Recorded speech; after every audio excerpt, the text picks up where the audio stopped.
Sarge. Sarge.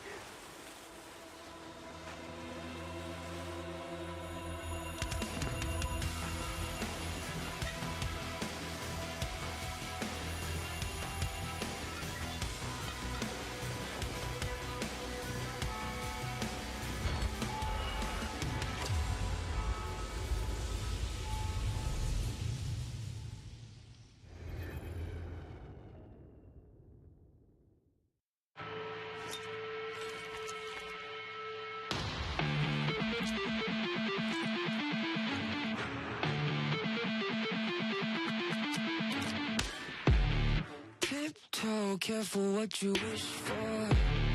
You don't wanna end up in my space no more. Wishful thinking you might get home. You might have to gamble with your life for a moment. Keep on testing on my patience. There's an open invitation. 'Cause when I say, then you better say it. Just know that you're so. Close my eyes and I see all these demons in my head. They beat me blue, they want me. I close my eyes and I see all these demons in my head.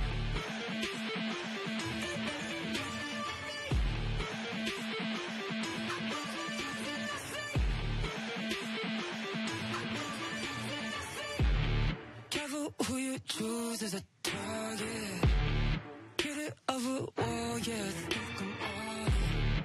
I don't think you know what you started.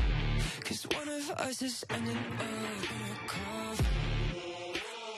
Keep on testing on my patience. There's an open invitation. 'Cause when I say, then you better say it. Just know that you're so.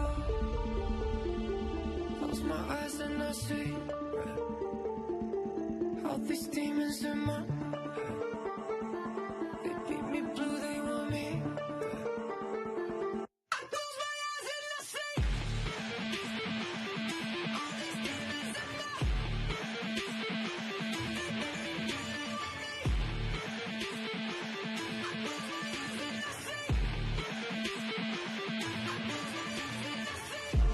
Strange how quickly you went silent. Wait, now you're saying you're not about it. Don't stop, you should keep on talking that talk. Let's see if you can walk. Close my eyes and I see all these demons in my head. They beat me blue, they want me. I close my eyes and I see all these demons in my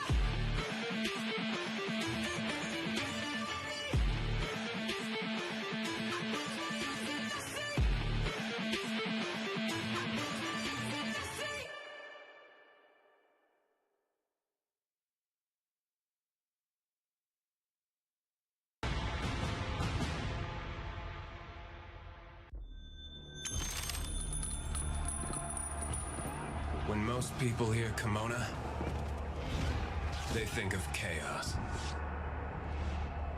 Everyone comes here with a different purpose. Opportunities abound, they say. And I believed them. I believed they'd come carrying peace and hope. But I was wrong. They're all just wolves in sheep's clothing. And you're their prey. But this is my home. Some say there are no living legends in Kimona. I don't believe that shit. I'm going to prove I'm more than just a survivor. And for anybody who gets in my way, I will burn them to the ground.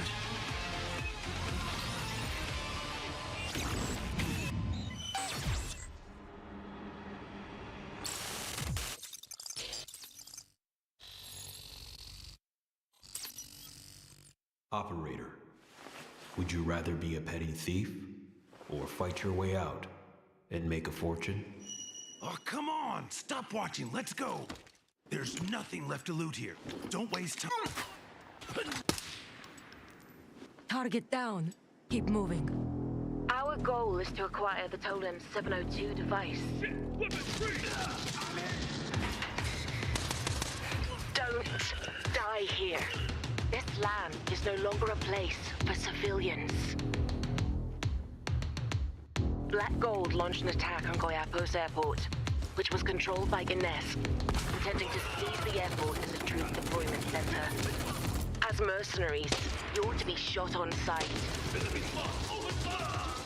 Therefore, no mercy, no holding back.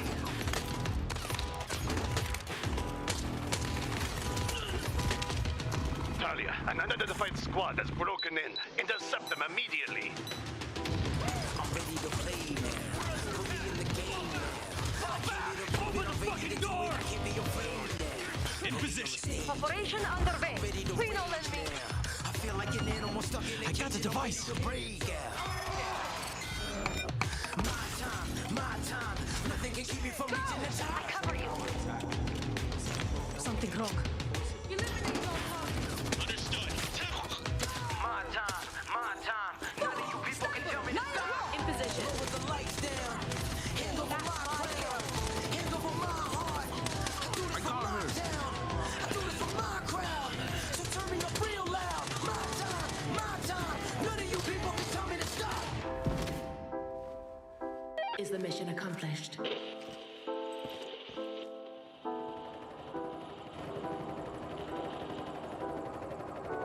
Recovery completed. Returning to port.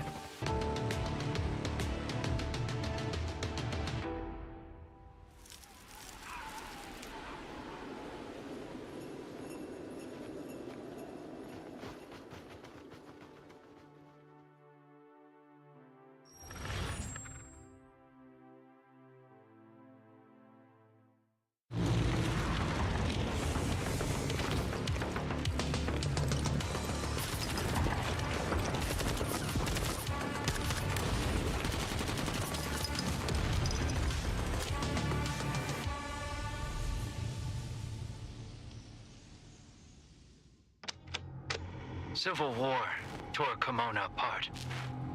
They may call it a demilitarized zone, but really, it's just a no man's land.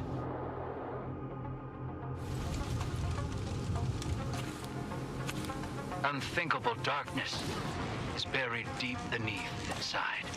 What the hell happened here?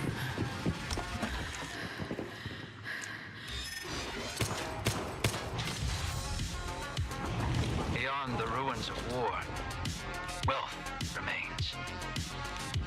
You can choose to work alone, or team up with someone you trust. But never forget, you're not alone. There are other operators, warlords, foreign factions, and local militants to overcome. Forward. I'll cover you. I don't care why you're here. But you need to be prepared.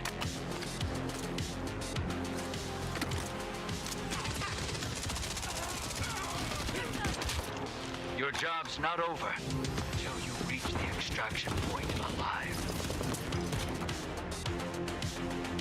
Build your own throne, operator.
We've got something.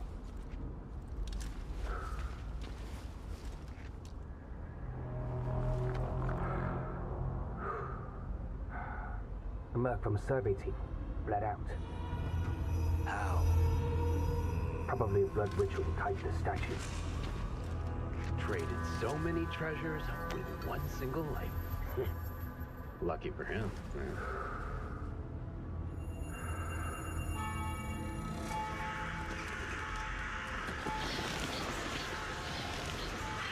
Someone's ahead of us. Take that canister. Move out. Roger that.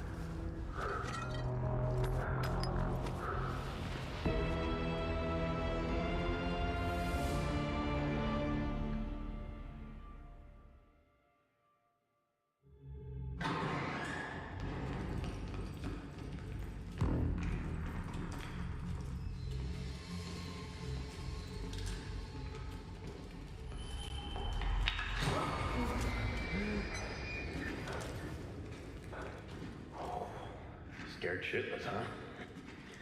Who the hell put a puppet here? Relax. Where's Alpha 2?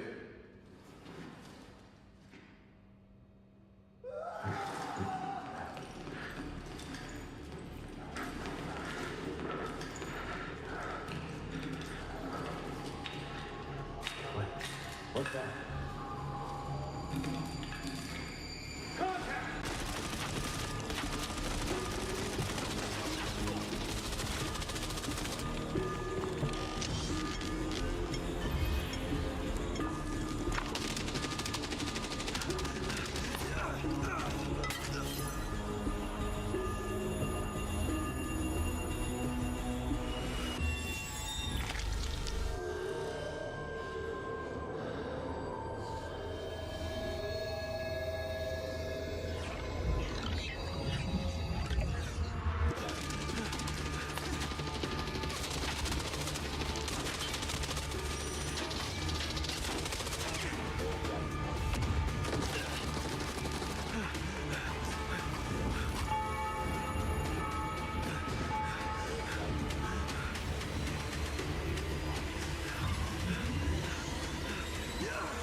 Sarge.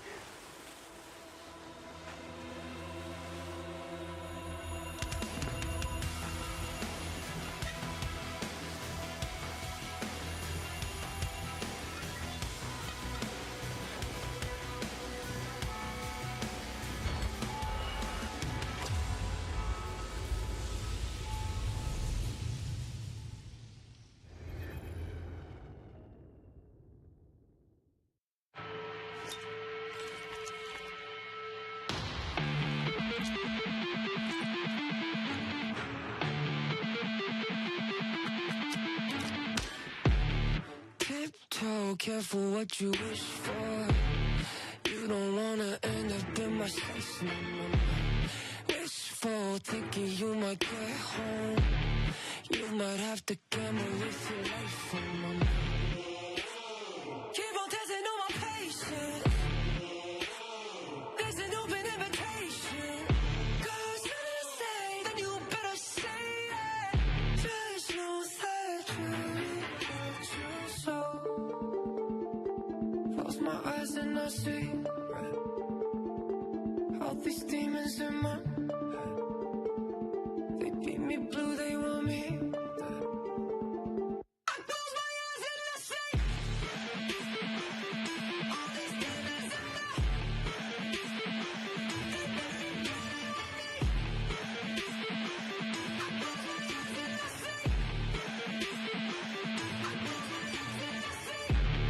Careful who you choose as a target. Get it of a war, yeah, think I'm on it. I don't think you know what you started. 'Cause one of us is ending up in a coffin.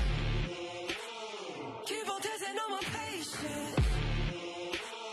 There's an open invitation. 'Cause when I say,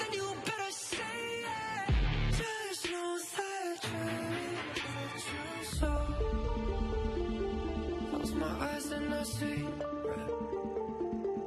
all these demons in my head. They beat me blue, they want me. I close my eyes and I see all these demons in my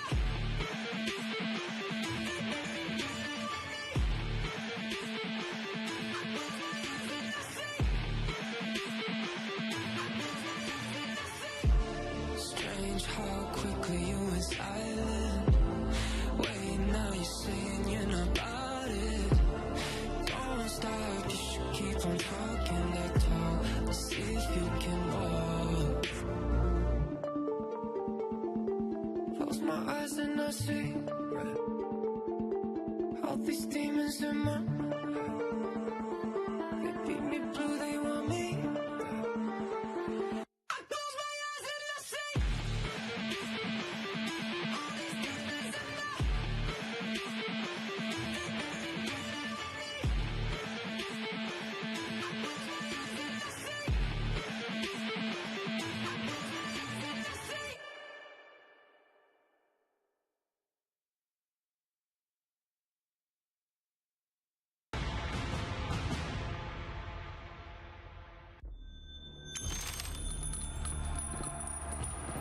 When most people hear Kimona, they think of chaos. Everyone comes here with a different purpose. Opportunities abound, they say. And I believed them. I believed they'd come carrying peace and hope. But I was wrong. They're all just wolves in sheep's clothing. And you're their prey. But this is my home. Some say there are no living legends in Kimona. I don't believe that shit. I'm going to prove I'm more than just a survivor. And for anybody who gets in my way, I will burn them to the ground.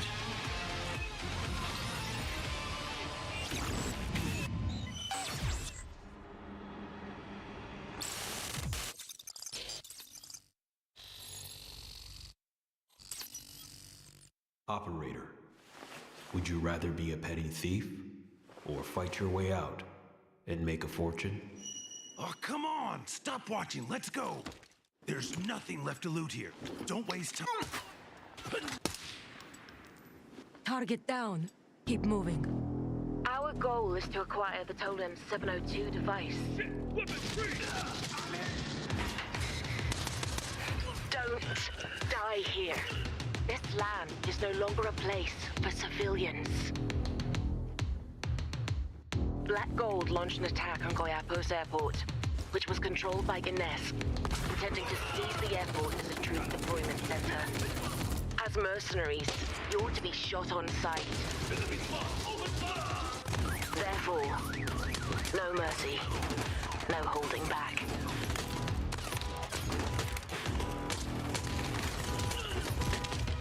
Talia, an unidentified squad has broken in. Intercept them immediately. I'm ready to play now. Put me in the game now. Open the fucking door! I can't be afraid now. In position. Operation underway. Reno and me. I feel like an animal stuck in a I got the device. My time. Nothing can keep me from reaching the top. I cover you. Something wrong. Eliminate all targets. Understood. My time. None of you people can tell me to stop. In position. Lower the lights down. Hand over my crowd. Hand over my heart. I do this for my town. I do this for my crowd. So turn me up real loud.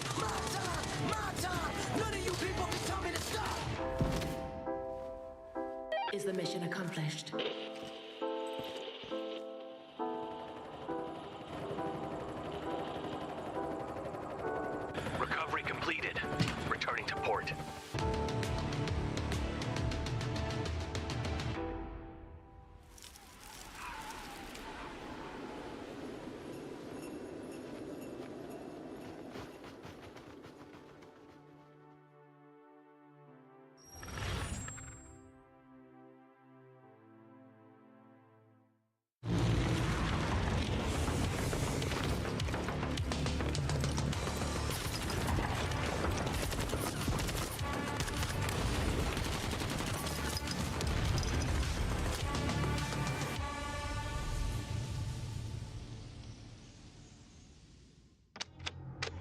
Civil War tore Kimona apart.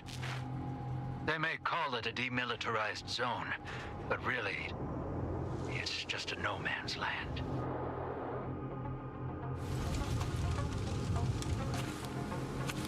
Unthinkable darkness is buried deep beneath inside. What the hell happened here?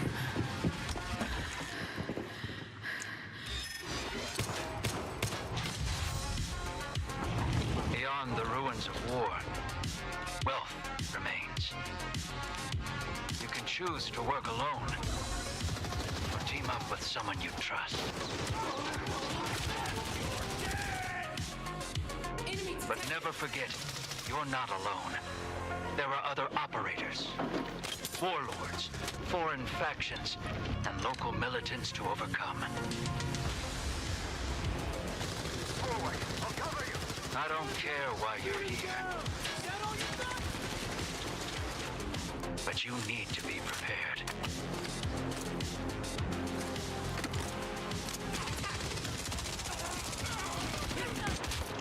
Your job's not over until you reach the extraction point alive. Build your own throne, operator.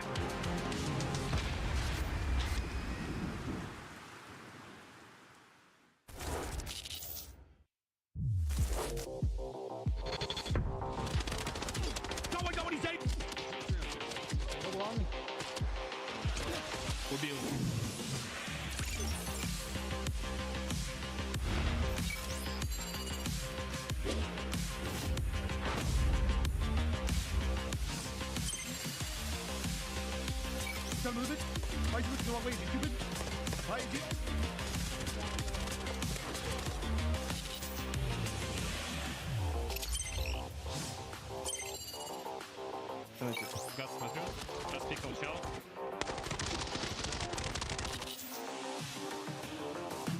Лежу.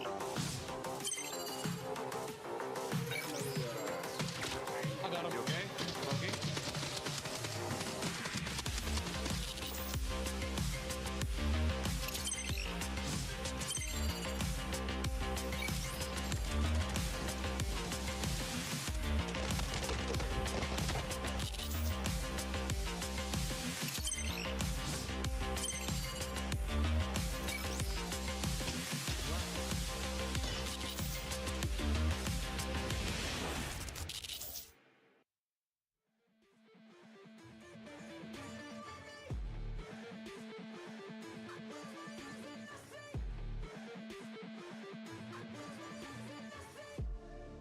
He just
Tiptoe, careful what you wish for.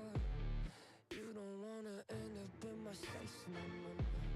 Wishful thinking you might get home. You might have to gamble with your life for money. Keep on testing on my patience. There's an open invitation. Cause something to say, then you better say it. Just know that you're what you sow. Close my eyes and I see all these demons in my head. They beat me blue, they want me dead. I close my eyes and I see all these demons in my head. They beat me blue, they want me dead.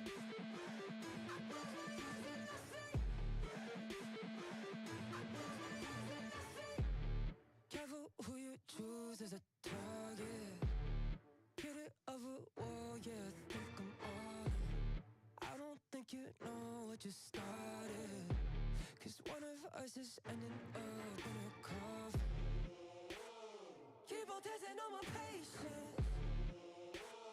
There's an open invitation. Cause nothing to say, then you better say it. Just know that you're true. So close my eyes and I see all these demons in my head. They beat me blue, they want me. I close my eyes and I see all these demons in my head.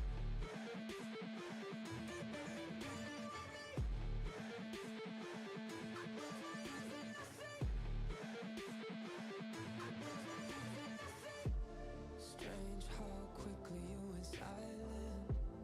Wait, now you're saying you're not about it. Don't stop, you should keep on talking that talk. Let's see if you can walk. Close my eyes and I see all these demons in my head. They beat me blue, they want me. I close my eyes and I see all these demons in my head.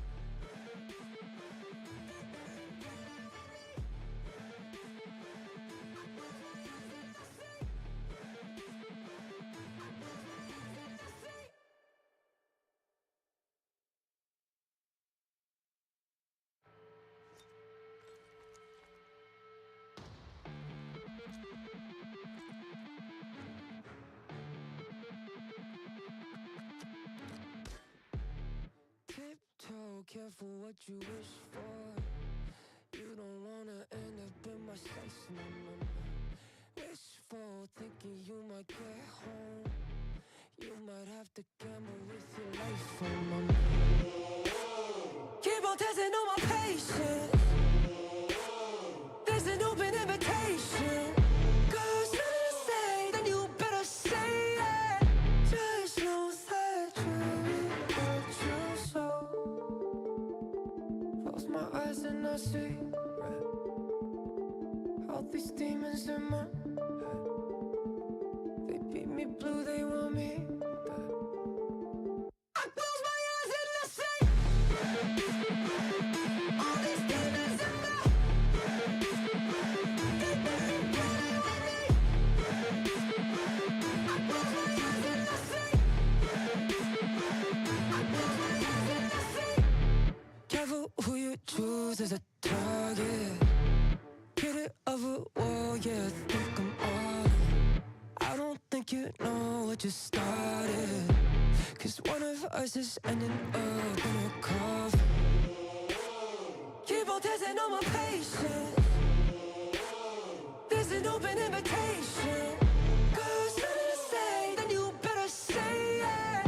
Just know that you're true. So close my eyes and I see all these demons in my head. They beat me blue, they want me dead. I close my eyes and I see all these demons in my head. They beat me blue, they want me. I close my eyes and I see. I close my eyes and I see. Strange how quickly you went silent. Wait, now you're saying you're not about it. Don't stop, you should keep on talking that talk. Let's see if you can walk. Close my eyes and I see all these demons in my head. They beat me blue, they want me dead. I close my eyes and I see all these demons in my head. They beat me blue, they want me. I close my eyes and I see. I close my eyes and I see.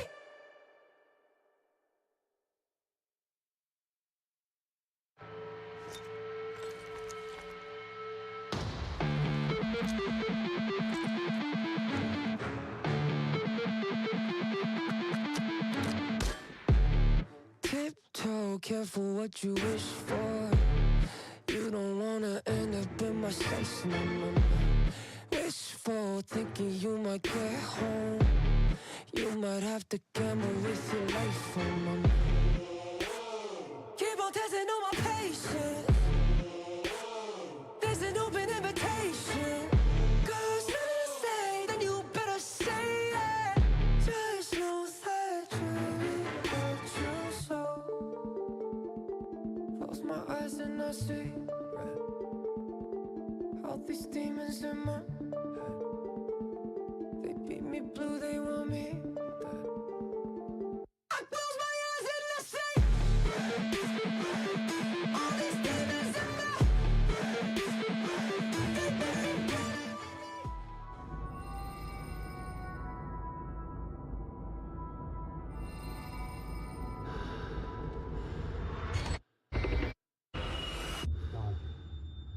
Sarge, we've got something.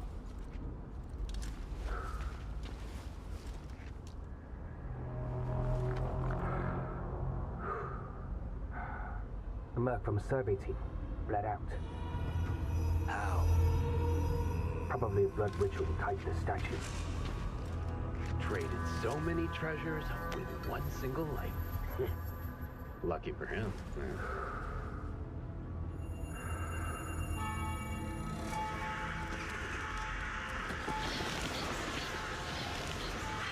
Someone's ahead of us.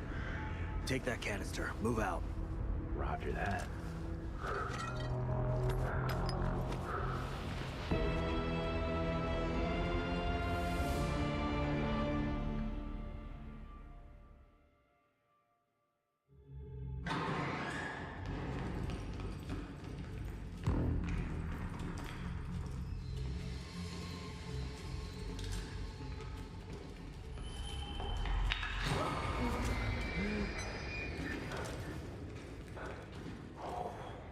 Scared shitless, huh?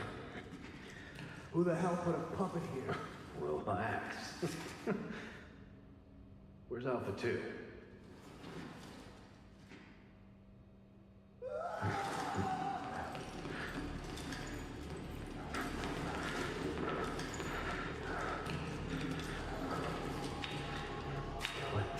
What's that?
Sarge.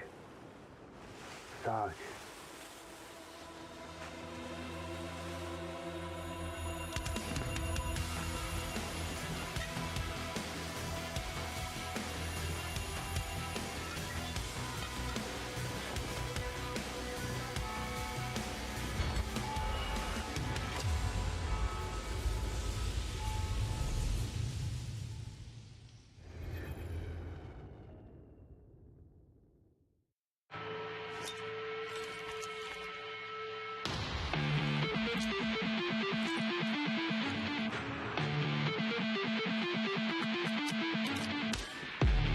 Tiptoe, careful what you wish for.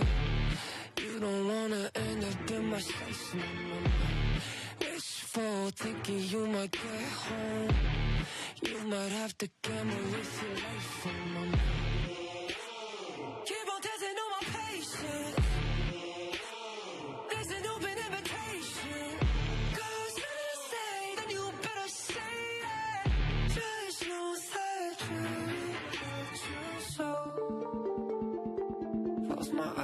see all these demons in my head. They beat me blue, they want me dead. I close my eyes and I see all these demons in my head.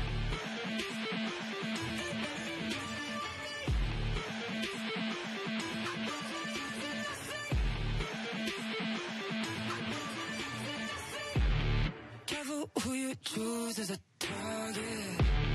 Get it of a war, yeah, think I'm on it.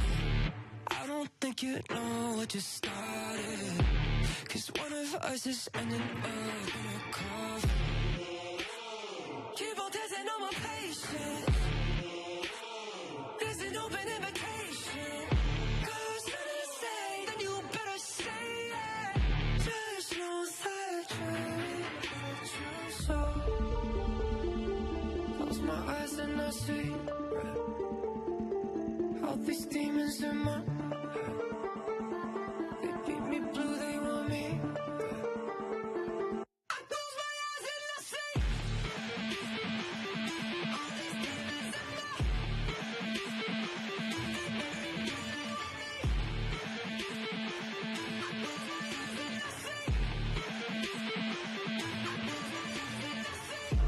Strange how quickly you went silent. Wait, now you're saying you're not about it. Don't stop, you should keep on talking that talk. Let's see if you can walk. Close my eyes and I see all these demons in my head. They beat me blue, they want me dead. I close my eyes and I see all these demons in my head.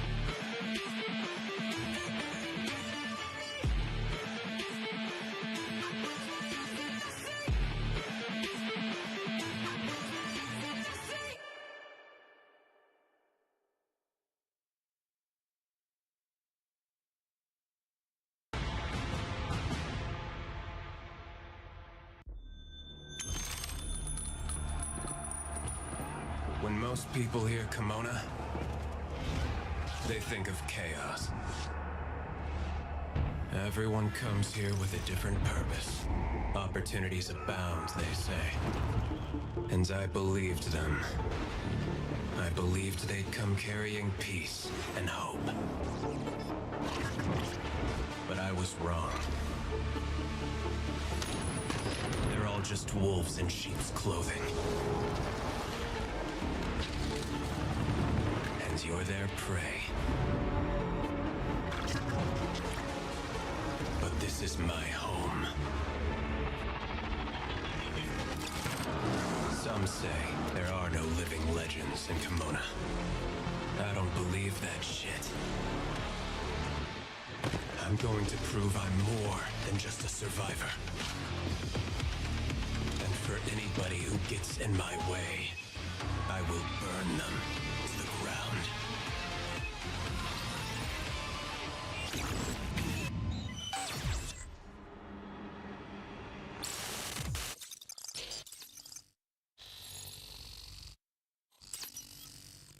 Operator, would you rather be a petty thief or fight your way out and make a fortune? Oh, come on! Stop watching, let's go! There's nothing left to loot here. Don't waste time. Target down. Keep moving. Our goal is to acquire the Totem 702 device.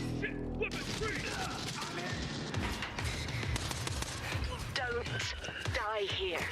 This land is no longer a place for civilians.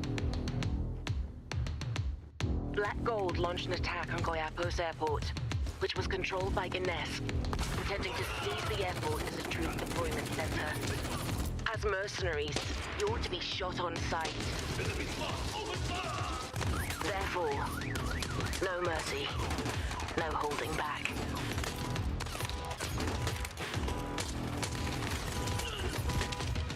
Talia, an unidentified squad has broken in. Intercept them immediately. I'm ready to play now. Put me in the game now. Open the fucking door! Keep me afraid now. In position. Operation underway. Reno and me. I feel like an animal stuck in a cage. got the device. My time. Nothing can keep me from reaching the top. I cover you. Something wrong. Eliminate all targets. Understood. My time. None of you people can tell me to stop. In position. With the lights down. Hand over my crown. Hand over my heart. I do this for my town. I do this for my crowd. So turn me up real loud. My time. None of you people can tell me to stop. Is the mission accomplished?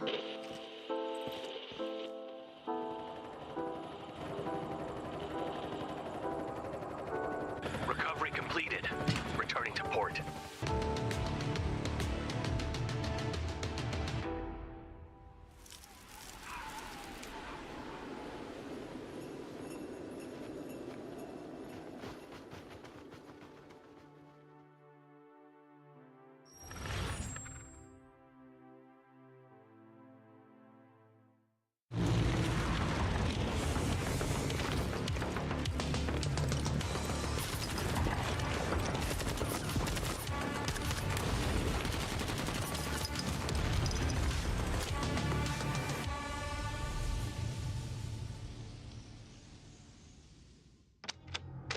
Civil war tore Kimona apart. They may call it a demilitarized zone, but really, it's just a no man's land.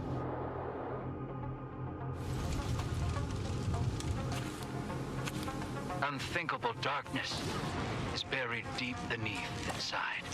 What the hell happened here?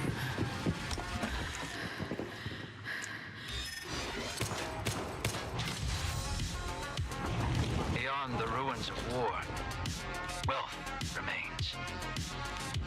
You can choose to work alone, or team up with someone you trust. But never forget, you're not alone. There are other operators, warlords, foreign factions, and local militants to overcome. Forward. I'll cover you. I don't care why you're here.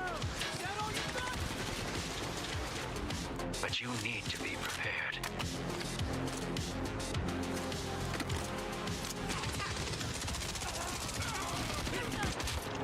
Your job's not over until you reach the extraction point alive.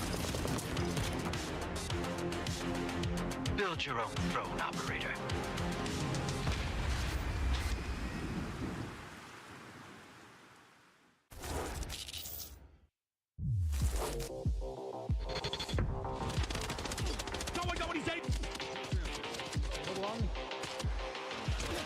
Убил.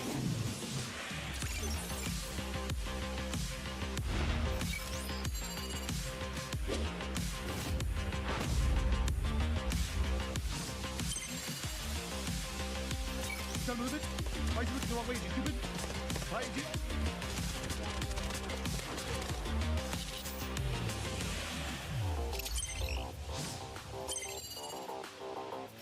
Гад смотрю. Распикал чел.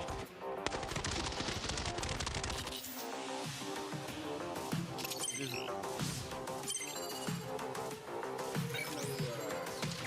I got him. Okay. Okay.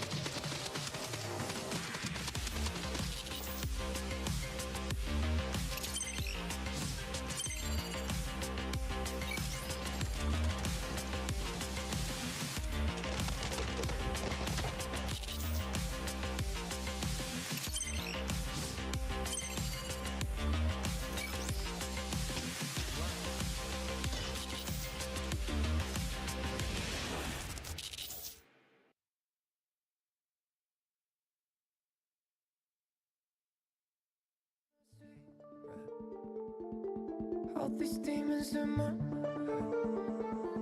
they beat me blue, they want me. I close my eyes and I see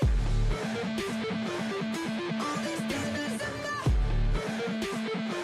they beat me blue, they want me. I close my eyes and I see. I close my eyes and I see.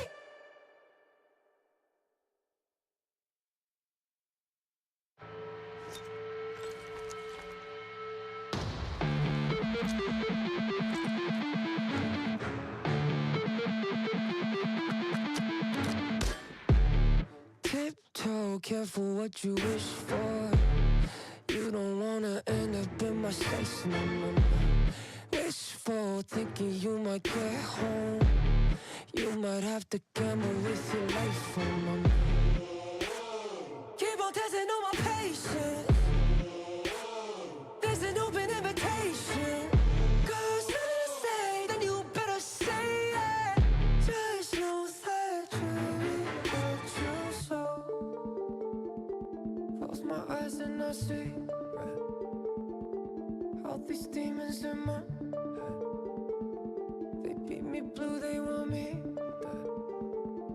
I close my eyes and I see all these demons in my head. They beat me blue, they want me. I close my eyes and I see. I close my eyes and I see. Careful who you choose as a target. Hit it of a wall, yeah, think I'm all in. I don't think you know what you started. Cause one of us is ending up in a coffin. Keep on testing on my patience. There's an open invitation. Cause if you say, then you better say it. Just know that you what you sow. Close my eyes and I see all these demons in my head. They beat me blue, they want me dead. I close my eyes and I see all these demons in my head. They beat me blue, they want me. I close my eyes and I see. I close my eyes and I see. Strange how quickly you went silent. Wait, now you're saying you're not about it. Don't stop, you should keep on talking that talk. Let's see if you can walk. Close my eyes and I see all these demons in my head. They beat me blue, they want me dead. I close my eyes and I see all these demons in my head. They beat me blue, they want me. I close my eyes and I see. I close my eyes and I see.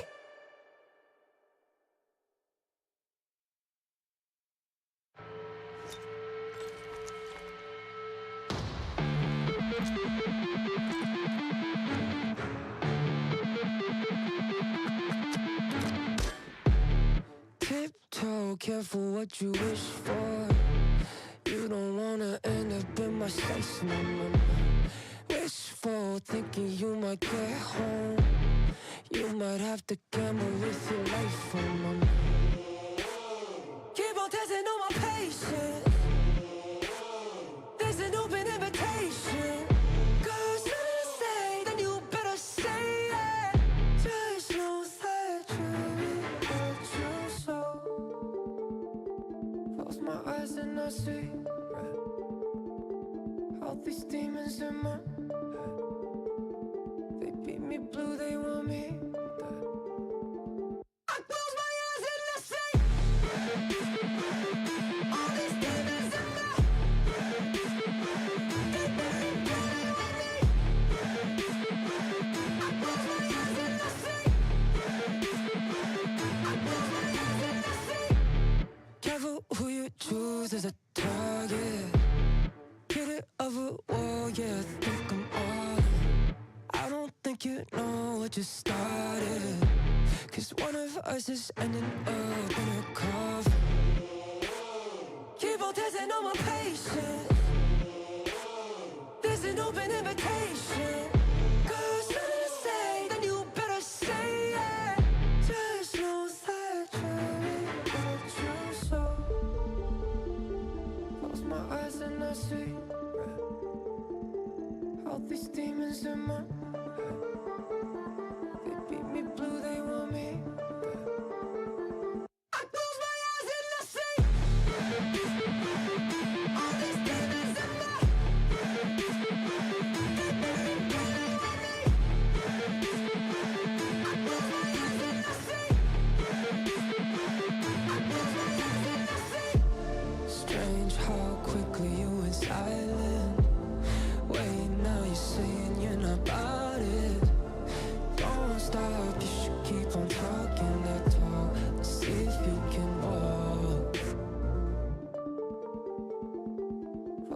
eyes and I see red.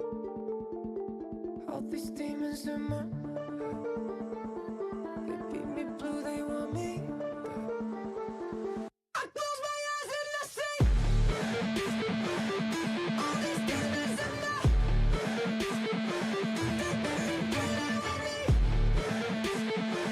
I close my eyes and I see. I close my eyes and I see.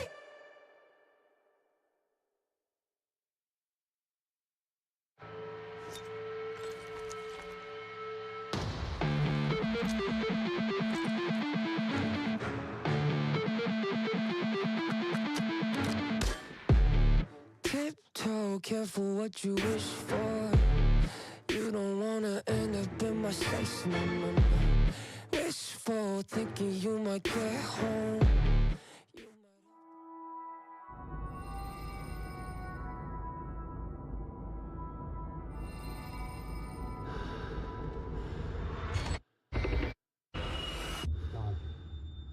Sarge, we've got something.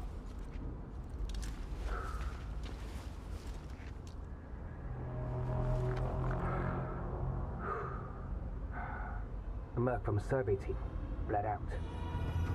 How? Probably a blood ritual tied to the statue. Traded so many treasures with one single life. Lucky for him.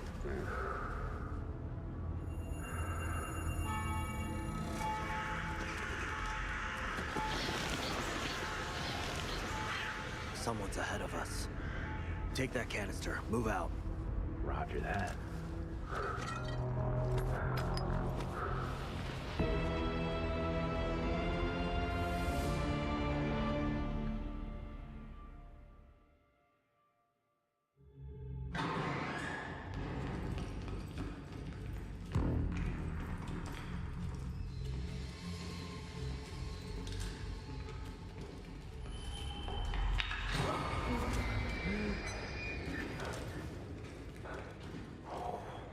Scared shitless, huh?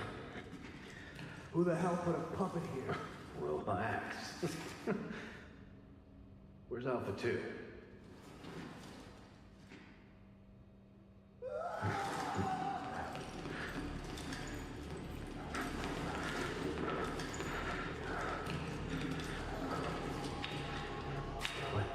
What's that?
Sarge. Sarge.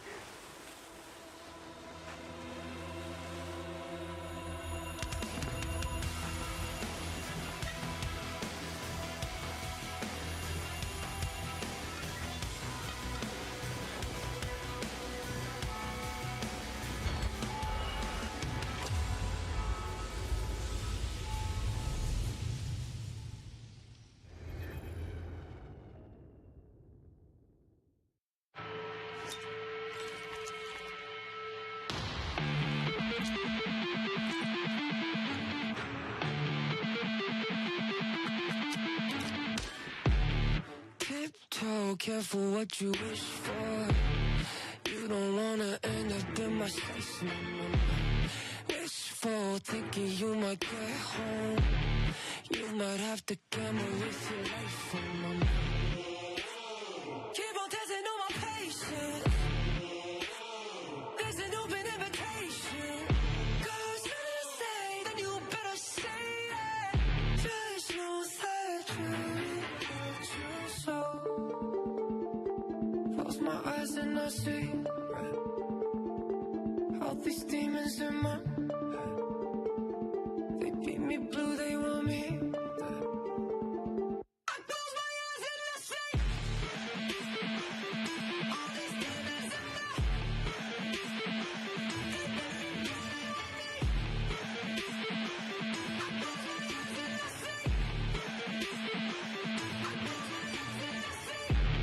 Careful who you choose as a target. Hit it of a wall, yeah, think I'm on it. I don't think you know what you started. Cause one of us is ending up in a coffin. Keep on testing on my patience. There's an open invitation. Cause when I say, then you better say it. Just know that you're so. Close my eyes and I see all these demons in my head. They beat me blue, they want me dead. I close my eyes and I see all these demons in my head.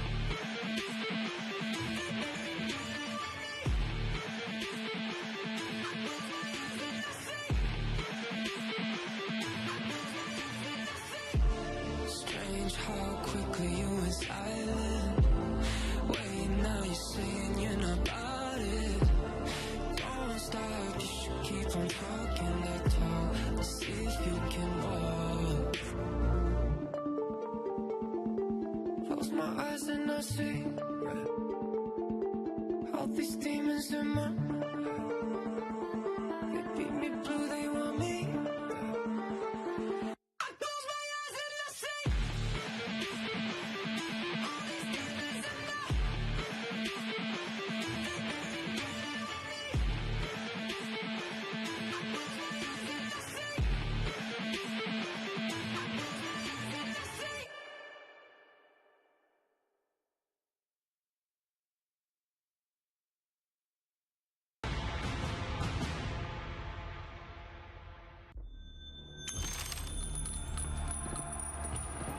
When most people hear Kimona, they think of chaos.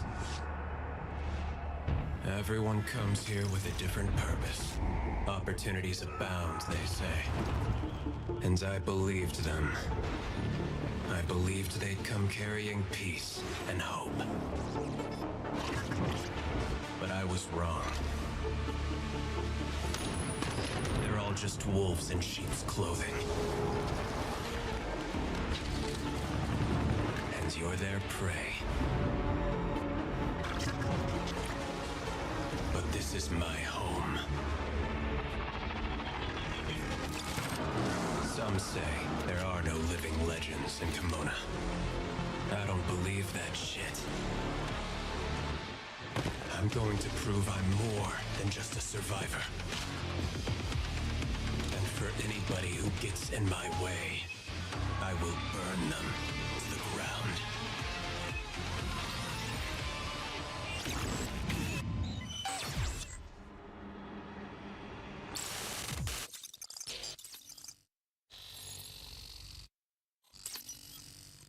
Operator, would you rather be a petty thief or fight your way out and make a fortune?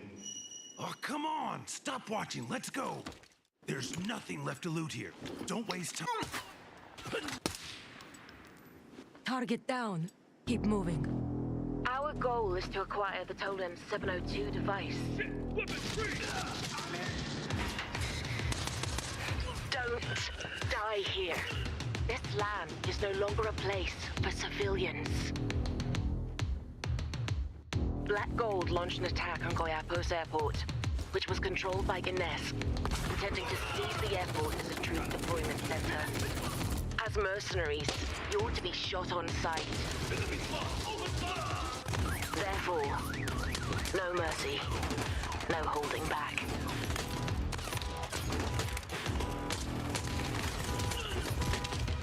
Talia, an unidentified squad has broken in. Intercept them immediately. I'm ready to play now. Put me in the game now. Fall back! Open the fucking door! I can't be afraid now. In position. Operation underway. We know that me. I feel like an animal stuck in a I got the device. My time. Nothing can keep me from reaching the top. I cover you. Something wrong. Eliminate all targets. Understood. My time. None of you people can tell me to stop. In position. With the lights down. Hand over my crowd. Hand over my heart. I do this for my town. I do this for my crowd. So turn me up real loud. My time. None of you people can tell me to stop. Is the mission accomplished?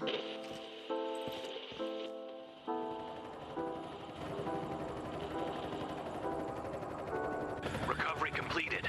Returning to port.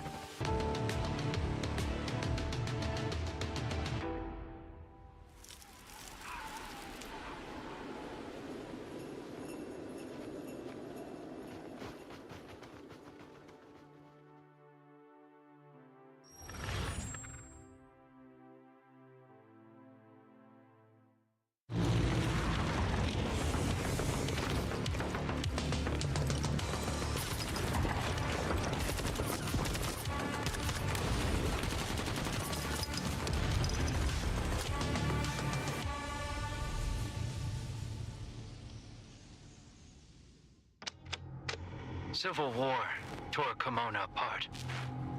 They may call it a demilitarized zone, but really, it's just a no man's land.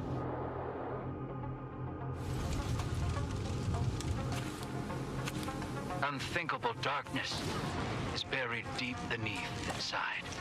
What the hell happened here?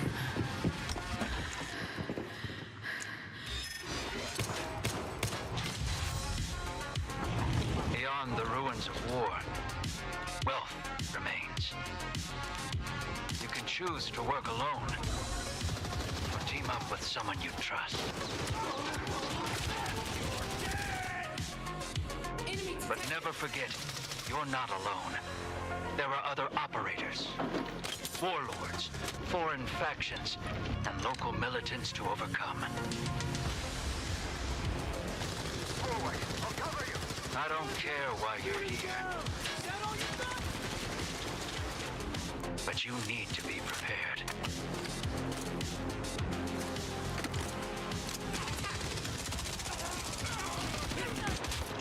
Your job's not over until you reach the extraction point alive. Build your own throne, operator.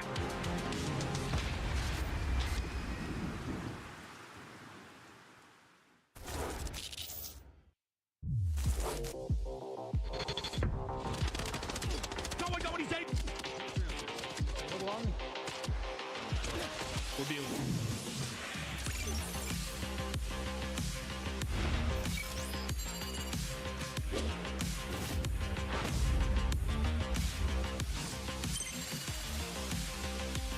Can move it. Why are you looking the wrong way, you stupid? Why is it?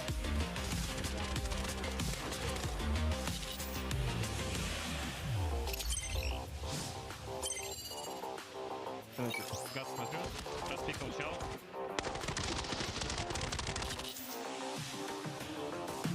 Вижу. Got him. Okay. Okay.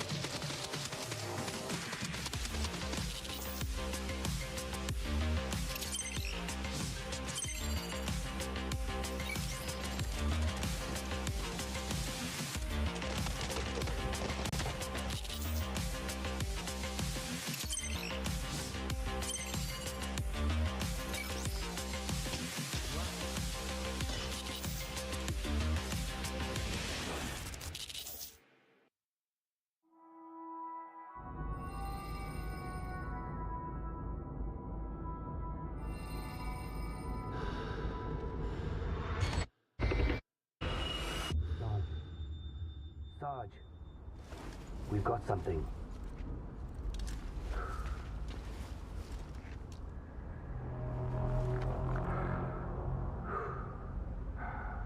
A merc from a survey team, bled out. How? Probably a blood ritual tied to the statue. Traded so many treasures with one single life. Lucky for him.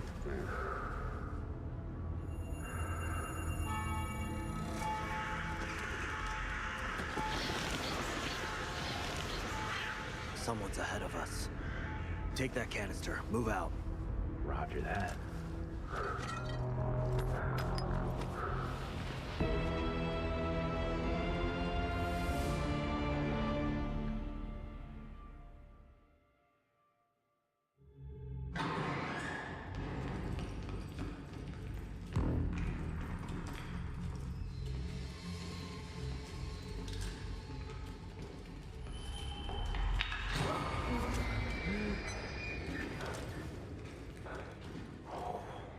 Scared shitless, huh?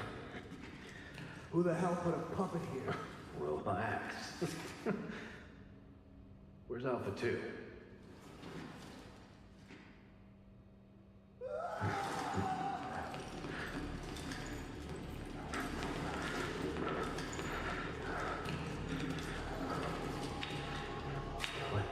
What's that?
Sarge.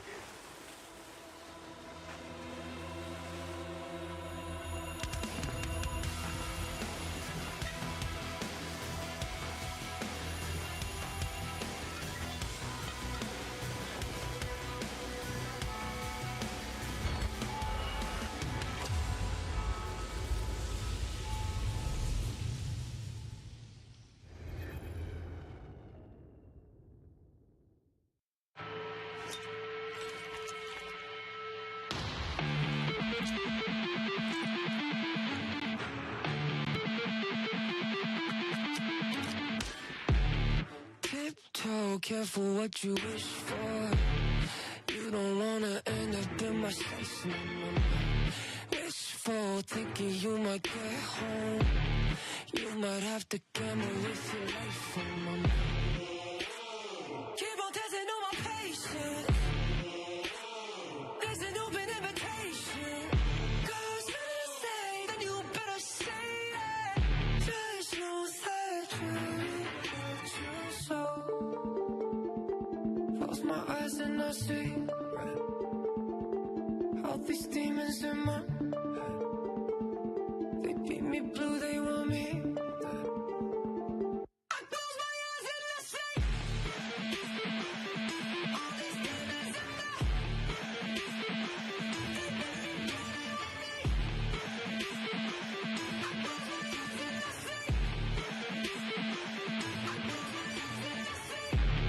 Careful who you choose as a target.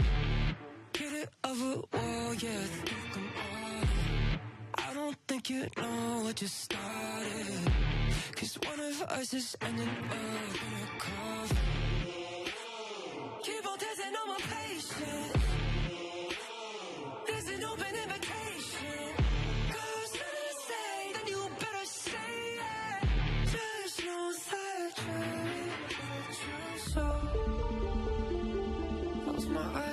secret. All these demons in my head, they beat me blue, they want me. I close my eyes and I see all these demons in my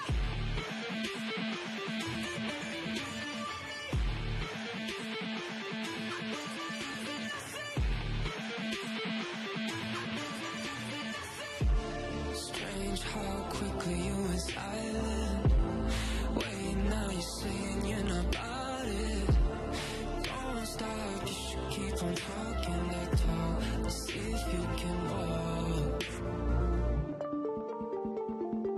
Close my eyes and I see red. All these demons in my head, they beat me blue, they want me. I close my eyes and I see all these demons in my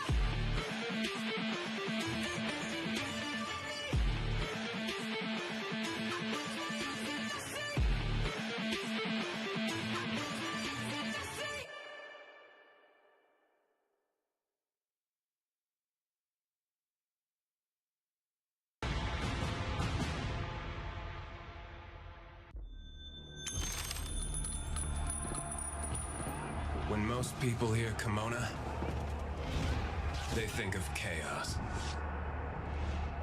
Everyone comes here with a different purpose.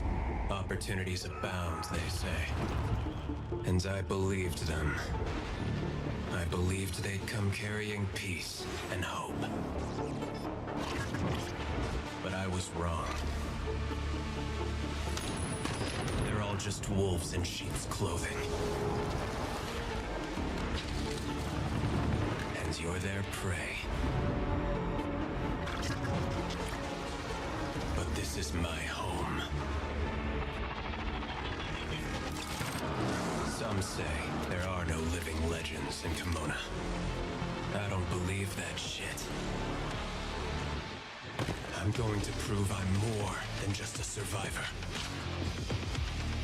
And for anybody who gets in my way, I will burn them to the ground.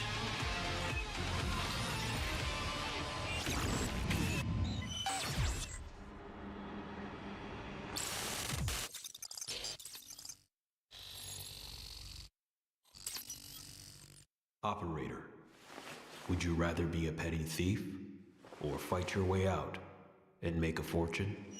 Oh, come on! Stop watching, let's go! There's nothing left to loot here. Don't waste time. Target down. Keep moving. Our goal is to acquire the Totem 702 device. Don't die here. This land is no longer a place for civilians. Black Gold launched an attack on Goiapos Airport, which was controlled by Ines, intending to seize the airport as a troop deployment center. As mercenaries, you're to be shot on sight.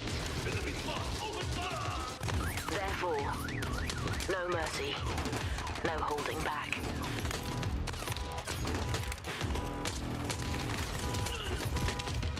Talia, an unidentified squad has broken in. Intercept them immediately. I'm ready to play now. Put me in the game now.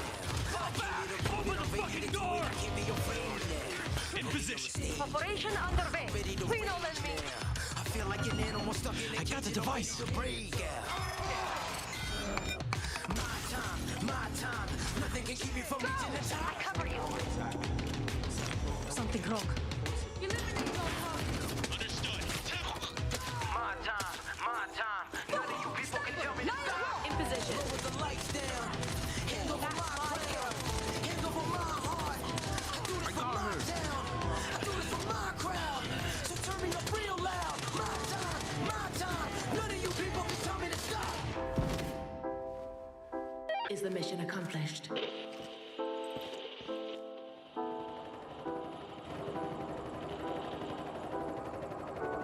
Recovery completed. Returning to port.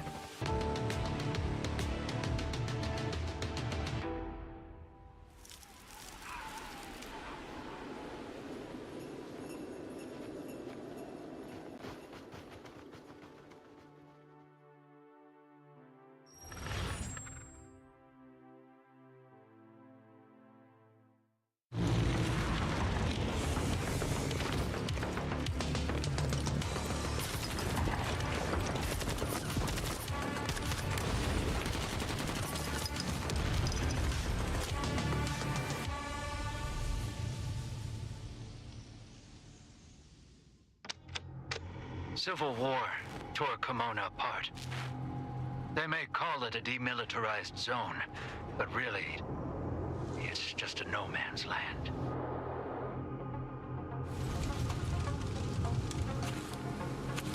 Unthinkable darkness is buried deep beneath inside. What the hell happened here?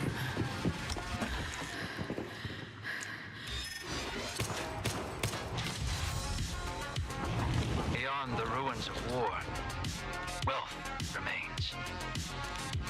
You can choose to work alone, or team up with someone you trust.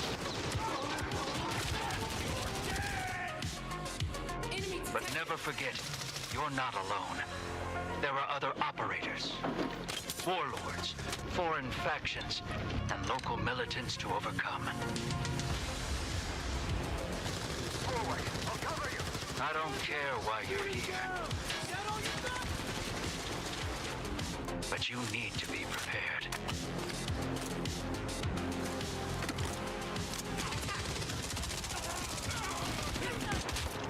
Your job's not over until you reach the extraction point alive. Build your own throne, operator.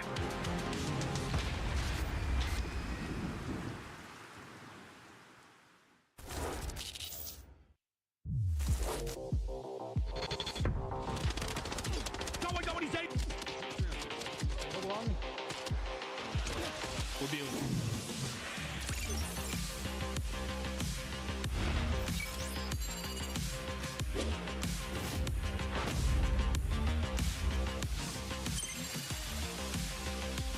Don't move it. Why are you looking the wrong way, you stupid? Why is it?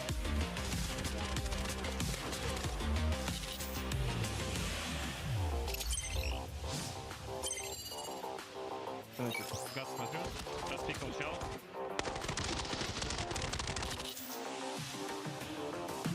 Лежит. I got him. You okay? Okay.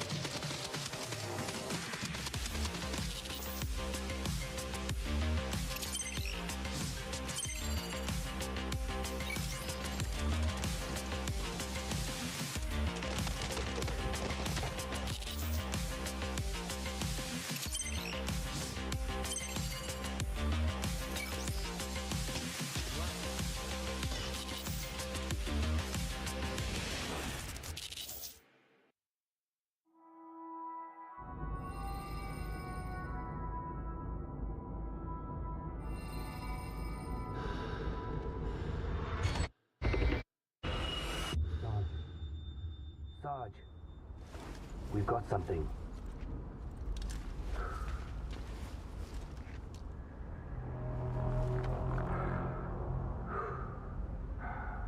A merc from a survey team, bled out. How? Probably a blood ritual tied to the statue. Traded so many treasures with one single life. Lucky for him.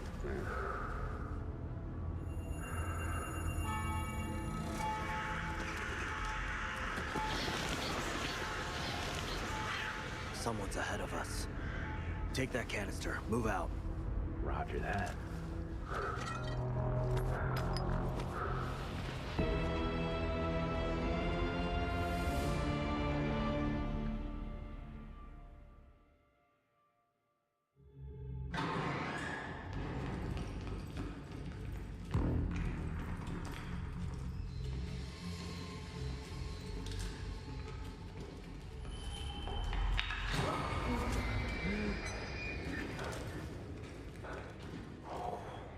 Scared shitless, huh? Who the hell put a puppet here? Relax. Where's Alpha 2?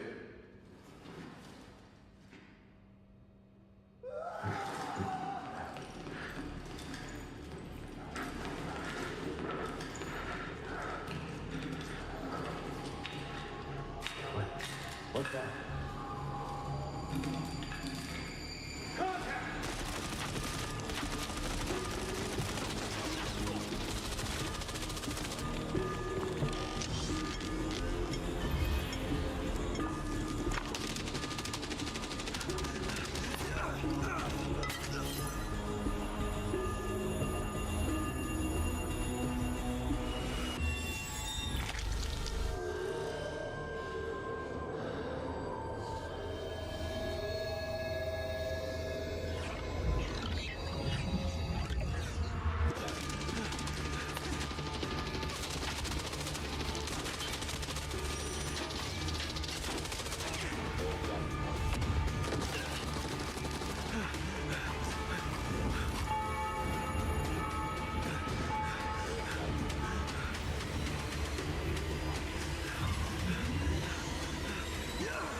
Sarge. Sarge.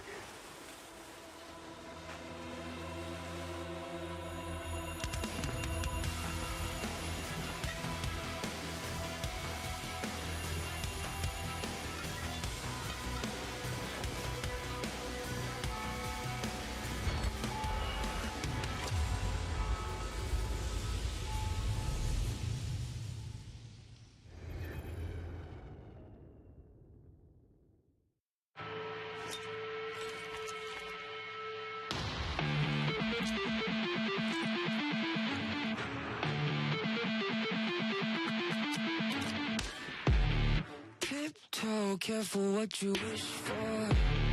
You don't wanna end up in my space no more. Wishful thinking you might get home. You might have to gamble with your life for a moment. Keep on testing on my patience. There's an open invitation. 'Cause when I say, then you better say it. Just know that you're so. Close my eyes and I see all these demons in my head. They beat me blue, they want me. I close my eyes and I see all these demons in my head.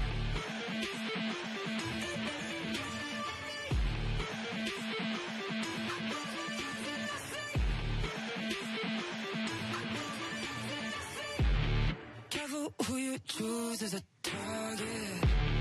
Get it of a war, yeah, think I'm on it. I don't think you know what you started. 'Cause one of us is ending up in a coffin. Keep on testing on my patience. There's an open invitation. 'Cause when I say, then you better say it. Just know that you're so. Close my eyes and I see all these demons in my head. They beat me blue, they want me. I close my eyes and I see all these demons in my head.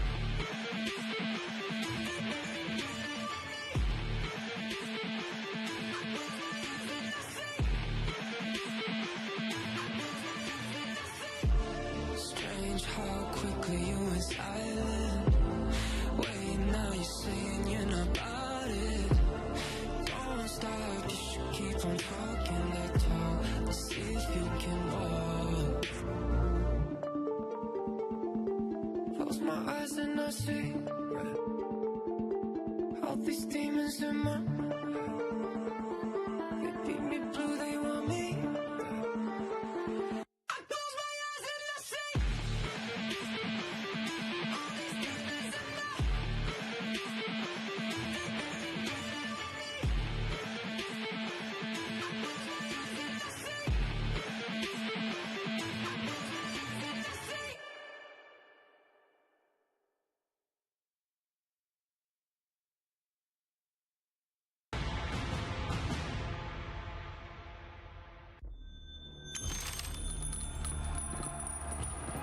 When most people hear Kimona, they think of chaos. Everyone comes here with a different purpose. Opportunities abound, they say. And I believed them. I believed they'd come carrying peace and hope. But I was wrong. They're all just wolves in sheep's clothing. And you're their prey. But this is my home. Some say there are no living legends in Kimona. I don't believe that shit. I'm going to prove I'm more than just a survivor. And for anybody who gets in my way, I will burn them to the ground.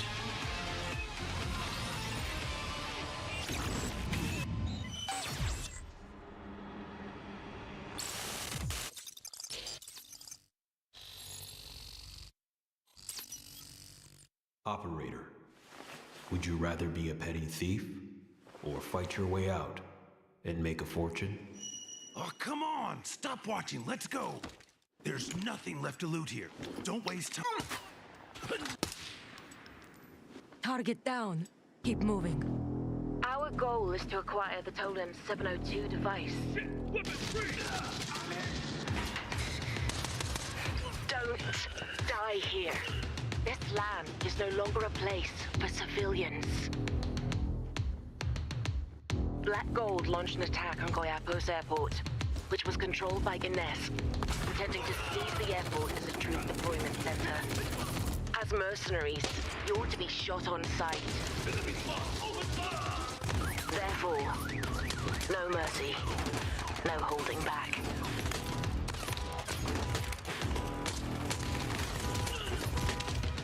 Talia, an unidentified squad has broken in. Intercept them immediately. I'm ready to play now. Put me in the game now. Fall back! Open the fucking door! Can't be afraid now. In position. Operation underway. Clean all and me. I feel like an animal stuck in a I got the device. My time. Nothing can keep me from reaching the top. I cover you. Something wrong. Eliminate all targets. Understood. My time. None of you people can tell me to stop. In position. With the lights down. Hand over my crown. Hand over my heart. I do this for my town. I do this for my crowd. So turn me up real loud. My time. None of you people can tell me to stop. Is the mission accomplished?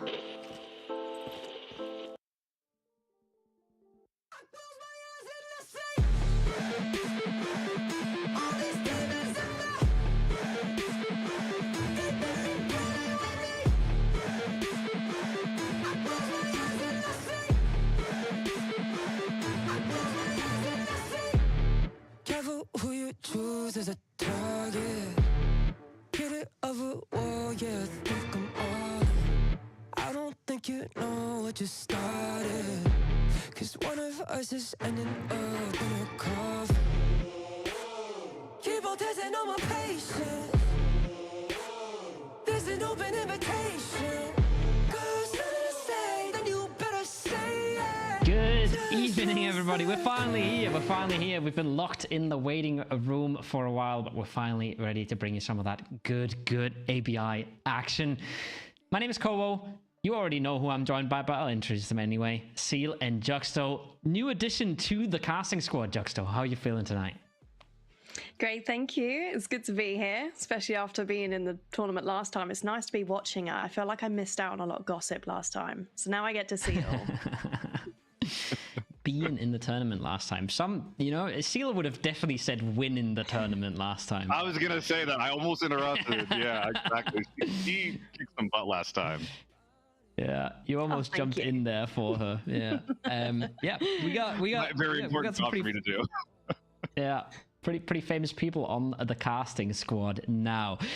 Cool. I'm happy to be here. I'm excited to get things on the road. Sorry for the wait, guys. At this point we had some technical difficulties, but we should be resolving these and we should be jumping into the games, and we should have 5 really good games of Season 5 ABI for you tonight. Right off the rip, Seal, Season 5, what you most excited for? Oh, man. Valley. I know that's maybe like a bit of a hot take, but I loved Valley before, and I was sad to see Forbidden go on it. Having a chance to play a refurbished Valley on Forbidden, just pure PvP, is super exciting. But beyond that as well, I got some games in earlier today with Juxto, actually, just trying out like the new abilities, just the new vibe, and it is honestly incredible. It's so grungy feeling. And the abilities are actually super interesting to play around as well. They actually feel like they fit extremely well into the flow of the game. Yeah, I can agree with that, especially the invincible run as well. I think when me and Sid were using it earlier, it's great to push with, especially if you have someone holding a tight corner. Yeah, especially if you have if you coordinate as a team, right? That's where it gets really scary. So one guy of you just goes invincible and runs around the corner while the other one peeks or something like that. That's where the crazy stuff happens. We had a chance to look at it yesterday during the rehearsal, where guys were putting the wall down and you can't see through it, but you can walk through it, all that kind of stuff. So that's really, really exciting. Let's have a look at the schedule for tonight. We're going to start on the maps that you are most familiar with. We're going to start on Armory, we're going to go to TV Station, Airport, and then we're going to go 2 rounds onto Distorted Valley. So that's the new mode, that's the abilities, that's the scary stuff going on as well. I'm super excited for that part. What do you think about these maps, Juxto? You think we're gonna do you think we're gonna decide the tournament on Valley? Maybe you think we're gonna have some crazy teams pull off in the other maps? What's your take on this? Well, I think obviously one of the bigger things to mention is obviously we don't have red ammo, and we don't have this as a playstyle in here at the moment. Obviously they could use other ammo, but we don't have that, you know, that deciding bullet. So it's going to be interesting to see Armory and maybe the contest for the doors at the start without anyone being able to tap them from the hills. And I think TV Station is going to probably be a very quick match. Interesting. Yeah, we're going to see the metas again. I think we're going to see the metas clash again here, Seal. But we'll have a look over at the format, and I see a very important line there at the very bottom, don't I? Yeah, so it's the same rules as before, gang. So your loot value plus the amount of kills you got, player kills, times 1 mil, and then the reds times 10 mil. However, that important line that Koa was referring to, the Valley games, the last 2 games that we are playing will have their points doubled. So we could see a couple of, you know, trends show up in the first 3 matches as teams, you know, get comfortable, get their vibe going together. But those last 2 rounds on the Distorted Valley are going to be the make or break for the event, Koa. Yeah, it's gonna be. We're gonna go into the first 3, and they're gonna matter because sometimes teams just pull off crazy rounds. We've seen that time and time again in the past.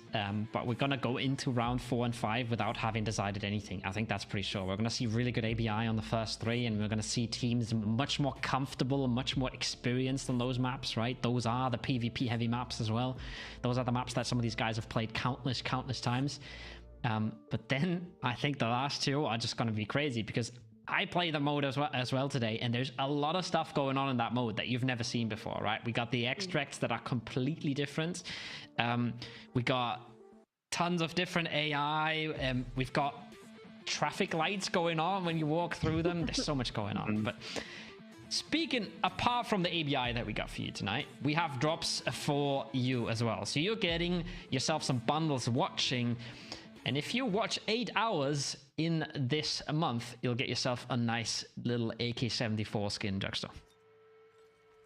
Yes, I do find it a odd choice because obviously the AK-74N isn't really the most used gun, but it is a very nice skin. It's quite similar to the AK-12 skin we got actually quite recently. Yeah. But I do find that an AK-74N is quite usable for the newer players. It's not too expensive to use, the recoil isn't too aggressive, so a good choice for any new players joining us in this season. Yeah, something I actually do really like from all these skin updates as well is that you can just mix and match the parts, right? Like I personally like the vibe of like a lot of like green and blue and silver attachments, so that 818 scope on top of that thing, I'm probably gonna start using that just because I like the look of it, honestly.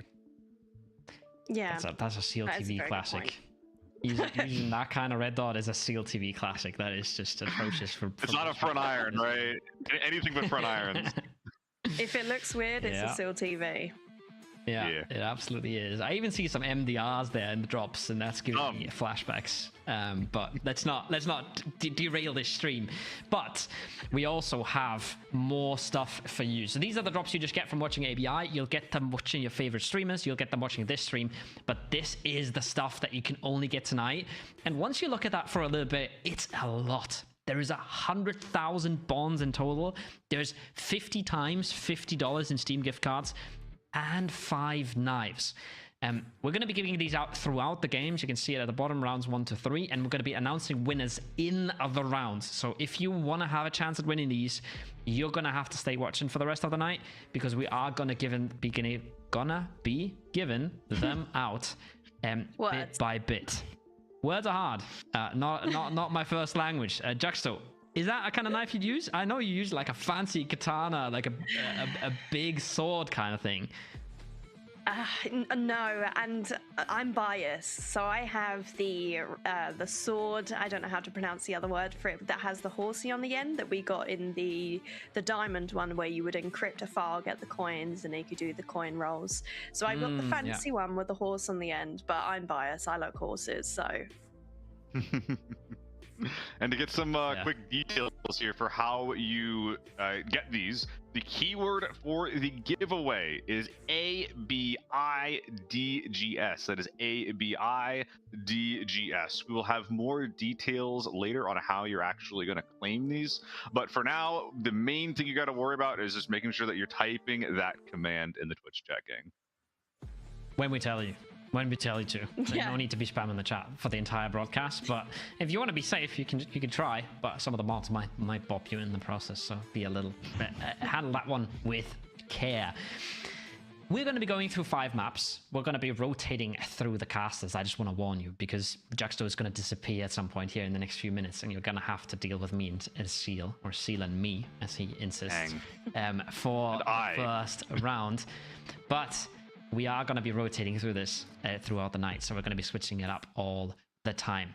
We have 5 teams on our 5 maps, and we should tell you a little bit about those teams. Starting with South America, the Portuguese-speaking team, the Brazil team. We've got Rolisco, Luquet, Paulinho, and Brooking, which is a solid mix. I've had a bit of a look at that. I talked to one of them, and it's a solid mix of absolute ABI grinders that really just put tons and tons of hours in this game, and then variety streamers who are really good at the games they play, but aren't super ABI endemic. And that's kind of the theme that we have for a lot of our teams here. But it's going to be super interesting how that goes for them. So Relisco and Brooking, for example, those are guys putting tons and tons of hours into ABI. They are absolute specialists. And I think they are going to be a bit of the cornerstones of this team.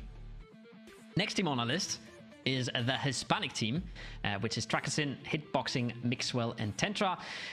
If you're not much into esports, you might not know who Mixwell is, but if you watch any tag shooters, the man was literally S tier in CSGO. The man didn't switch to Valorant, was absolutely insane there too, and now he's playing ABI tonight. And then I think Tentra Seal is a name that we know pretty well at this point. Lovely, lovely man. He performed very, very well in some of our previous events. Him and his adorable dog. I actually hope that we get to see him and interview him later, because this man is just a bundle of joy. He's one of the sweetest people I've ever met. Yeah, absolutely. Next over here, we get the CIS team, supported by Quattro Ace, Dunduk, the massive streamer in Recrent, and Arvin93. Now, the highlight for me here has got to be Quattro Ace. Whenever I look at any sort of like in-game event or any kind of leaderboard, this dude is always on top. Like, he is a humongous grinder. He is an incredibly mechanically gifted player as well. So not only is he just incredible on the game knowledge aspect of the game, but he's also just, you know, he's got the actual like aim mechanics as well on lock. Yeah, absolutely. Recon as well comes from a PUBG background, so that he comes from the same place that I come from, and at some point went from being a pro player into a streamer, now super successful. There's Team EU. We got Rockstar, Aimao, Glorious E, and Fair. And I mean, you know all these guys pretty well, Juxto, as well. This is a scary team. It is a scary team. I have found Rockstar in my games before, and I've lost a large majority of those games, unfortunately. And most of these people have been in the tournaments before. They know what to expect. They know the drill. It'll be interesting to see if they go for those first initial fights, having, you know, an ego battle, or whether they try to play it a little bit more passive and go for the reds. I'll talk about this more after. We'll talk about the meta more after. I think Rockstar was one of those guys that was really also trying to establish a really passive meta, and it's worked to some extent, but it has also not led him to the results that he would want. Then Team NA, these are big names once again. This is Trey, Landmark, Peanut, and Jake. If you don't know these guys, then you haven't been on Twitch much. You might be living under a rock, some might say. Some of the biggest names in the business, in the extraction shooter business as well, and then Baked Jake there. he should be able to lead them to a pretty good performance, no, Seal? Oh yeah, this guy is one of the biggest ABI creators in NA, and honestly, just looking at the other three guys as well, I'm a really big fan of Trey 24K. He was one of the only guys running the MK14 in the last ABI event that we were running, and Peanut and Landmark, like Landmark, absolute demon on the therms on our Northridge games, and you know I saw Peanut just putting down some of the best players in ABI as well in his game. So all of these guys, they've got the chops for it, Juxto. I'm pretty sure Landmark hunted me, if I remember correctly. For a good 10 minutes, some flashbacks I think over Landmark here. hunted me. Yeah. Yeah. Yeah, but, you know, he didn't walk away with a win. Yeah, not even close. That was Team Arcor with Juxto on the squad that won that last event. That was a pretty big one. I know Seal keeps telling me behind the camera he wants to play in these events because he's just fantasizing about winning like you've already done. So, yeah, no small feat. We're going to be heading into game very, very soon here. We're not going to make you guys wait even longer. We are going to go with Seal and I into game number 1 on Armory. But don't worry, Juxto is coming back in just a bit. We're just going to rotate through to keep things fresh. So, yeah, thank you, Juxto. And we'll see you in a bit. Bye. She got cut off. We couldn't even finish what she was saying. Get out of here, Juxto. All right, well, I'm really excited to be going. Yeah, we locked her up, dude. I'm excited to be getting this first game, dude. Armory, one of the maps that I have probably the most playtime on compared to basically anything else since the beginning of my ABI career. And this is going to be really, really telling what kind of games we get into co-op, because what you said before is that the meta is, you know, the meta and what the people's play styles end up being is going to determine just like who wins this and who's the most prepared. And we're going to get a really, really good showing on Armory if people are going to be passive or if they're going to be aggressive in the way that they take space. A lot of very important space to take, obviously, inside of the Armory itself. 3 locked doors, all with time locks with alarms tied to them that you'll have to risk to get in. Once you get inside, there's like 8 or so safes, which could have those juicy 10 mil reds inside. But if you don't go for those safes, maybe you can fight for some good safe terrain on the outside, which will, you know, give you some good sight lines and let you reach out and touch some of the other teams in the lobby below. To break it down for people that are a little bit new into this game or that do not like to play Armory because there's this lunatic that runs around with an MDR with Iron Sight and kills them every time. We've got the 3 doors to get in, and we've got the tank door that you see on your screen right now. That's the 1 minute door, right? That's the highest prio to get into Armory because it only takes 1 minute while the other ones take 1:40. However, it's the hardest to defend door. It's very easily nadeable. You're getting just third-partied by tappers in your normal games a lot. However, that might be a little bit different this time because I think what you said before is battle for space is quite important. No, I think you'd rather take the top of the hill, the radio position, than to get caught in a fight 4 versus 4 on one of the doors, right? Well, it really depends, right, Kobo? Because the access to Armory gives you 2 things. It gives you a chance at loot, which is to say, you know, you might get 10 million or so from a red, but it also gives you, for sure, 2 extracts, right? There's the control room, which opens up 15 minutes into the game, and then there is the boat, which you can pull a lever, and then in 2 minutes, 30 seconds, or 3 minutes, or one of the 2, it'll leave. So by controlling the Armory interior, you secure extracts, which is something that is kind of hard to do on Armory. But to talk about the math and numbers a little bit, like if let's say you get inside of Armory, you get all the safes, you don't find any reds. Well, now you have to go back outside. And leaving Armory is sometimes, in these kinds of matches, even harder than going in. And even if you do find a red, a lot of the kit that people are going to be bringing in is going to be worth more than 10 mil. So is the risk of going inside the Armory worth the reward? It really depends on the way that people approach this lobby, Kobo. Yeah. I think it's one of the most interesting maps, especially for our tournaments here, because it's so simple in one way, and that makes it... that gives you way more room for strategy, because there's very clear objectives, right? It's either you try and go for position, or you try and go for an Armory door. or maybe you try and just sit somewhere like the gas station to try and third party a fight. But there's not as many options, there's not as many ways to route across a map, that's not as complex as the other maps. So it's a bit clearer what your approach is, and like you said, if we can maybe read into teams a little bit more. That being said, I feel like in past events we've seen teams be very dynamic with the strategy they approach this, because there is no real one answer, there is no one strategy that will always work. I remember the last time we had Rockstar's team in here, we had them playing a bit of a 3-1, right? We had Nate staying outside the entire time while his team took on. Yeah. And everybody got caught off guard. Nobody thought a team would do that. So there is a lot of different ways you can approach this map and approach every one of these maps. And it's going to stay really, really interesting throughout all of the 5 games.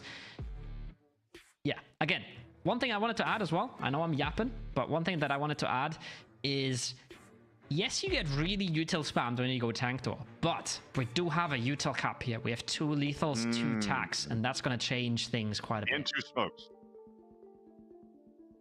The different rules, actually. This would be a good time to bring that up, actually, Koho.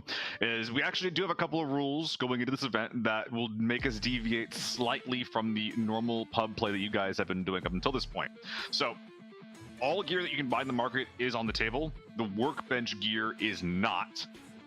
And red ammo is also off the table. On top of that, there's the grenade limit that we were talking about, as well as the 1 gun per team limit. That means we're not going to be seeing teams with 4 U1s unless they kill 3 other teams in the lobby.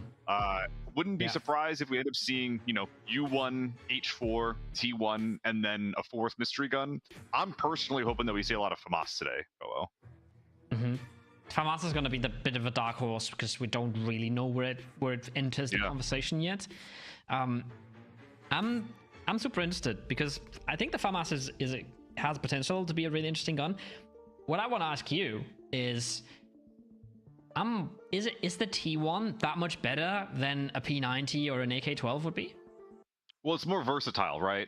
T1 compared to the AK-12 is about 4 more damage per shot, has a little bit worse recoil, a little better ergo. It's a great versatile all-rounder gun. You just don't see it as often in your public matches simply because a lot of the things that the U1 excels at are not as important as what the U1 excels at, which is to say the recoil control, the range, and the damage per shot.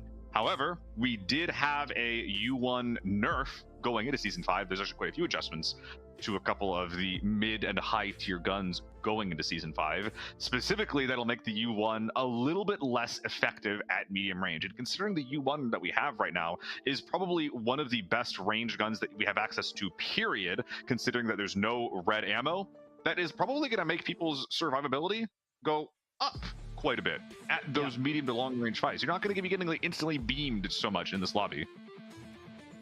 That's why I'm thinking AK-12. I think this map is not the worst for an AK-12 if you are not going for a door contest right away. But even if you do, there will be people on those hills. There will be enemy players coming in on high ground angles trying to peek you down. And an AK with BS ammo, you know, it does kind of mess with the good guns once you get that range in play. If somebody's in your face and he's got a P90, you're absolutely cooked.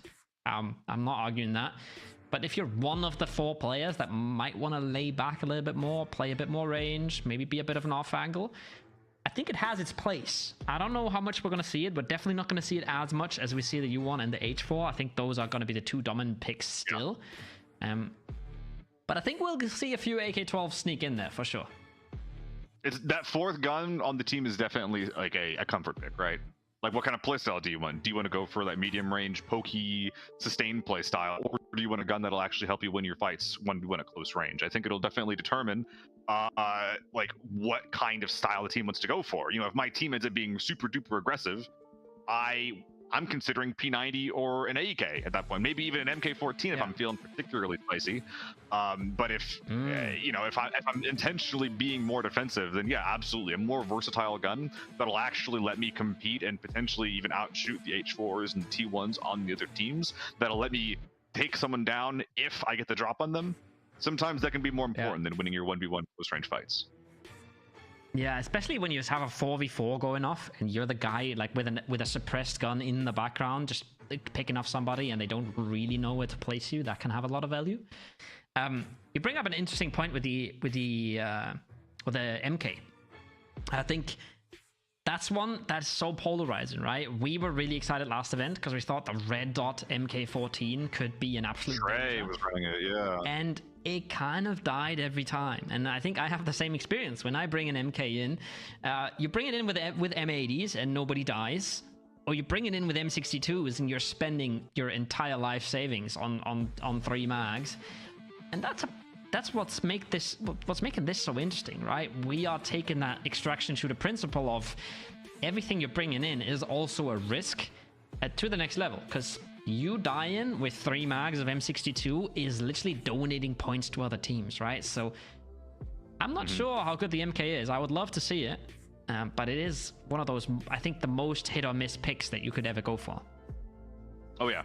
And honestly, I think that for me, there's like this idea where you really want to bring kit that lets you get the kills that you're quote unquote supposed to get. That's why the H4 and the U1 are so strong, is because while they primarily boast incredible damage, they also boast a lot of versatility and reliability. That's why we're seeing less P90. That's why we're seeing less AEK, because they're just not quite as reliable at getting always taking out players that are just like exposing themselves at mid-range. Definitely helps them a lot. Really quick, by the way, guys, we are getting into this game as fast as we can. We just had to do a little lobby restart. Once that is done, we will be getting into round 1, the ABI DGS. Okay. Impossible to answer question for you. Your plan was to play passive. You get the spawn right next to tank door. What do you do? Oof. That's rough. You can definitely back up and take the hill behind you. But if you're going to the tank door, that is prio for you. If another team decides to full send you, you could get naded to hell and back by holding the tank door. But any team that pushes you has to worry about the 3 other massive 4-mans that are in the lobby. If someone wants to contest you on that tank door, they're likely going to have to take a high risk commitment to actually take you down from that door and then run inside. So even if they are able to take you down and win that fight, then they're going to have the time to loot you, make sure that they didn't lose many, if any, people in the process, and then also go inside the armory. Now, if I can reliably win that fight and then go inside, I'm taking that every single time. I think I'd be happy with my entire team getting one person's loot, then extracting from the inside of armory. I think that's a really, really nice win. But it's really hard to say, especially if you're the person getting that tank spawn, if you want to be the one to light the fuse that actually ignites the lobby. A lot of the time, I don't think that that's particularly a winning position. Exactly. You don't want to start the fight. There's 4 other teams, right? You start the fight, you're kind of cooking yourself. But I think as well, the chance of you getting just sandwiched when you are opening that tank door is just massive, right? Because everyone sees the countdown, everybody knows your tank door, everybody knows there's a good chance you get pushed from mid, from tents, and there's a good chance players walk up on, just route around repair and walk up on the hill behind you as well. Now, you're the armory main here. I like armory, but I'm not quite 100% sure at this point. I'm thinking it's usually 4 teams, and then sometimes there is the 5th spawn below radio, right? I've actually been getting gassed on this lately, so I always thought it was 4, but now it might be 5. It's kind of hard. I've been getting gaslit on farm, on armory. It's kind of hard to say what it is normally in pubs, especially maybe there's some hidden stuff in season 5 that we don't know about. But as far as location, as far as locations go, there's a couple. There's basically prio to every single door that we get. You can spawn under radar, which will give you prio to the mid door, which is the best door to hold defensively. Also gives you prio to radar, which is arguably one of the best places to be. Just I want to interrupt you there for a second. I agree. It's one of the most interesting, one of the most prio spots, but you get it really rarely, no? It's way, way more rare than spawning around repair or spawning around gas station, for example.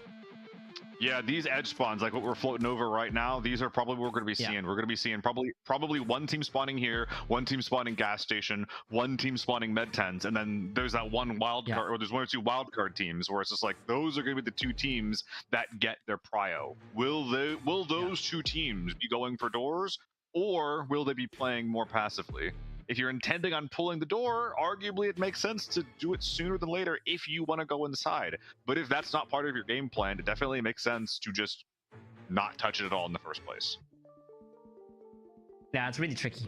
It's really tricky. I think if you were a 4-man with the radio spawn, I would send it into mid doors immediately. Because mids is so good to hold, right? It's so much easier to hold than other places. And you have 2 tactical grenades, so you could have somebody bring in 2 smokes. And then whenever that door's open, you throw the 2 smokes and you get in there. When you get contested on tank door, that's going to make things a lot easier. A lot more interesting. Again, just to repeat that for you guys, we are waiting for players to connect to the lobby. We've had a few crashing issues, but we are trying to get that game underway for you ASAP. I still think we're going to see 2 teams on each side almost every single time. So like both sides of repair, gas station, med, and then a bit of a wild card. So I'm wondering if us playing custom games with 5 teams in the lobby does sort of force the radio spawn, because I wouldn't know where else to place the 4th team, the 5th team. Sorry. Yeah, there's a couple of places. I don't think you get the spawn that's close to here and the one that's on the high ground next to the med tents. I don't think those two... No, that was removed. That was removed in Season 4, yeah. You can't have both. So, you gotta place a team in radio, no? I think it could be radio. I think it could also be near the high ground next to tank door. So, like, not actually in front of the tank door, but a little bit further back from there. I've had teams that spawn there and then walk back at me toward repair. So that could be a thing, but also just like next to the underground spawns. Like you can get one repair and then get one team at the underground basement. Okay. So you think, but when there's a team, right? Okay, we're going into deep spawn, deep spawn territory here, but we'll see it in practice in a bit. Let's have a bit of a look in to see what our players are doing, because we are getting ready for that armory. I promise. That's all I can do. Okay, I promise we're trying to get armory ready for you guys. I'm not sure. The boys that we've been waiting for. I'm not certain. Yeah. So far. P90, U1, T1, and is that Famas? What's Landmark playing? I see U1, T1. I think it's H4 SVD over there is what I'm looking at over there. And the SVD specifically is...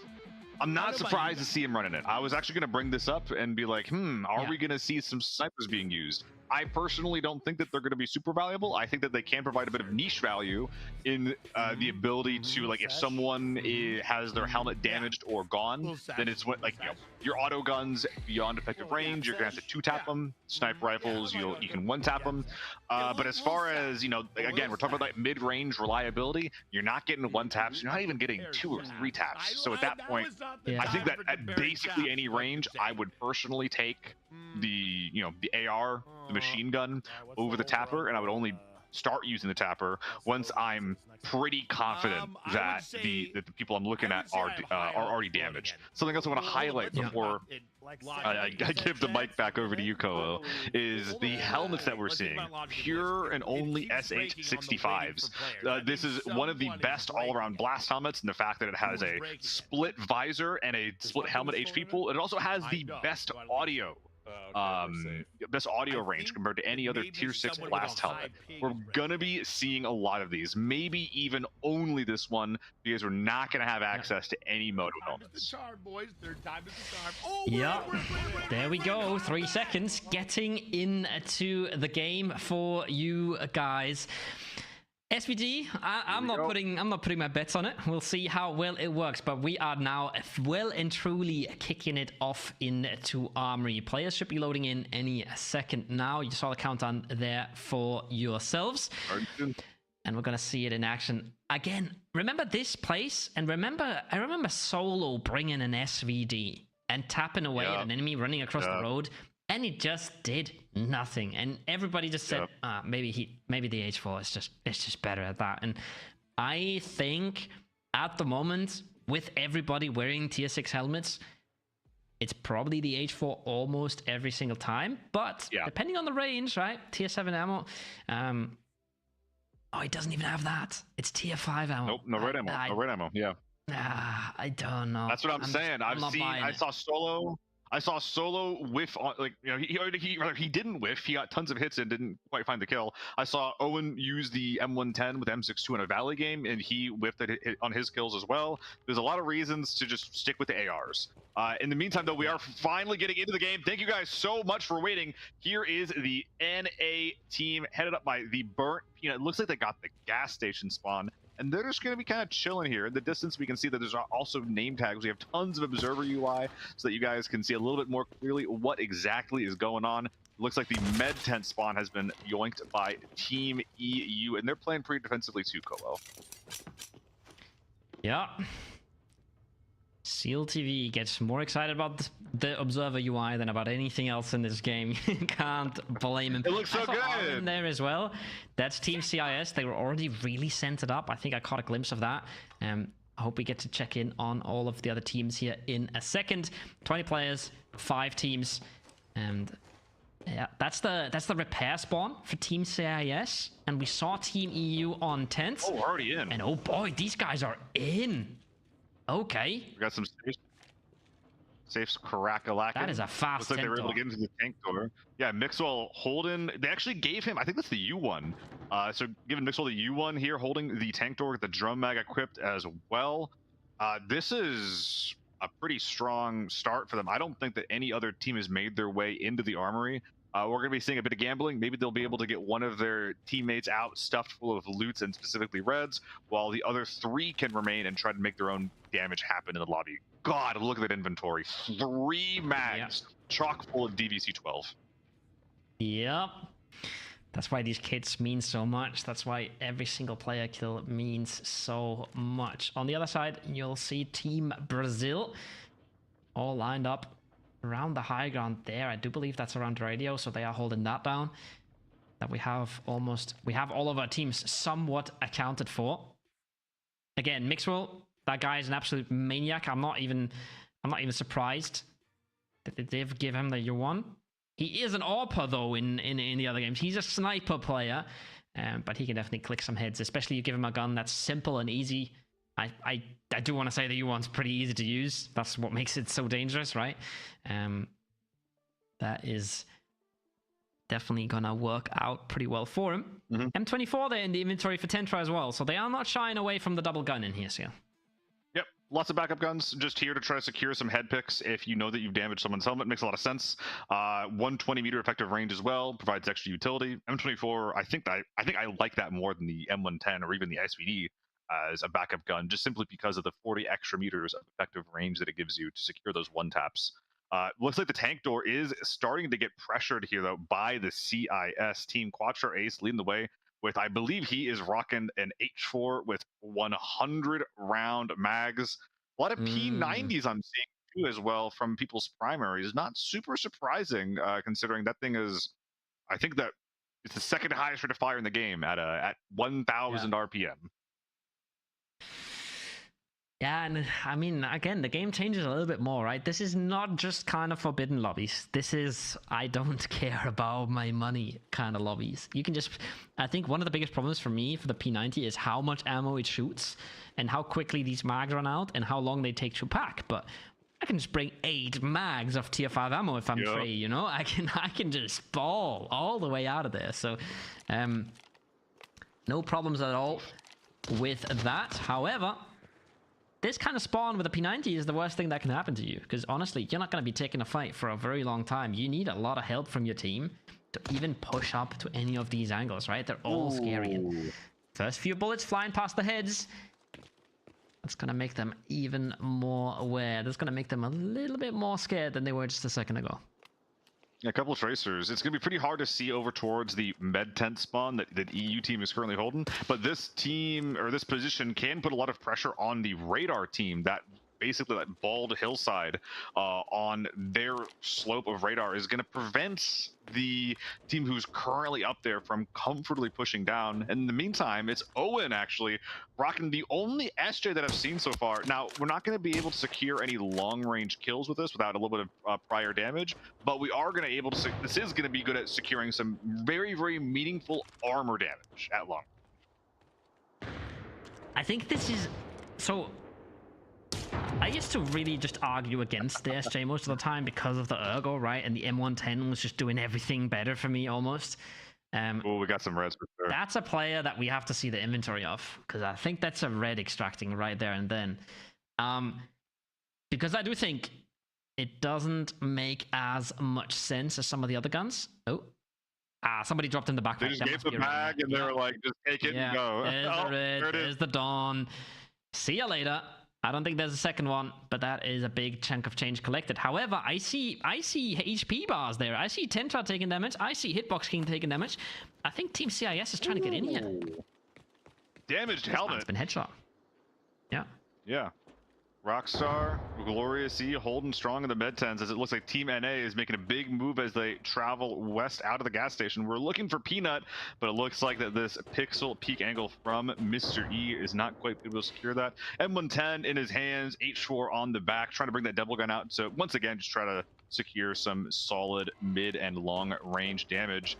But again, the NA team looks like that they did not like what the cards were giving them over on their gas station spawn. Will be centering up over towards that mines sluice area.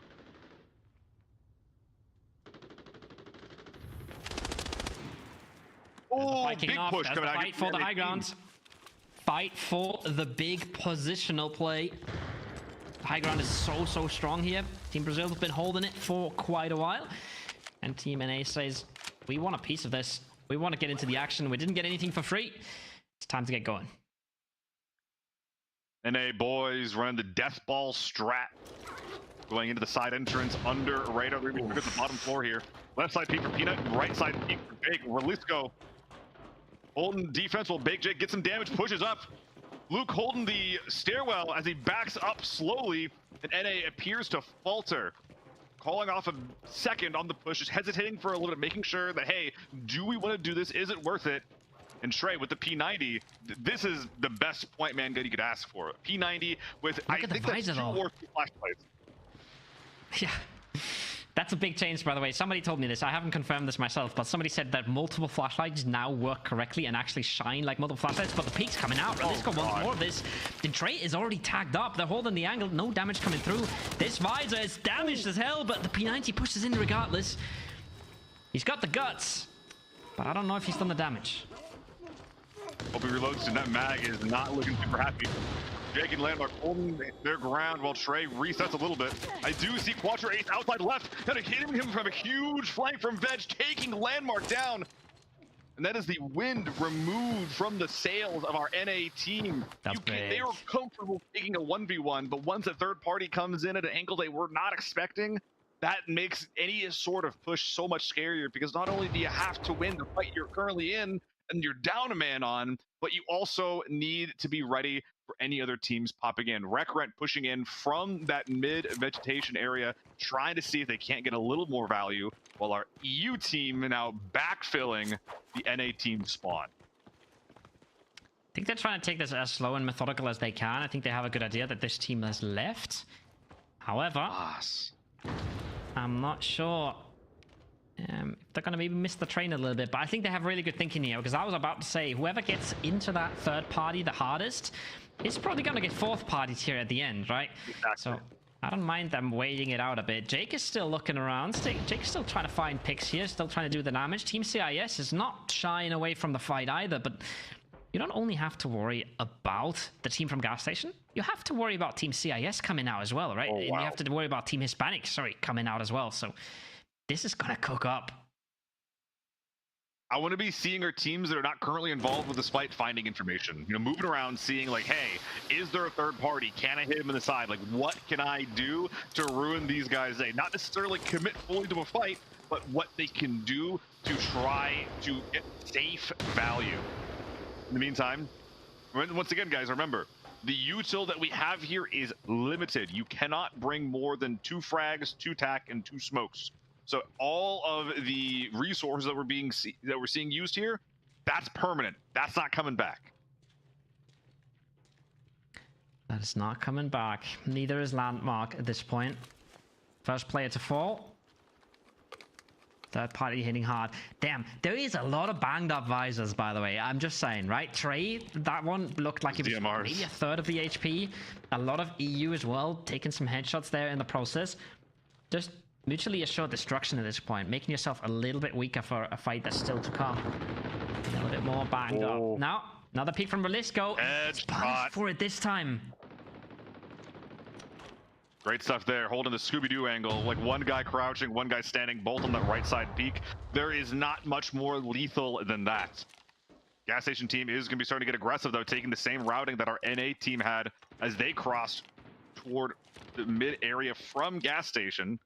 RTX holding a sort of rear guard, as it looks like the EU team taking Sluice proper. I like this. They're starting to creep up a little bit. Maybe they can get some damage onto the CS team, or CIS team, if they get too aggressive on the hills surrounding the radar.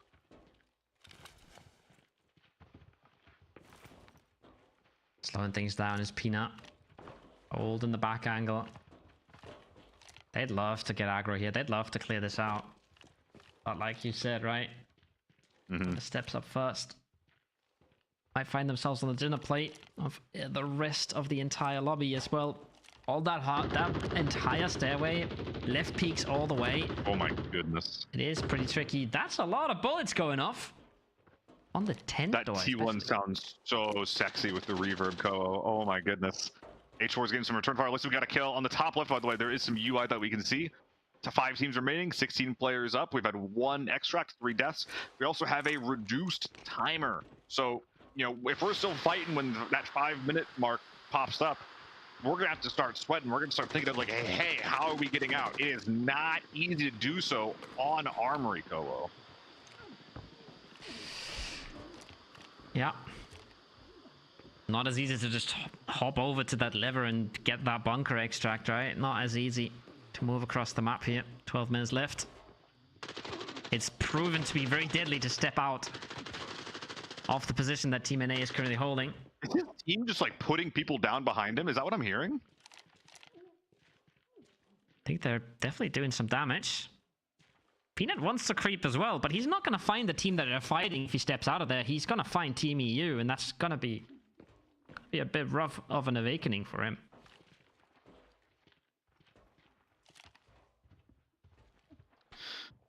Two players down here in the meantime. Went from 16 to 14 during. Peanut playing rear guard. Jake and Trey taking point. Looks like he gets a 3rd kill. This NA team, they keep getting pushed, and they're just playing this bunker strat real hard.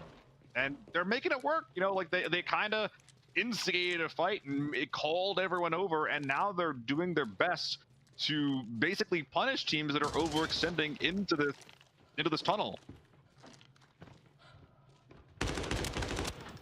Caught race. Decent hits. Caught. Headshots. He's taken a bunch of damage there, but does get out in the end. Peanut and Jake. Ooh, that's a fight. Oh, that's a good angle. That's a good angle for Quatrace as well. He's known at this point, but he's going to re-peek that. You know he is, and he's jiggling. This map is also a bit of his home ground. The man grinds the map like no other, but Peanut sees the head. It's the body, somehow. But Quatrace has lost his entire team already, Seal. Yeah, I think that they tried to push a little too hard into this radar basement, and now there's just bodies. I think probably of his teammates just scattered all around him. Not to mention, by the way, that there's still a team inside of the armory that could just burst out that tank door at any moment and take this position.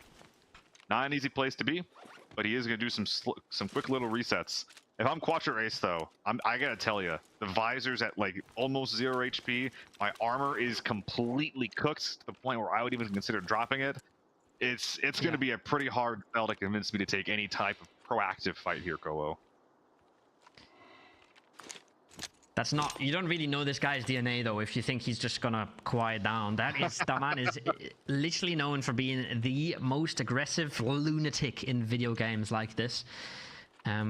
Yeah, I think you'd we nerdy theory crafting casters would say drop the armor, right? It doesn't have any benefit when it's 0 HP, does it?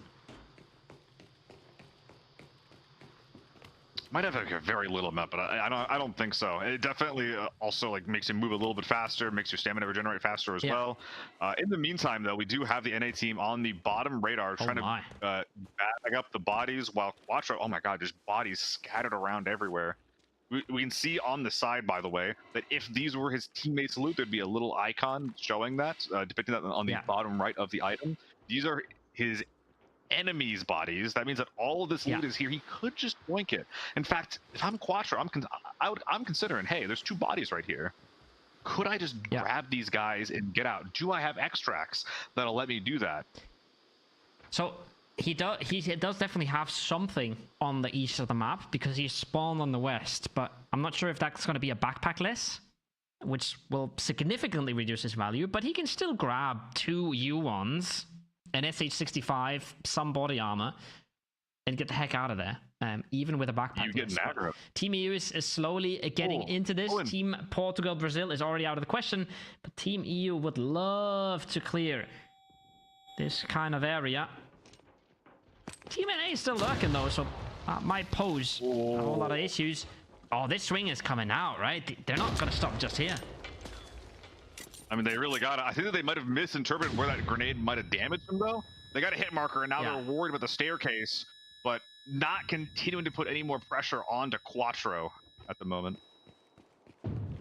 Yeah, they might have read that nade wrong for sure.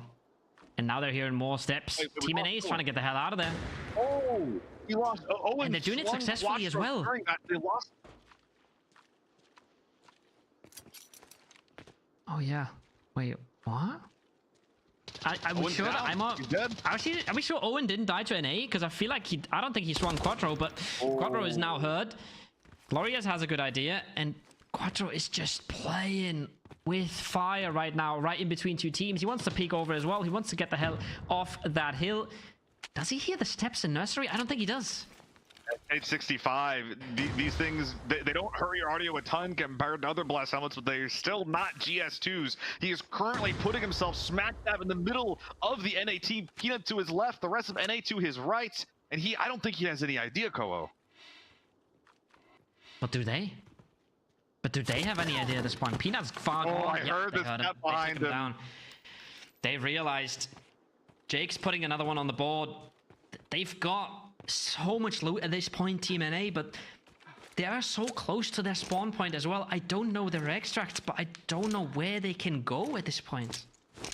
At this point, the easiest extract for them is going to be the outdoor underground tunnel entrance on the other side of the map, and I see not 1 but 2 teams that are going to stop them from doing that. They definitely want to start thinking about how to get out, but hey, Koho, the easiest way to get out is if you have no enemies left alive. I don't know how much that's gonna happen though at this point. Glorious is fishing as well. He's looking for pixels. Hey, 3v3. I hate this position so much. You feel like you're open to the entire map, but you still don't see anything except the tree right in front of you. Now shots from range come out as well, making me even I'm really glad. Scared. There's spike teams coming out, by the way, as well. They moved out of Armory, and they are third-partying this here in a second, and I don't think that's gonna go too well for... Oh, okay, never mind. Fair TX is not Team Hispanic. Oh, Rockstar hears them. Jumping up. Very aggressive. Hurt though.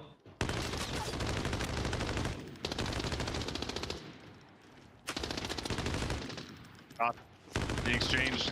Player in front goes down. Glorious Z. Body blocking for Rockstar does get punished for it. At this point with Rockstar, is the play to hold this ground defensively or to just go for a full retreat? Wait a minute. Oh my goodness, the NA team has an extract on the med tent. That is incredible for them. That is so sick. That is so sick. I think you just have to loot pieces of clothing or computers, I think it is. Computers for the med tent. But they're getting out. They already have access to it. They already have it. Trey is already gone. So we're good there. They just gotta loot up and leave. At this point, it's just can EU hold on in this 2v3? Nice little head peek. Damage is not coming out just yet. Trackerson falls away. Those helmets are banged up though. Look, there's more red than white on that helmet at this point.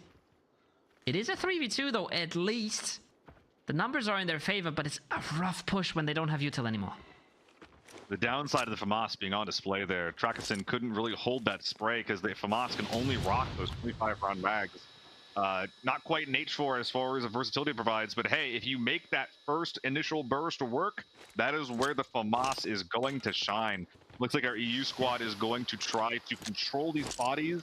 I do want to highlight 4 minutes left in this game. Looks like Fair beginning to drop and move towards Veg. We did have some CIS players in that area going down. This might be Rockstar playing defense, trying to make space for Fair to bag up some bodies and get out. At this point, they don't know, but I can see that, you know, the interior of Armory is empty.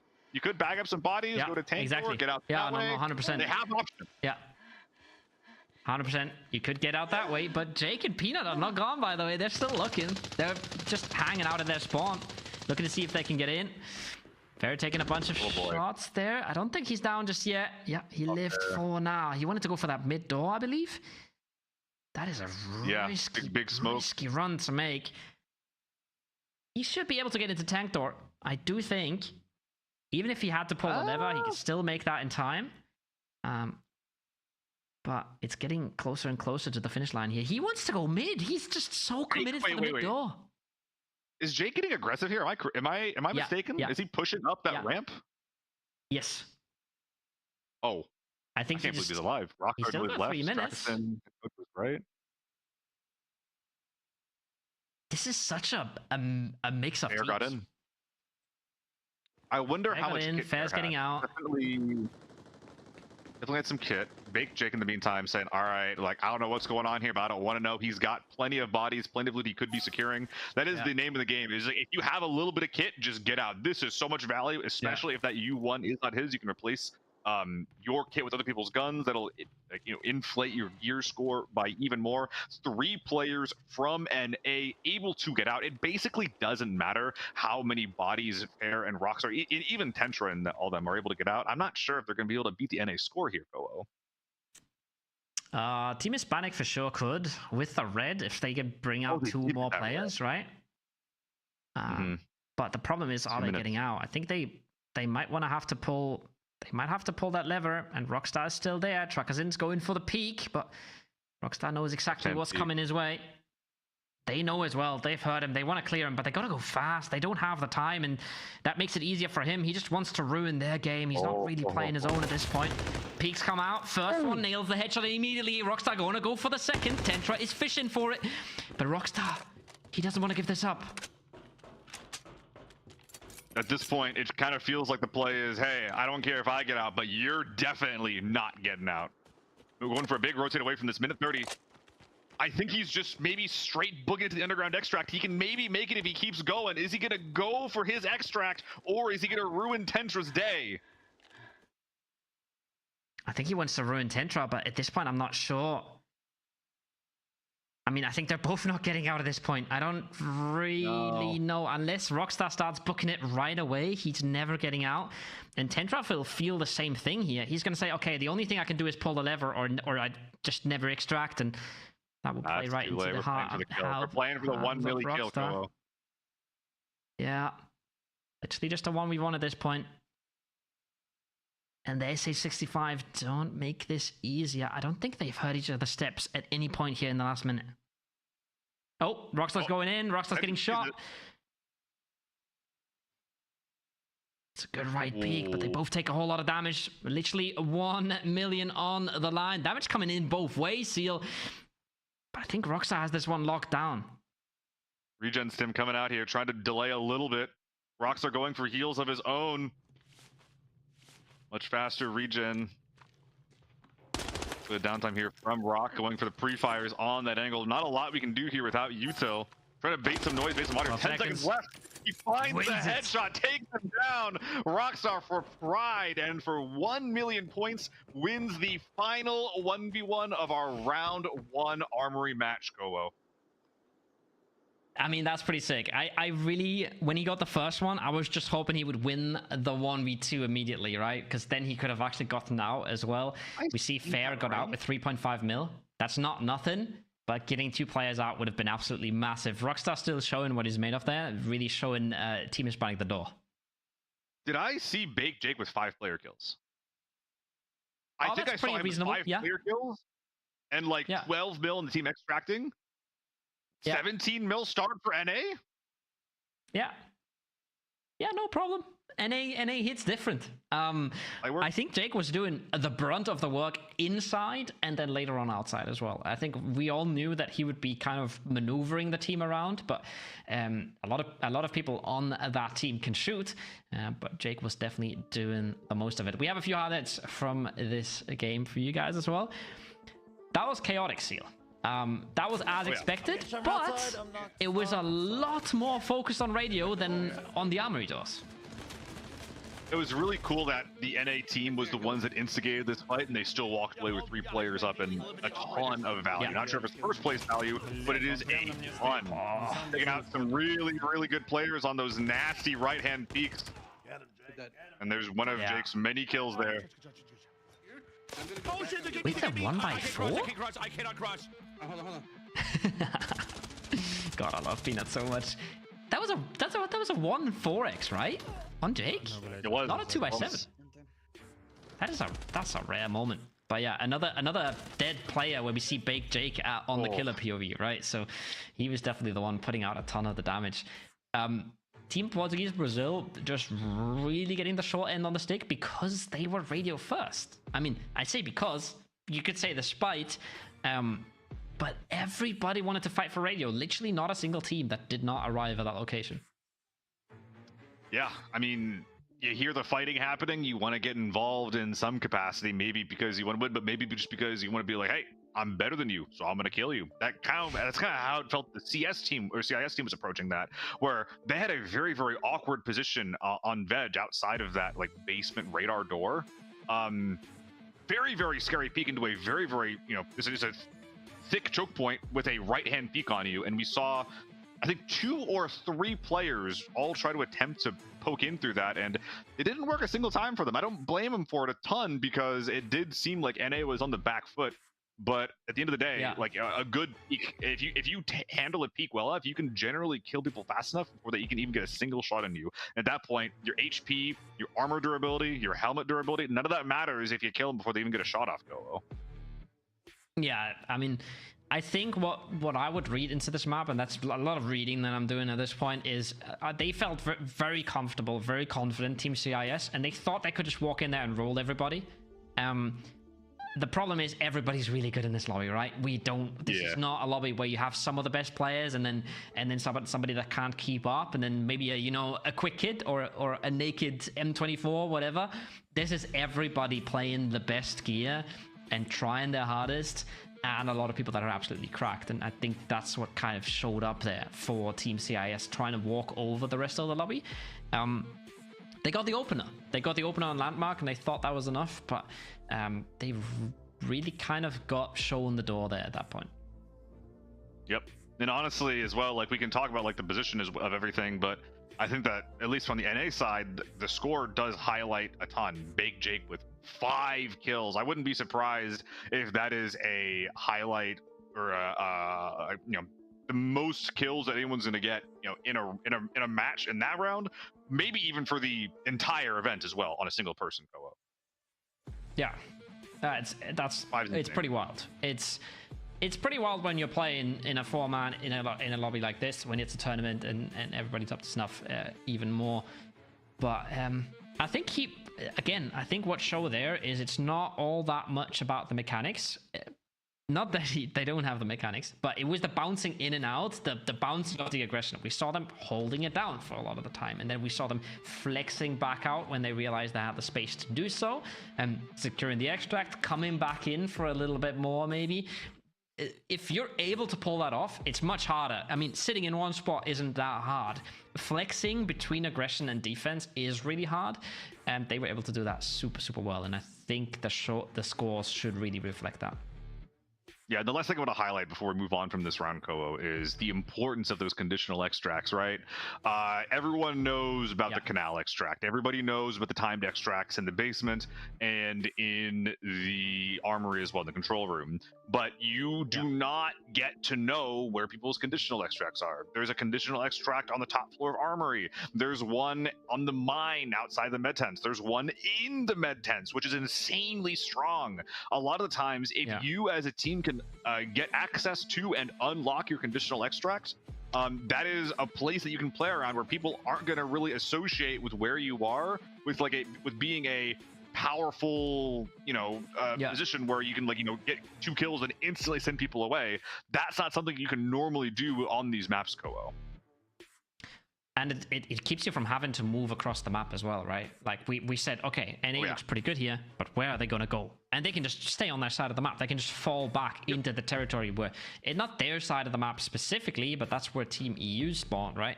They can just fall back to that side and be absolutely chill.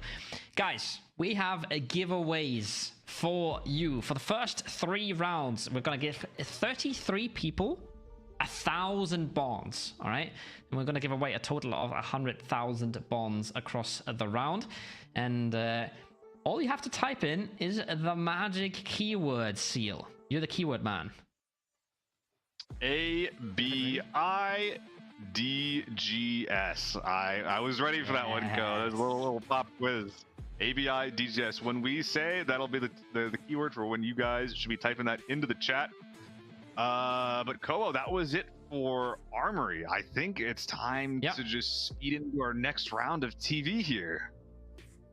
Yeah, and that is time for me to go. We're going to bring the amazing Juxto back in. I'm going to step back for a round and enjoy TV. Thanks for having me. Yeah, it was good to have you, man. All right. Juxto, how was it going? How did you like that first round? I didn't expect it to go on 20 minutes outside. That was surprising. I thought there would be more contest for the middle, but there wasn't. One team had free reign, extracted with a red, and there was a 20-minute fight outside that left to an MIA, but great kills. Yeah, that was a really, really exciting Armory match. But we're now going to TV, and this is one of those kind of rough maps where if you thought that controlling space on Armory was a big deal, I think that TV is going to be even more so. Where a lot of the times on this map we see people just basically holding down their quadrant, and then there's that one, that red-headed stepchild, the 5th team, who's just where do we go? Where do we call home? And usually that team is the one that walks into someone and then causes the spark that ignites the lobby there, Juxto. Yeah, and I find too with the extracts on TV, there isn't really a way to get around TV without setting off a ton of audio cues. So if we do have a team playing more passive and then a team thinks they're alone and head for an extract, we might be seeing an end-game contest there, a team trying to take a last-minute kill when another team is damaged already from the previous fight. TV is just so small in comparison to other maps. There isn't really much room for these longer range fights like we had on Armory, where an entire team was one part of the map and no one knew they were there. Yeah. Another thing to note as well is that, Armory, for example, has 8 safes, all that are safely tucked away inside the Armory. The TV safes are dangerous. We'll say, they're pretty dangerous to go for in the most part. There's a lot of them tucked in the low ground in the middle of the map, and you're not going there unless the entire lobby's dead, or you're suicidal. I guess you could be one of the two, but you're probably just going to be focusing on the players more so than the Reds going into this round, at least in my opinion. Maybe someone will prove me wrong going into this round. I think the problem with middle is there's so many height advantages for you to be shot from as well. And maybe people that you might not have heard, you obviously have the top of donut, you have near general and infirmary, and you might think that you can go and loot it safely. But as soon as you make noise, you've got a firing squad looking down on you. Yeah, I think that the same thing with Armory, just finding some way to leave the map and then building your plan around your exit plan, but building your plan around your extract is gonna be the name of the game. Last time we saw it was GL40 who was able to put his team in the library that was basically able to lock down and punish any team who did not instantly prioritize their extract. They took down tons of players that were trying to move around and get their extracts. I wouldn't be surprised if we see a similar strategy, basically leading the day going into this round. Maybe not the library specifically, but just some team in some spot around the map that will be able to deny movement and extract options from other teams. Yeah, and coming back to that, I wouldn't even be surprised if we saw kind of a general or a director bottleneck as well. Directors is a tough place to get stuck. Oh, for sure. Although yeah. they do only have 2 lethals, which I guess is a plus side, because if you were playing that normally, it would be a rain of grenades. But luckily on this, there isn't that many in comparison, so a director's hold wouldn't be as bad as it would usually. But I imagine with, 5 teams all going to be going for the points of interest for the safes, maybe. We saw a team extract with the red last time. I imagine it's probably going to be quite intense around those areas with safes, and obviously you've got the upper hallway outside a library, which is a difficult one to get to because of all the noise triggering with the scavs up there as well, which can be heard from either end towards donor or towards directors. Something I want to highlight: you can't put reds in your your secure container. You can't extract them that way. You also cannot use the supply bins, the recycling bins that are around the map to secure reds or any other loot that way as well. So if you do happen to get access to one of your few safes that you probably will get for free off the spawn, you then also have to extract with that red, which is not easy to do on this map. I wouldn't be surprised if we see teams, once again, I keep mentioning this, prioritizing their extracts before anything else, before area denial, before getting the safes. I think that strategy makes a lot of sense as we're going into round 2 on TV with Peanut. Oh, unfortunately, Peanut is failing the jump that I've found myself quite a lot, and again. And that's landmarks helping him out here. Like this. Unfortunately, if you are heavy, this jump is more difficult. It's a lot easier if you're lighter, but with a heavy gun, heavy gear, especially they're all wearing tier 6, if you don't have a great amount of endurance, you will be hitting your chin as you fly over this. Oh dear. And again. No, dude. No, dude. Oh, no. He looks confused. The toasty legume he just can't quite make it work. He just can't quite get there. Poor Peanut. Oh no. Okay, he's taking it slower this time. I'm not sure if he's looking in his inventory here. Just trying to figure out what's going on. Helmet does slow you down. Helmet does slow you down. You could take the helmet off, increase your move speed a little bit, and yeah. I think he forgot to press spacebar then. Okay. And he's up. Let's go. Let's go. Let's go. All right. He's finally made it. I'm unsure where his team is. I think they're inside the general. Yeah, they are. And then he's going to be holding the hallway here down to middle. The poor guy. All right. Well, here we got general secured here by the NA team. His teammates have been able to secure the safe while we've been waiting here. And I wonder what the next plan is going to be for our NA crew now that we're all grouped up as 4. We got all the quadrants around. I see like every single team playing defense in their chunk, but I do see 2 teams over there on the northeast edge. I believe it was our NA. Well, there's 3 over there if I'm not mistaken. No, I'm sorry, I am mistaken. There's 2 over there. Big is just kind of in. Oh, is it just right name tag over it? Yeah. Yeah, so we do have. A little confusing, gang. I apologize. Is that directors or are they sofas? I'm pretty sure they're directors. And Peanut blocking someone else's gun here. No, Hitbox King is actually in sofas. He is trying to find some kind of ambush here on the general team. Okie dokie. So we do have him looking for a pick, but unfortunately it's a hard pick, and there is almost a pixel peek you can get here between these boxes, which obviously the team has to be careful of. But it seems like he's retreated a little bit now. Yeah, it's a bit of a hard sell to look for like any kind of like dangerous peek down that hallway, because you have, good peaks that are holding one particular angle, they have good peaks that are holding a different angle, and like you basically have to take a bad peek to look down that hallway.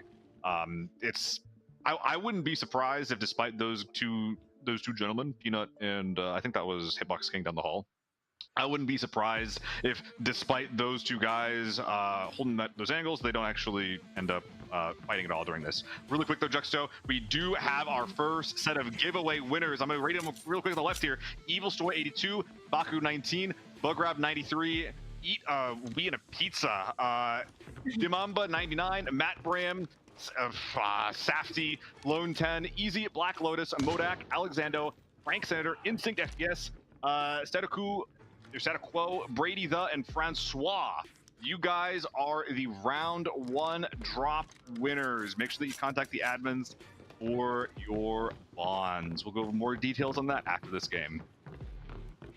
I'm surprised again about how passive this has been, because everyone just seems to be planted. I don't know if we've missed something, but we've got the teams still here in Gem. We still have the directors team still have 20. 20 players remaining, and no one seems to be moving yet. I think they're waiting for each other to make a move.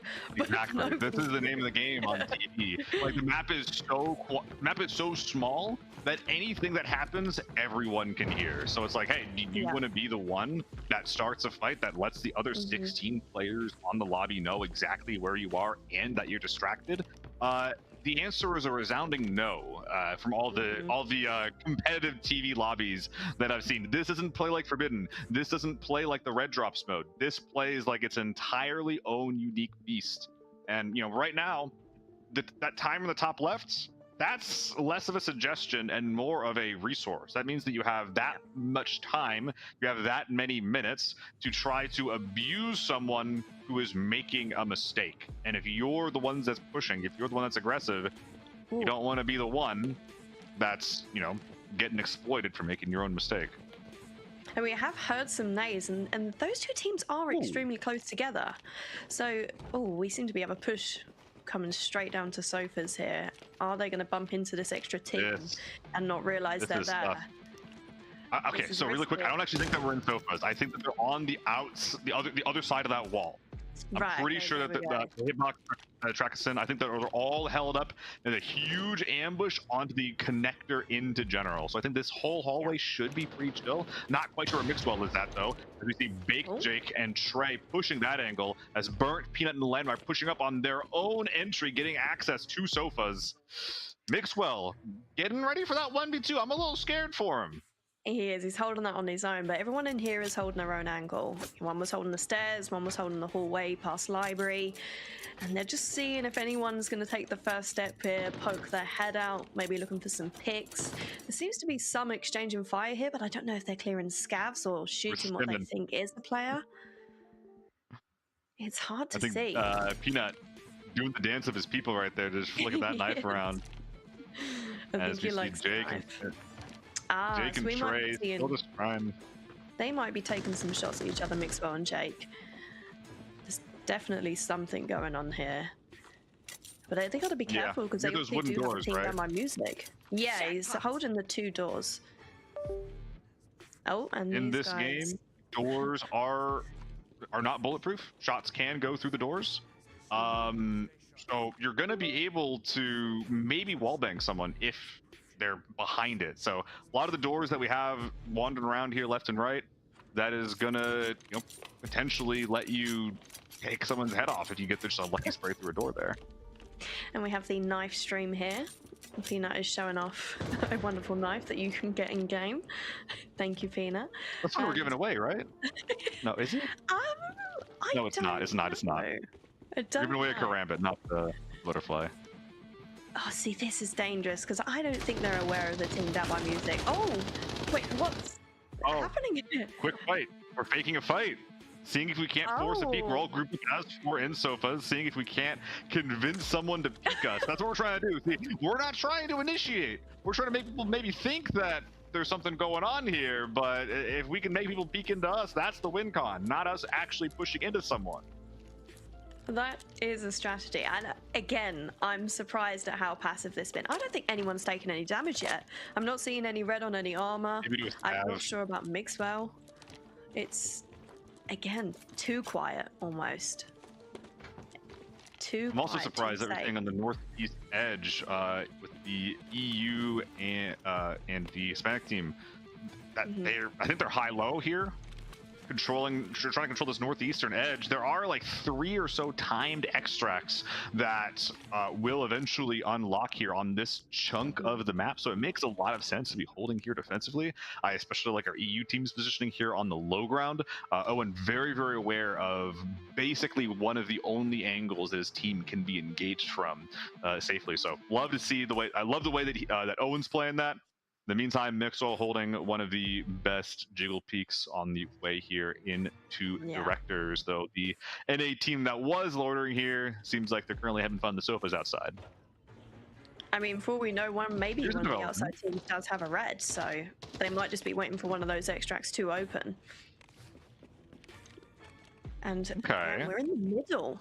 We're heading for the middle, and there's still nobody's died. All teams are up. It's going to be noisy being in the middle here with all the scabs, and there is the bird's eye view down there. Peanut is looking. He's clearing the scabs for him. Am I crazy? I feel like I just heard like 100 round H number somewhere. So I think someone somewhere is having a bad day beyond just these scabs. But in the meantime, NA team trying to do what they can to take a little bit more space. They are next to that library location, as it looks like that the NA team has yoinked that. They did watch GL's team have a very, very good game from this spot in our previous event. Looks like that they will be potentially adding themselves onto the list. In the meantime, though, yeah, we do have some shots being exchanged. Armor all gone. And a knock and a res coming out for Brew King here. So it's interesting to see which fight this was and who this was with. But it looks like they've got the res, the player's back up, and he's looking over to Donuts. I'm guessing that's where they were shot from. They came through middle, up to Infirmary, and got shot from Donut. Really quick, I want to highlight to you guys on the left side the current rankings. We could not get them to you between the rounds right now. NA currently in the lead with a pretty hefty start. CIS and PTBR still looking to try to get on the board. H8 is down. One is down. Unfortunately, they run into Hitbox King that had this angle here up the stairs, and unfortunately 2 of them are dead on the NA team. They've been there for a long time, and it paid off. They got 2 picks. And that's one of those things that we kept talking about. A lot of the times there is some defender's advantage if you don't have that infinite util to rock with. Didn't want to pop in with util, just took the peak raw, and they got punished for it, losing 2 right away. This is going to open up the rest of the leaderboard quite a bit, Juxto. NA team currently in the lead, but down 2 players, and down Jake. Yeah. I don't think they have any reds either. Not with the way that they're playing, especially if you can't deposit the red. I don't think they have a red or anything, and they seem to be pulling back a bit, but also heading back towards directors, again, which is interesting. They're probably hearing the fight in the middle, a bit confused, know that Hitbox King is holding an insane angle, and they are going back in for an engage again. Hearing some nades from towards the CIS team location. And Landmark looking for a little right side peek, waiting for them to be peeked into, hopefully. Pretty hard to actually initiate a fight as a 2-man, but if someone's going to peek into you, well, you're not going to get a better kind of engage than that. So you're just kind of looking, I'm not sure if Trackison is aware, but if he just takes 2 steps forward around this wall, he does have 2 very, very big guns from 2 very, very angry men that are ready to light him up. Also, I'm not too sure how the P90 compares at range compared to the HK and the U1. That is one thing. Not as good. But he seems to have backed off, actually. So he has gone somewhere else. They seem to be retreating. But again, it seems like Mixwell's still holding the bridge at the back. He is holding it down, keeping it watched. And Hitbox is still in the corner. That's good. You're not fighting one team in ABI. You're fighting against the entire rest of the lobby. There's more utils popping in. Again, you don't have infinite util, so every single time you throw something like this, it is a pretty big commitment. They're probably getting some hit markers from these stuns onto hitbox. I don't know about the rest of these players, though, and regardless of whether or not those hit markers are coming in, Peanut and Landmark did not like the info that they got from that util. Are just going to continue to hold neutral here, as we do see on the far right, Brew King getting aggressive from towards Generals. Oh, and here we got a team coming up on these stairs, but I'm unsure where this is. Is this elevator stairs or is this in the corner of the map? I can't quite tell. This is elevator stairs. Elevator stairs. So we're pretty close. We're pretty close. Oh, and they are pushing very close on the NA. And Burn Peanut, oh dear, we're going to be having a pinch here, unfortunately. Oh, one's not. Oh, one is one tap, just taking him down. Can't quite find the flush. That's so unfortunate. No, he doesn't get. It looks like he's going to get picked up, unfortunately. GHO. No, knife. GHO's going in. Let's see if this connects. Looks short. Might have hit the ceiling on the way there.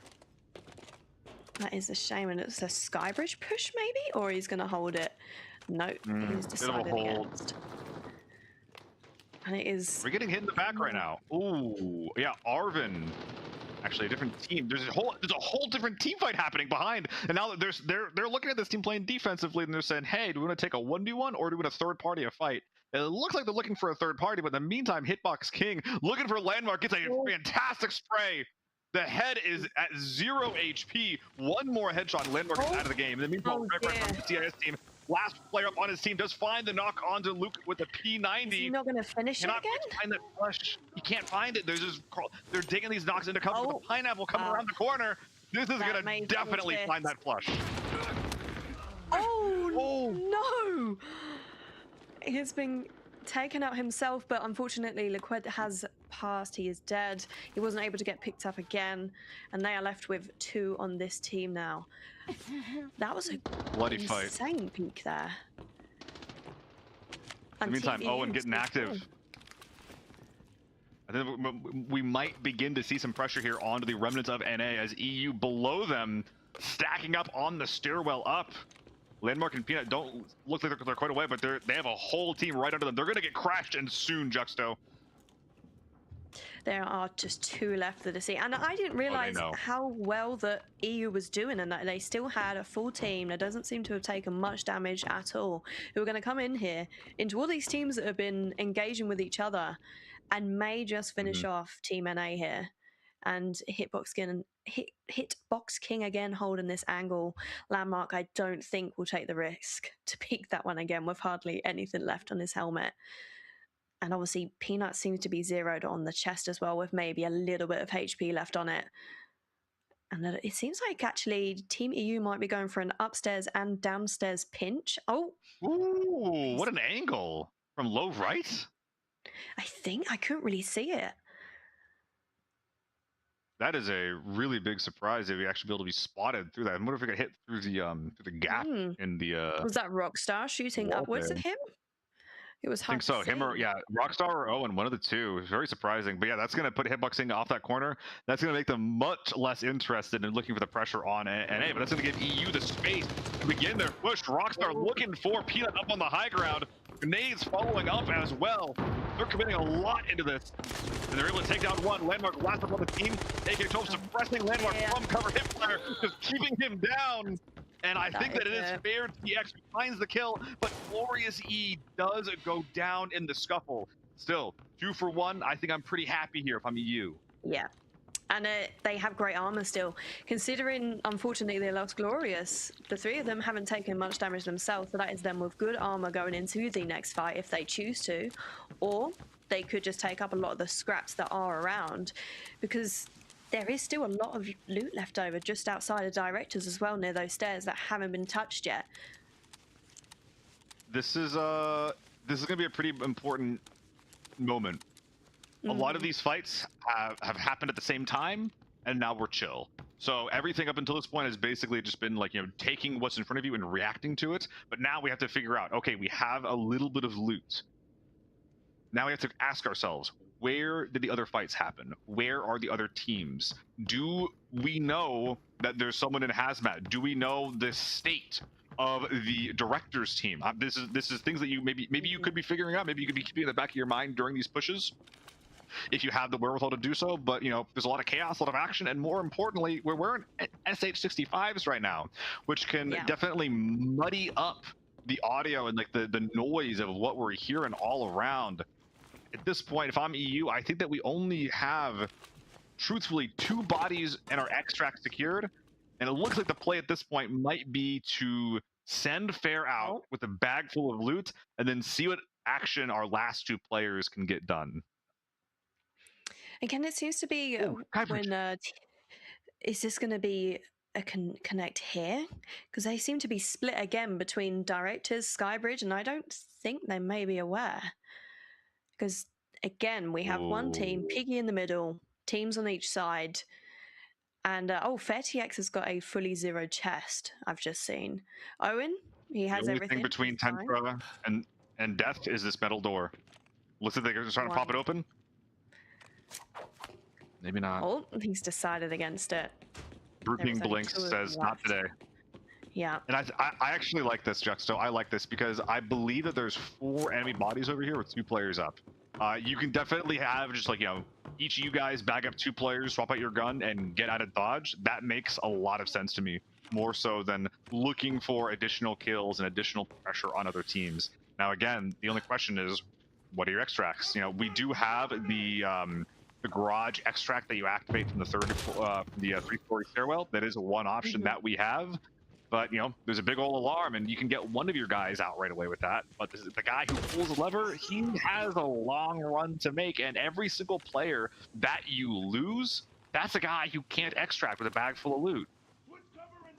And with only 5 minutes nearly left on the clock, if they're going to be taking another fight, it needs to be done quickly, because they've got to pack everything. They'll be critical.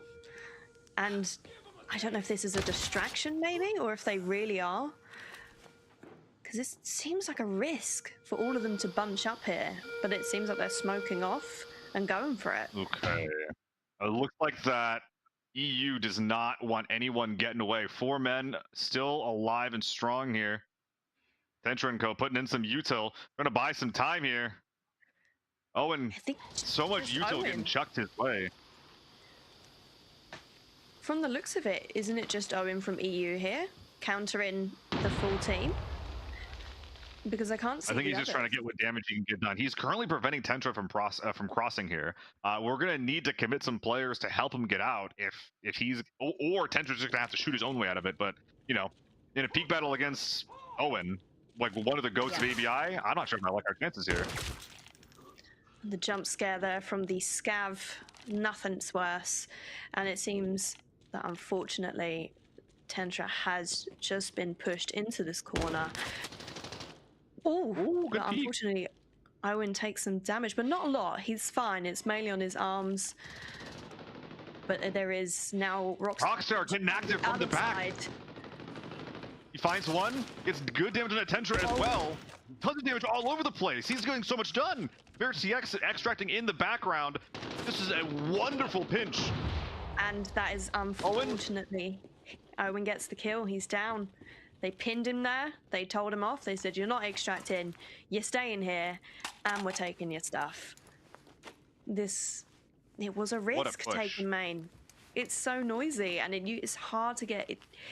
You can get stuck there very easily if you've... This was an incredible push from the EU team. Rockstar and Owen just basically winning a 2v3. They didn't even have their full team here. During this fight, we saw Owen send...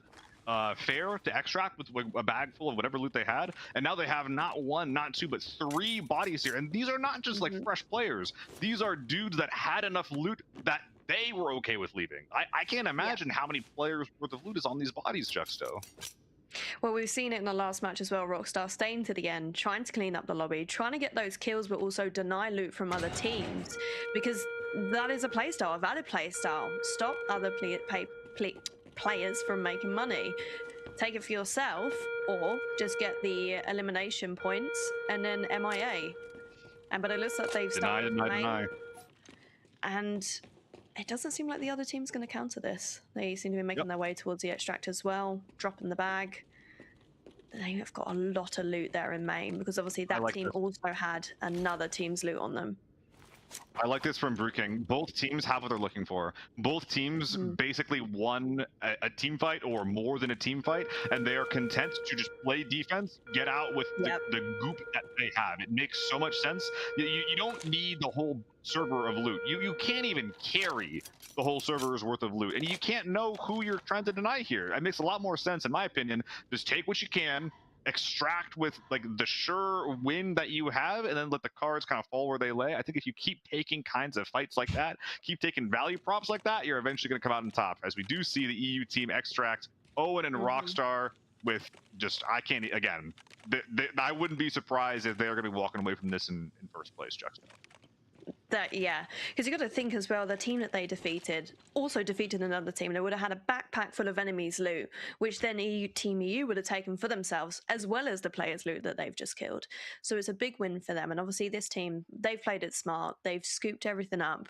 They're not going to protest against the main extract, which has gone off twice now.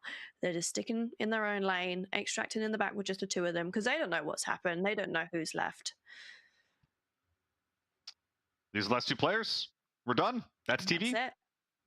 Congrats. That was a pretty fun TV. I think it was NA, honestly, that they did the same thing as last round, where they were the ones that were running around. They were the ones making all the noise, but unfortunately, they could not make their initial push into directors work out.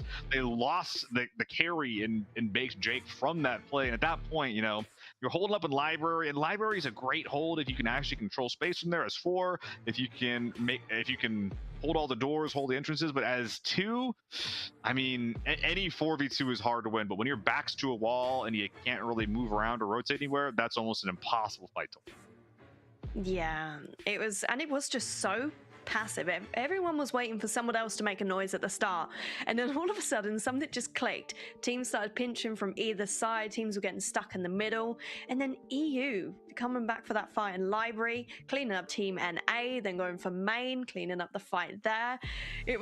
We didn't see much of them, and then they came out of everywhere and just cleaned it up completely. It was a nice aggressiveness, especially from a duo there at the end, loading up a teammate, sending them out and going, right, who can we deny and extract now? And they went to main and they did exactly that. The highlight was definitely from Owen and Rockstar. They didn't rest on their laurels. They only had 2 kills of loot secured for themselves. They said they wanted more, and they were able to make a fantastic 2v3 play work for them. Fantastic job. It was great to watch, and that the hitbox, the bait. Oh my god! We're not gonna show him failing the jump. Oh, that was crazy. The one shot, quick jiggle peek to take him down. That was wild from people. This is Team EU coming up the stairs here into library and finishing this off, and the pineapple takes him out, unfortunately. Landmark stuck behind this box. God. Oh, unfortunately. I can't believe he finds one during that. He actually takes down Glorious while he's getting pressured from 3 different players from 2 different angles. Incredible stuff. If I'm Glorious E, I am never expecting to actually die there. Yeah, I agree with him. Dude, look at him. Yeah, he's as flabbergasted as I am. And here's the main push on the extract. Oh, he tries to go for the extract too. How unfortunate. And he's all from him, and that is all of them down. Incredible what stuff. A shame. That was a great match. So far, that one particular fight is the highlight of the event for me. Rockstar and Owen just putting on an absolute clinic, just abusing any small source of weakness from both of those 2 teams. And you know, sometimes you kill a guy and you just get his loot. Sometimes you kill a guy and you get 8 players worth of loot, and that is what happened just then. But real quick before that, Juxto, we're just getting out of round 2. We have a few more giveaways that we're going for today. Can you share with everyone what we're doing here? We do. We have 33 winners per round, and you will get 1,000 bonds per winner. And we have 15 winners per round of $50 Steam gift card per winner. So you can get yourself something off Steam if you'd like. But we're also giving away 5 Riptide Striker, which is one of the knives in game, if you didn't know. So, Sil, tell us what you need to type in chat. this is what I'm reduced to now. I'm just a chat bot. I cannot remember. ABIDGS, ABIDGS. That is what you guys are going to be typing. to get access into these giveaways. Go ahead and give it a quick little spam, gang. There's going to be more Bond winners going into the next round. And in the next round, actually, is it airport? I think it's airport, isn't Airport. And I'm not going to be there. I'm going to be. I'm getting fired for a game. I said. I talked about Peanut's butt a little bit too much going into that game. That's going to be it for me for now. I'll be taking a break, and Cole will be replacing me. And then those two will give you all the action coming on Airport. Thank you guys for having me so far. We'll see you soon. Hello. Yay! I'm back on track. Welcome back. Seal already said, give it a little spam. Seal needs to open the Twitch chat and see what it's been for the last 3 hours. There's literally nothing else in there except API DGS. There's no conversation. Yeah.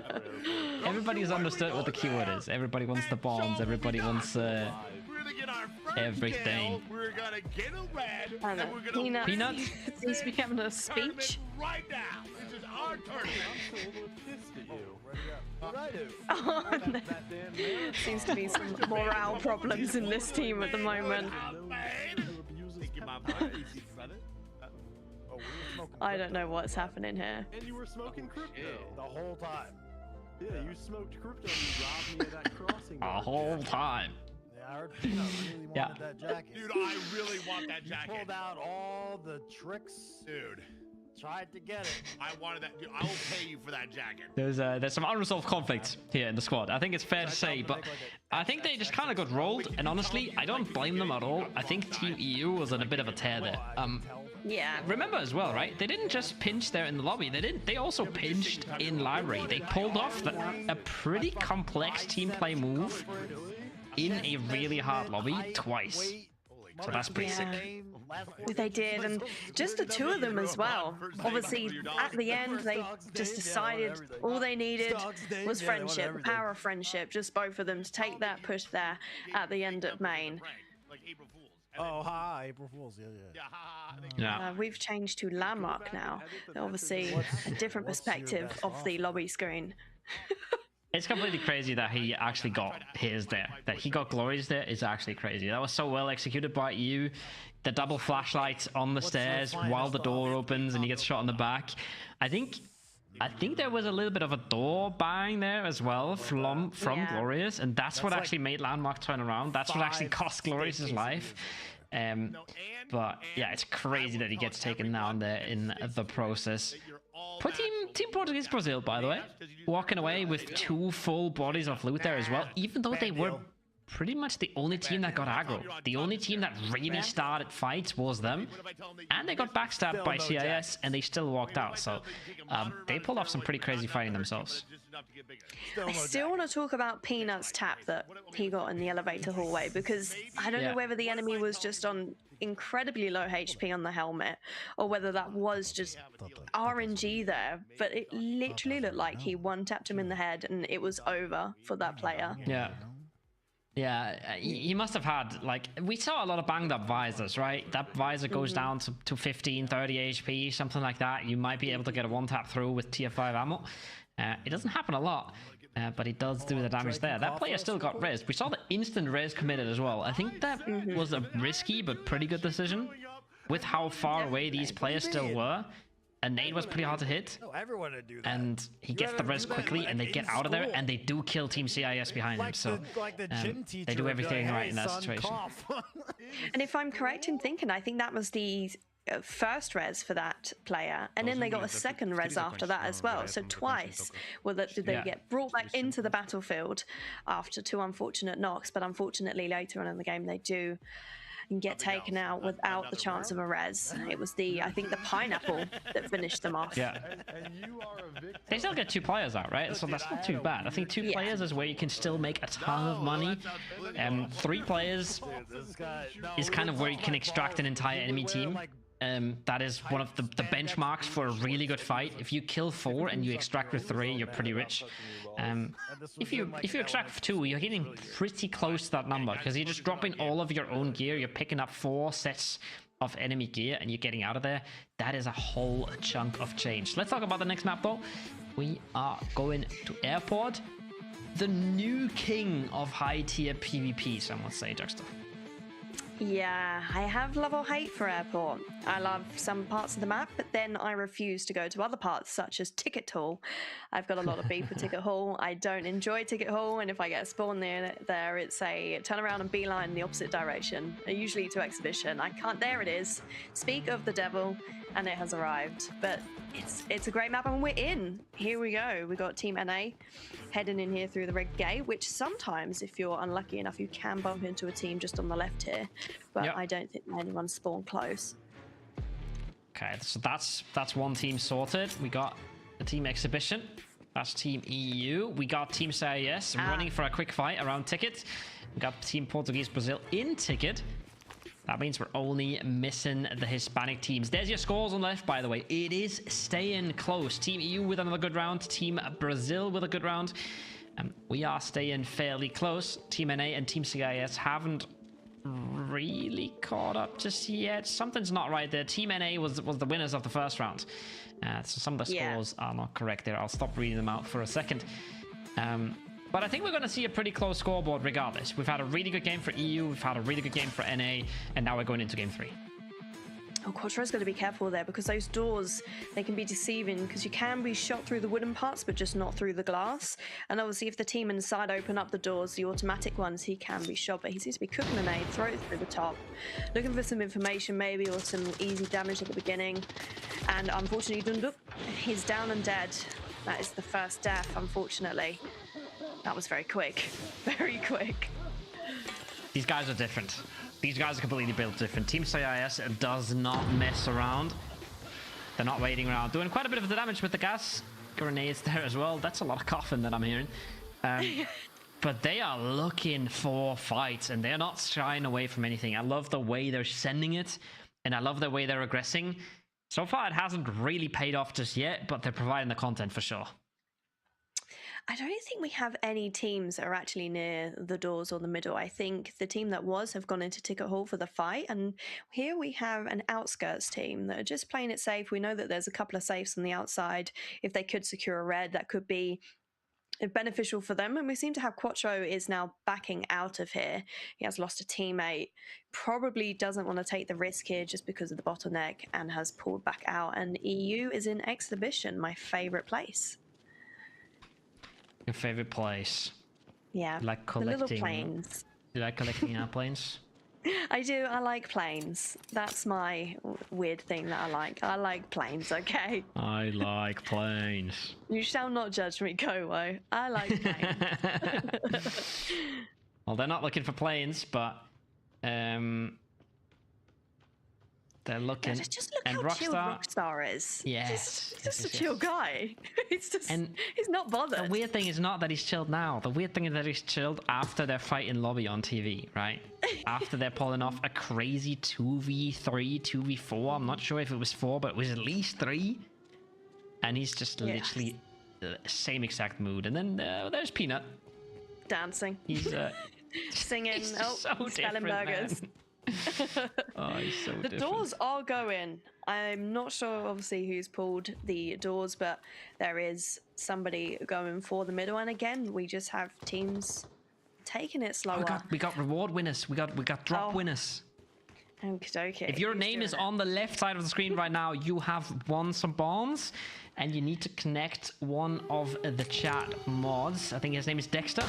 I'm going to confirm that with production there in a second. But you will get your bonds probably in a Twitch whisper if you don't have them blocked. Otherwise, you can message the admins. But you are gonna get yourself 1,000 bonds.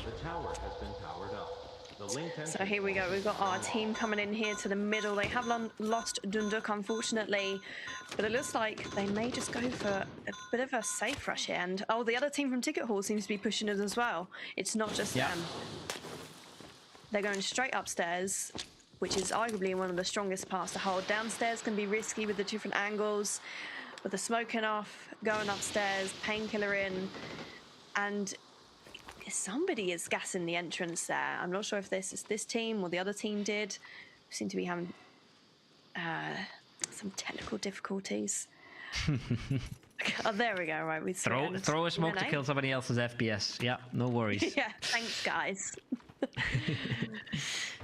I wonder how much of, like, we know, right, that two teams are contesting for the inside, but they're not really audibly fighting just yet. Once they are, that thing is going to explode. Nobody's going to stay on the outside if there's a big fight on the inside, I don't think. Now, you got experience on this. Ooh. You've been on a team that stayed outside and kind of won the round, but what if... Oh, I thought that was an insta. No, just a bit of damage done and the player disappearing. Oh. That is not shoot through, my friend. That is bulletproof, unfortunately. This is, I mean, it's a great way to see when people are peeking, but unfortunately, you cannot shoot through this glass, which is an unfortunate part, because that would have been a great headshot if not.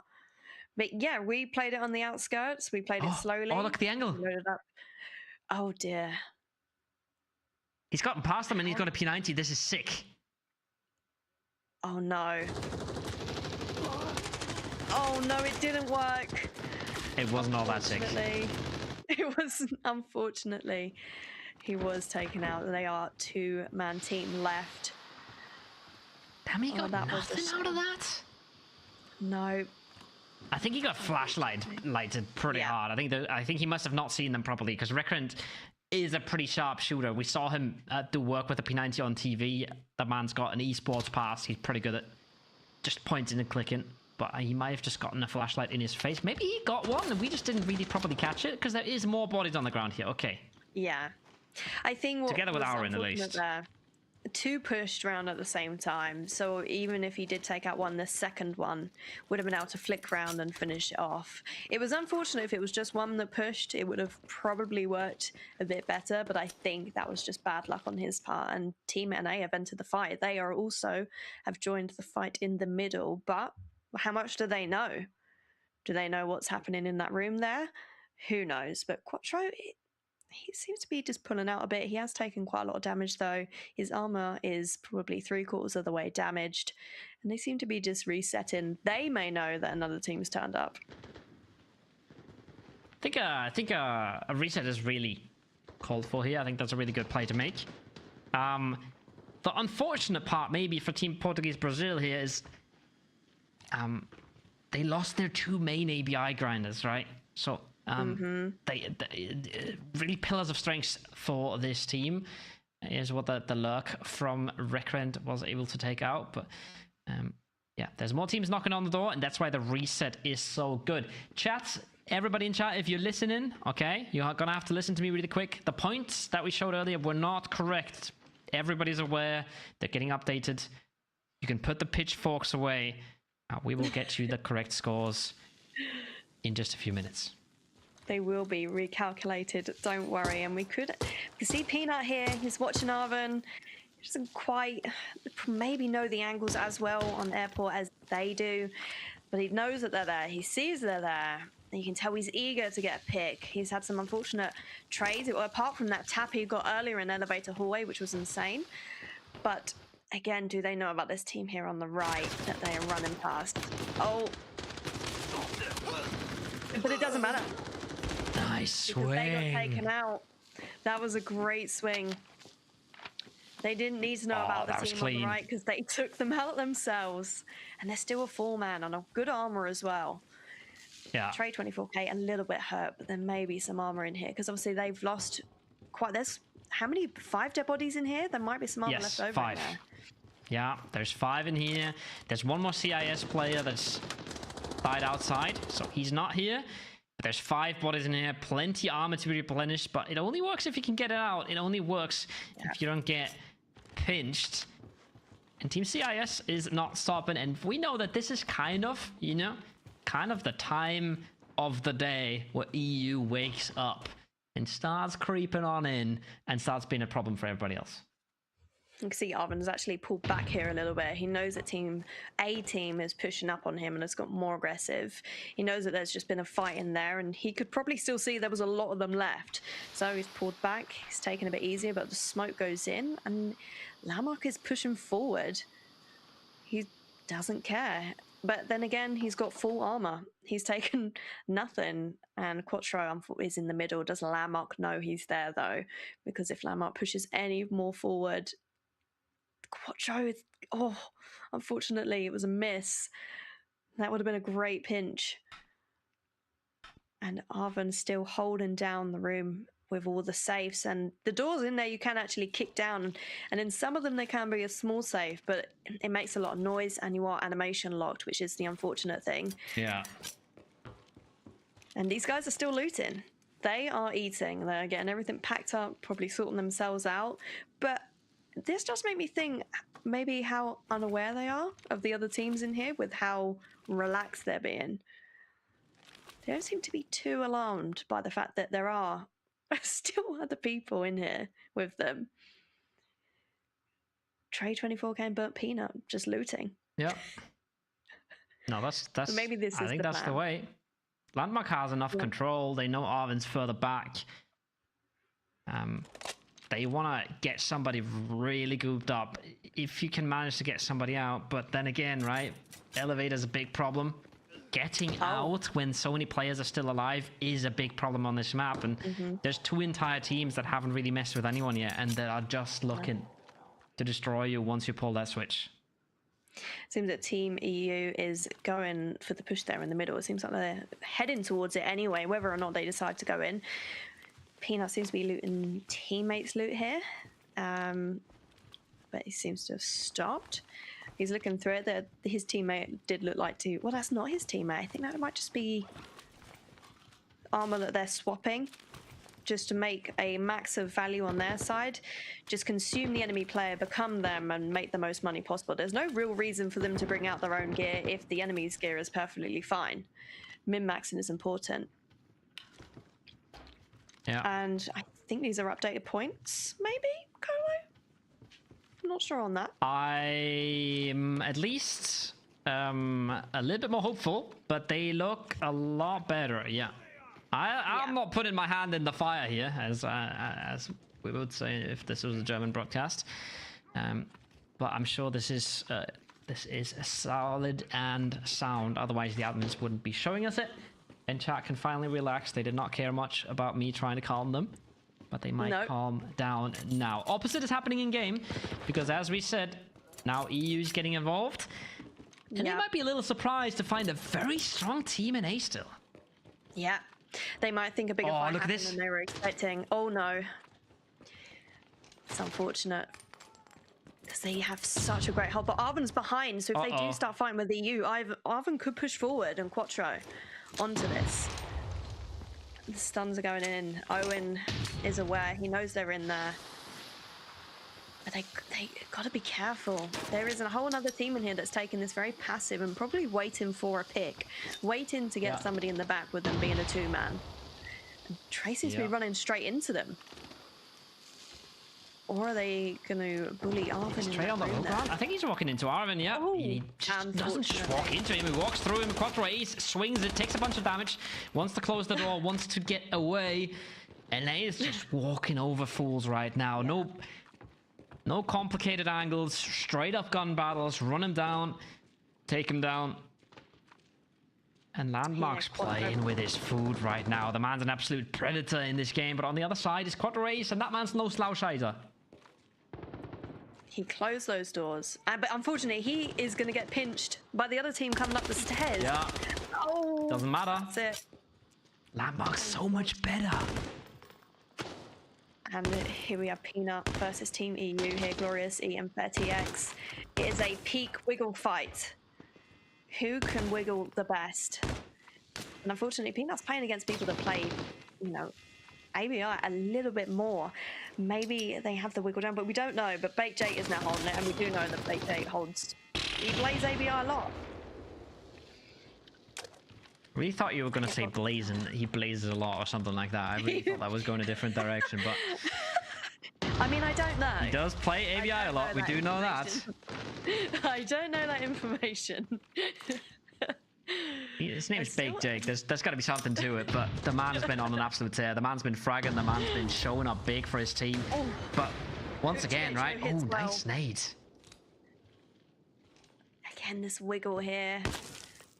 Owen's now come forward to take part of this fight. And it seems like some of the teams splitting to go downstairs. You might be seeing their famous pinch that they do. Oh, hang on. There's just too many teams, though. There's so many teams still, right? We've just seen one team out. We still have 3 teams here. We still have. We've lost Rockstar, who was one of the strongest players in the last game, and in the game before that on Armory. But he's down. Look at Mixwell as well. These guys have now taken the middle. They've taken control of it. And they have this great peek here up on the box, which you can see so much from. Because you can see over these barriers here into the glass, see where everyone's running, and essentially just wait for people to overstep. Yeah. That's what they're trying to do right now, because they know as well, right? The elevator is the main way out of this. It's the, especially if you're heavy, it's definitely the best way to get out of airport. So they are controlling important space here, but they've put themselves in the middle, and we've seen plenty of times what that does to teams. Yeah. Mixwell just trying to play it slow, just trying to fish. Another jump scare. The position's well known at this point, but this is a powder keg. I think the first real aggression is just going to explode this entire fight. Yeah.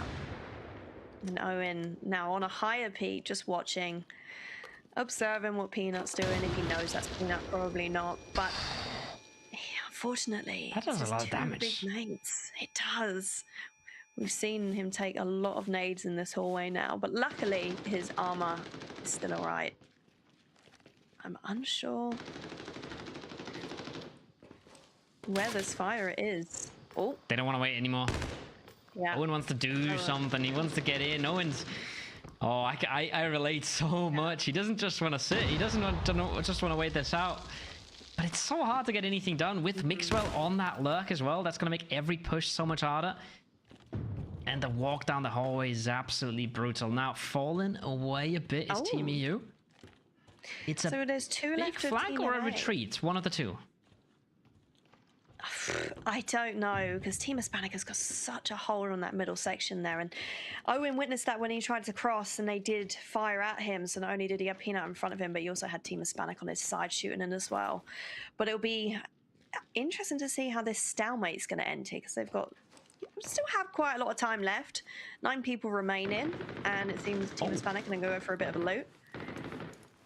Somebody's fighting.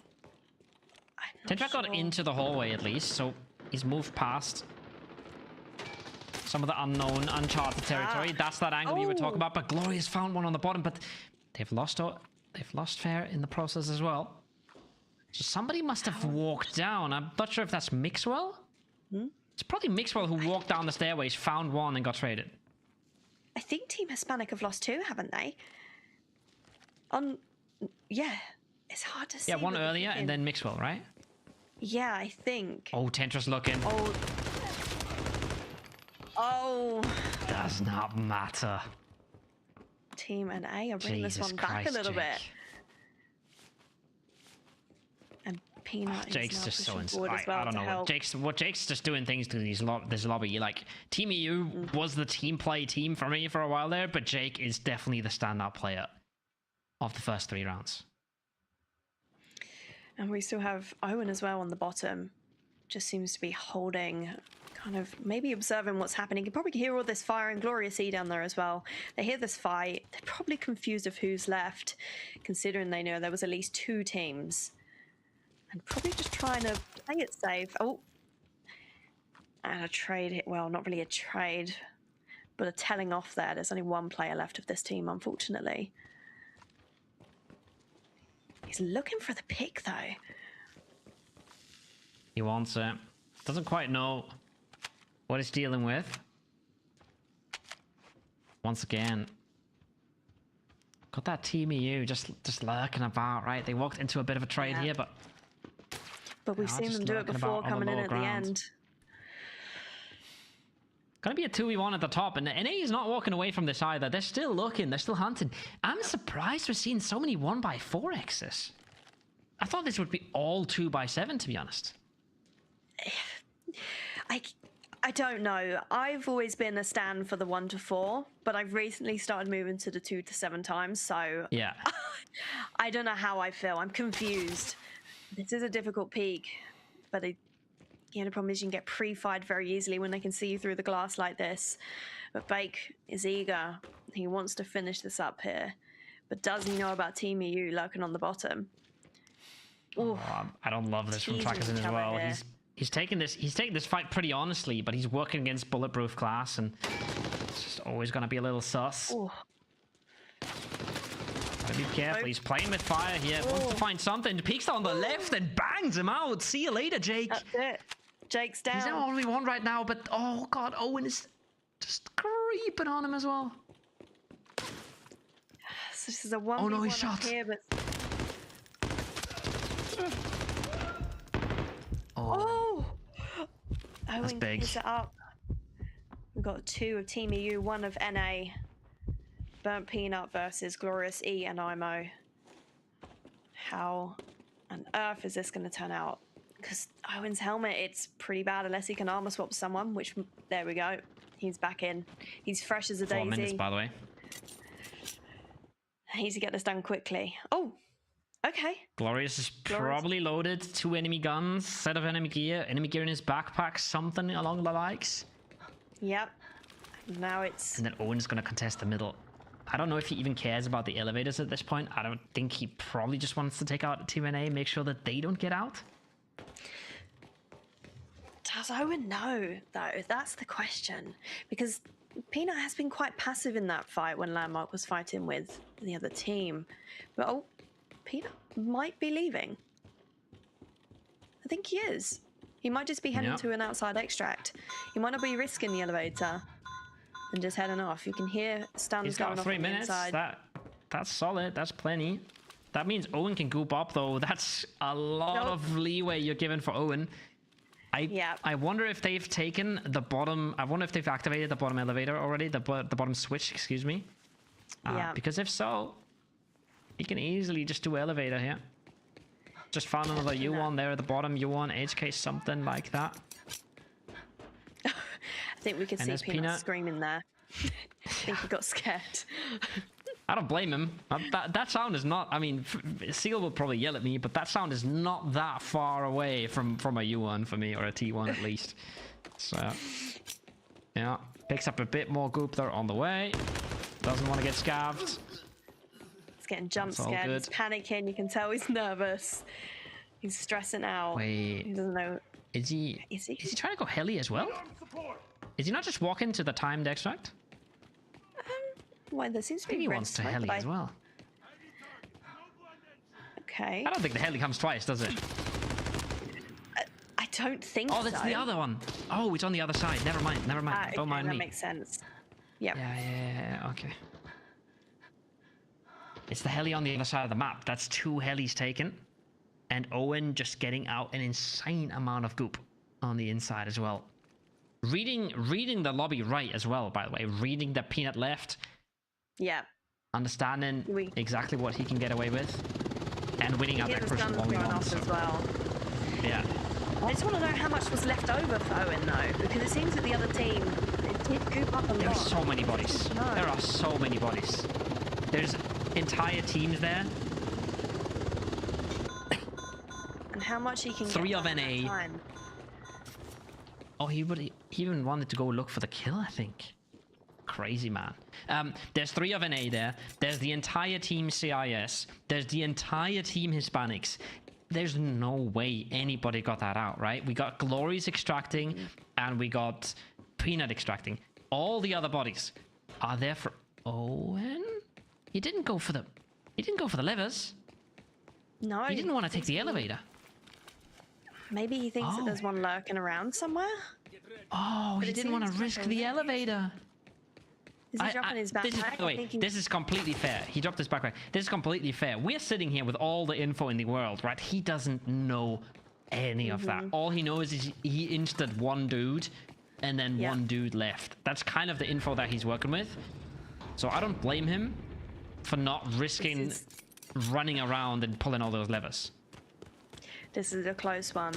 He's run out of stamina quickly. He's overweight. He's heavy. How many drinks does he have? I don't know. You can see he's stressing. He's looking up at the time. It's 30 seconds until extract. Isn't it a 20-second extract too? I don't think it's a 10-second. I mean, I don't think it matters. I don't think this is going to matter. Oh my god. Unless it's a 10-second extract, I don't think he's making it. I think he's barely making the 10-second. He's not making the 20. I'm not 100% sure. I thought this was 20, but I think he's not. Yeah, he's not making the 10 either. That's GG. Unfortunate. I need him to walk into it just so I know what it is, but yeah. No. Nice try. But as he cleaned up that fight. How unfortunate. Peanut on 6 mil there, by the way. Peanut extracting 6 mil. Glorious only extracting 3. And nobody else lived? I think nobody else lived, right? I think so, unless there was a sneaky extract we didn't see during the fighting. I'm pretty sure it was just Peanut. Oh, and Glorious C. Yeah. Yes. It was both the helis. Each heli extracted one person, right? It was Glorious on ticket side, and then damn. Okay, I thought it was. This is one thing. All right, I don't. From our POV, we're like, oh, what is Owen doing? But they're playing a completely different game. If you're watching their POV, you have a much better understanding of the info that they're working with than when you watch this stream, where you just know everything that's going on all the time. So for us, it was clear that he was taking elevator, but for him, it was not, and that makes a lot of sense. Maybe he did think someone was just holding the switches and didn't want to take that risk. Tried to go for an extract, but then unfortunately didn't make it. Yeah, which is a shame. It's such a shame as well, because every time this happens, right? It's happened to me plenty of times. How it works? It's your exit right here. These guys are just goofing around. He drops the backpack at one point, right?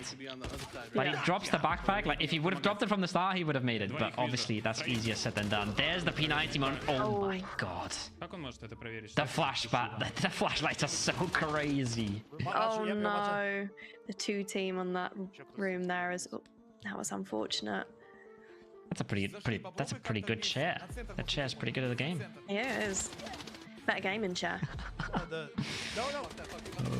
No, I'm not. He's fucked up. He's fucked up. Dude, how do I not kill that guy? What? Oh, it's such a shame watching this back.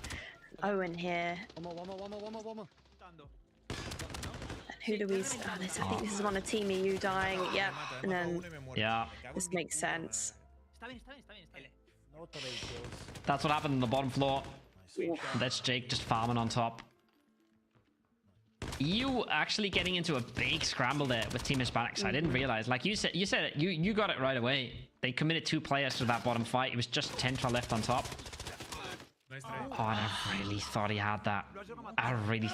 But Owen's just a little bit better. It's H4 versus U1 as well. That does help. This was the panic that I thought was happening. And it is happening. Oh, he's got red smoke turned off so he can't see. I got it! Lay down behind you. Oh, and this is so well, good. Even though he didn't extract, he got a lot of kills, which does contribute to the points anyway. So that's a big win to take away for them. Fucking nice try, bro. Where's the red smoke? Are you insane? That's actually crazy. When you got 3 people out yelling at you and you're the only one who doesn't see the smoke, that is actually wild. He's questioning why he doesn't see it. Yeah, I mean, we saw his POV. There was no smoke there, right? It does make sense. The man's not to blame, but he's got 3 teammates just yelling at him. Okay, we got the first 3 rounds done. We got the bonds done. All right. And now on, you're winning real money, or as close to real money as you're going to get. $50 Steam cards, 50 of them for all of you guys in chat. So all you have to do is keep doing what you're already doing, which is just spam ABI DGS the entire time.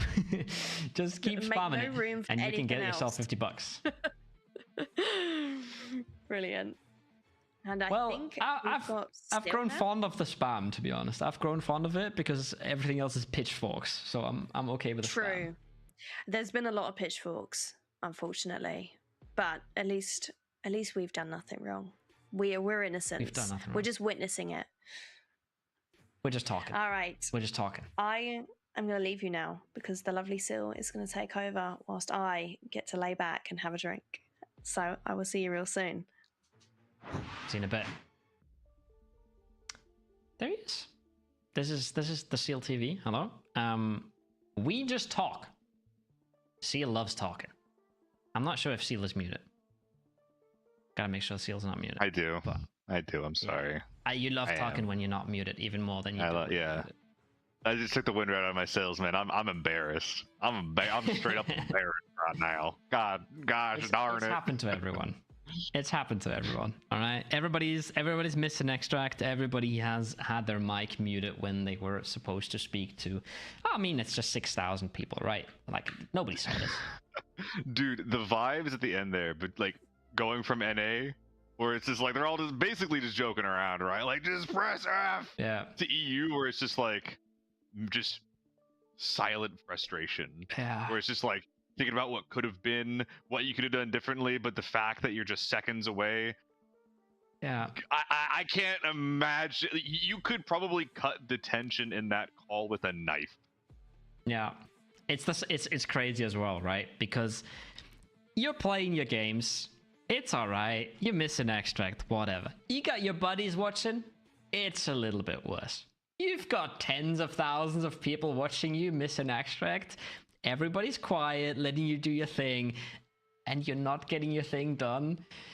That sucks. That stinks. That you could see it. You could see it in Owen's face as well. He was not very happy about that one. And I get it. I get it.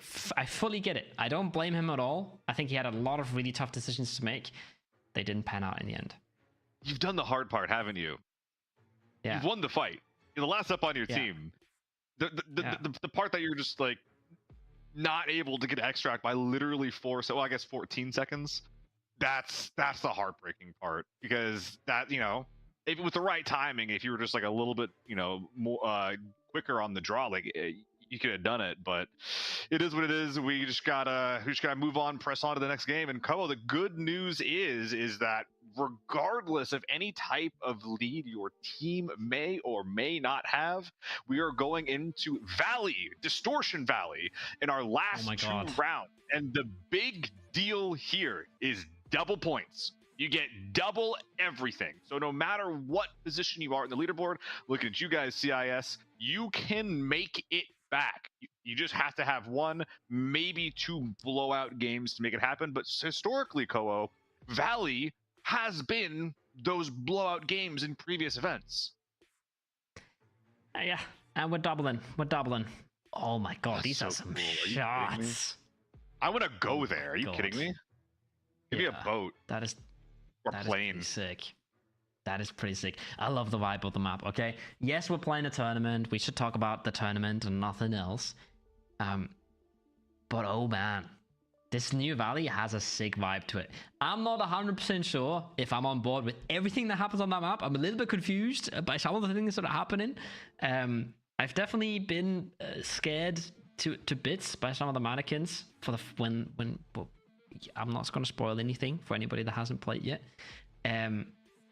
I'm a little scared of casting this because I don't know what the abilities, all of them, look like.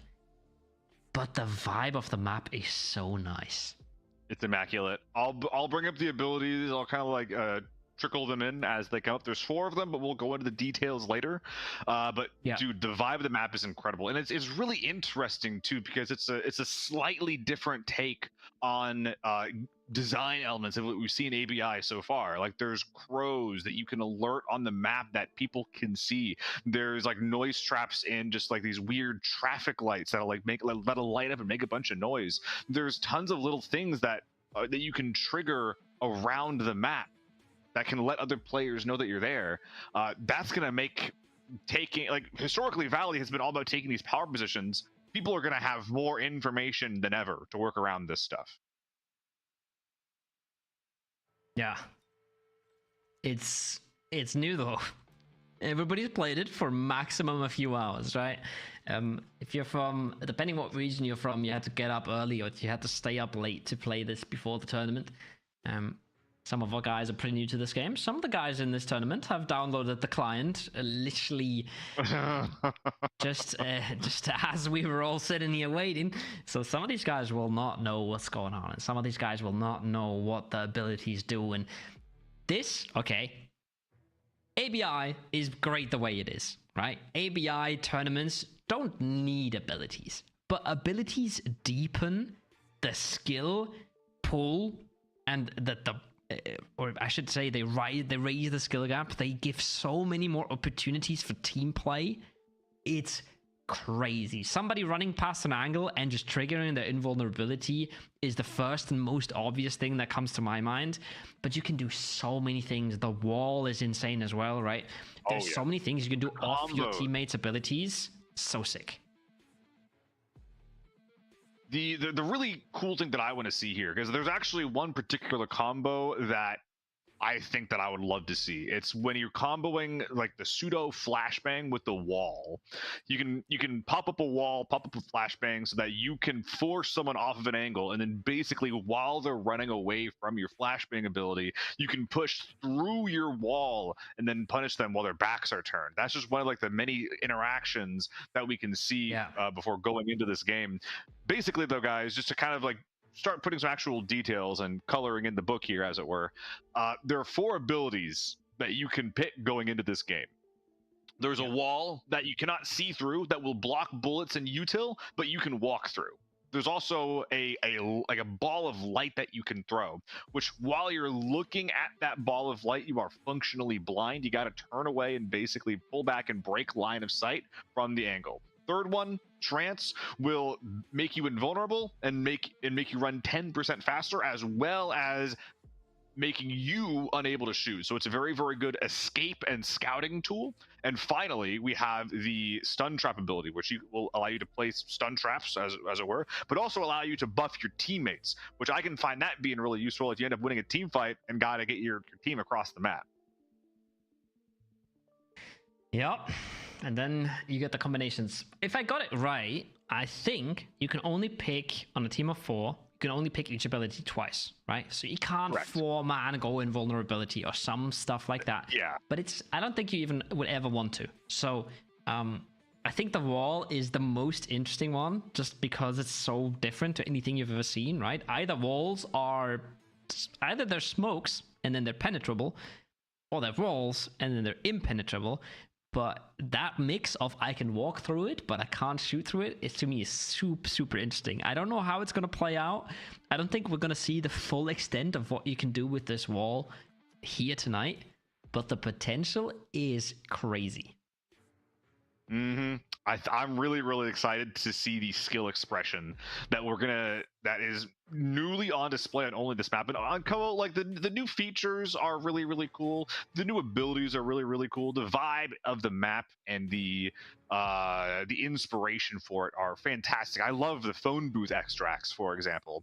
But more than anything, I really like Valley. I really like this map, and having a way to experience it once again in Forbidden against really, really strong players, I feel blessed to be able to see this again, Ko-Oh. Yeah.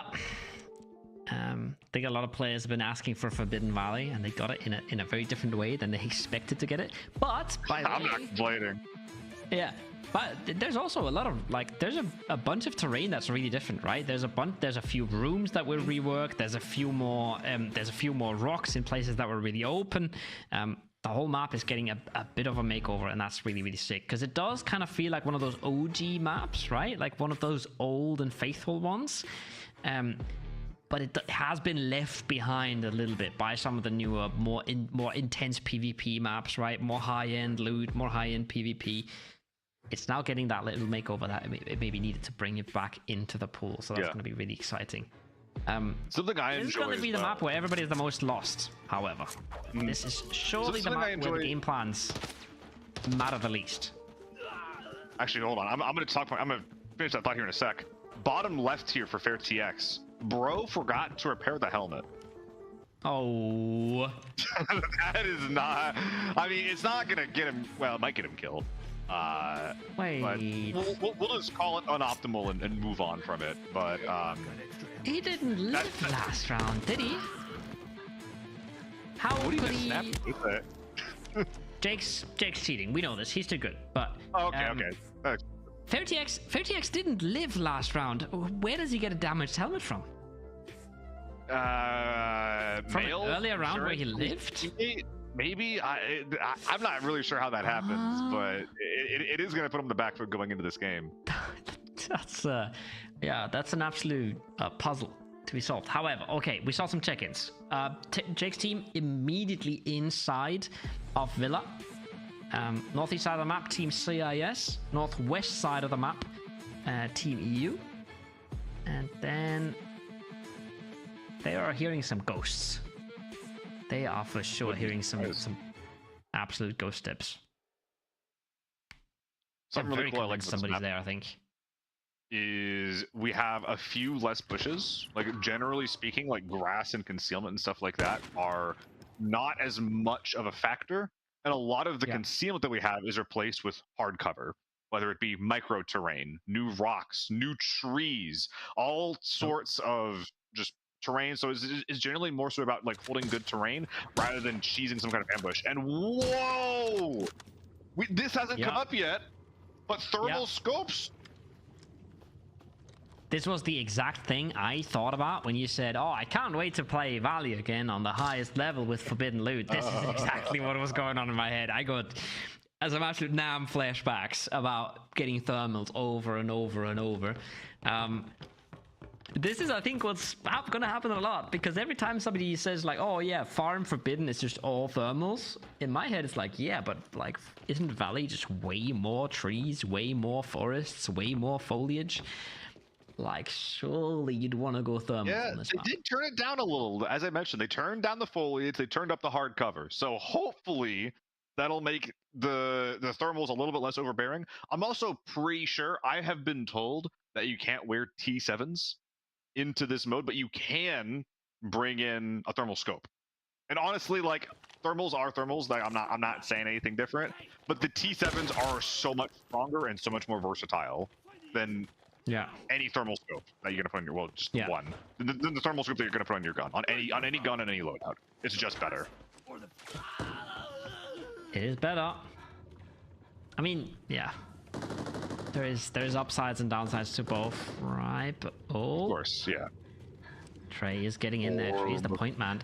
He's double gunning. Is that an MK and an AK-12? M110, M110, AK-12. Yeah, sorry. That's what I wanted to say. How about? But there is that AK-12 that I was looking for. When you're double gunning, I see the AK-12 make a little bit less sense than maybe when you're but I can still see it. I think this is the map to bring it out on. I think this is the map where it would make the most sense. Yep. So we finally have Team Hispanic leaving their spawn in the barn. Makes a bit of sense to get a little bit closer to center so that if you do hear a fight happening, you're going to be in position to be ready to react to it. We have the, Giga information literally built in wall hacks on our end, so we can also see that there's no one anywhere. Already supply camp being claimed here by Team EU, whereas Villa from Team NA, which I believe are our top two teams right now, they're kind of getting close to each other in the middle of that map after looting their POIs they spawned near. Yep. Recron's a runner. He's a speeder. So far, so good.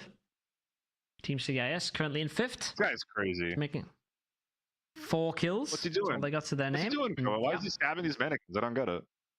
What's he worried about? Yeah, no comment. No spoilers. First bell is rung, by the way. That means some of the extracts have opened. And oh boy, Team EU is sending it up there. Interesting call from Rockstar. Or whoever's, I mean, Rockstar's been the IGL in some of his past teams. But he's known for that passive playstyle. Love these power positions. I think that Courtyard, one of the better ones in the context of ABI esports. Gives you a lot of information, gives you very good defense as well.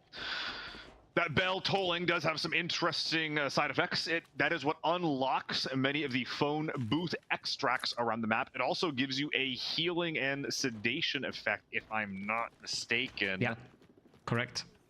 So heals all your limbs if they're broken, gives you a little bit of regen during the bing bong, and it gives you, once again, that PK sedated effect. Not always something you can really abuse, but the timing is right and the stars align, then it could save your life. Or it could deny you a kill that you're supposed to get otherwise. Yeah. It matters a lot more in a world where money matters and you don't just bring everything you could ever want into the raid, right? So 2 pill bottles. In your raids at home, it's gonna matter a whole lot more than it will matter for these guys. But this is an absolute storm cooking up. It's Team EU on top, and NA is just walking up straight behind them. They don't feel super ready. I also, you know, Valley, big map. I still don't see any headphone help. Oh, shots coming from behind. Ferret CX immediately going for the reaction. Rockstar getting hit in the back, immediately getting clobbered down.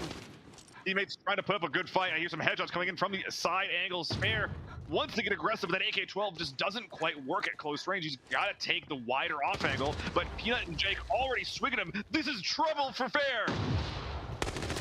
Going for the swing. They're going to trade this one out any day of the week. He gets one with the double headshot. The BS ammo does some work, but the AK-12 just not fast enough to get a second player. Owen wants to go for a reposition, wants to look for a different angle, but that's easier said than done. 3v2 now. Ooh. Yeah. Few pixels over the top there. Immediately spotted.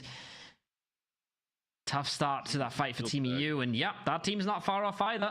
I'm not sure why Recon is looting bubbles right now. I mean, he's hoping for a red or something, but there's a big fight right in front of you.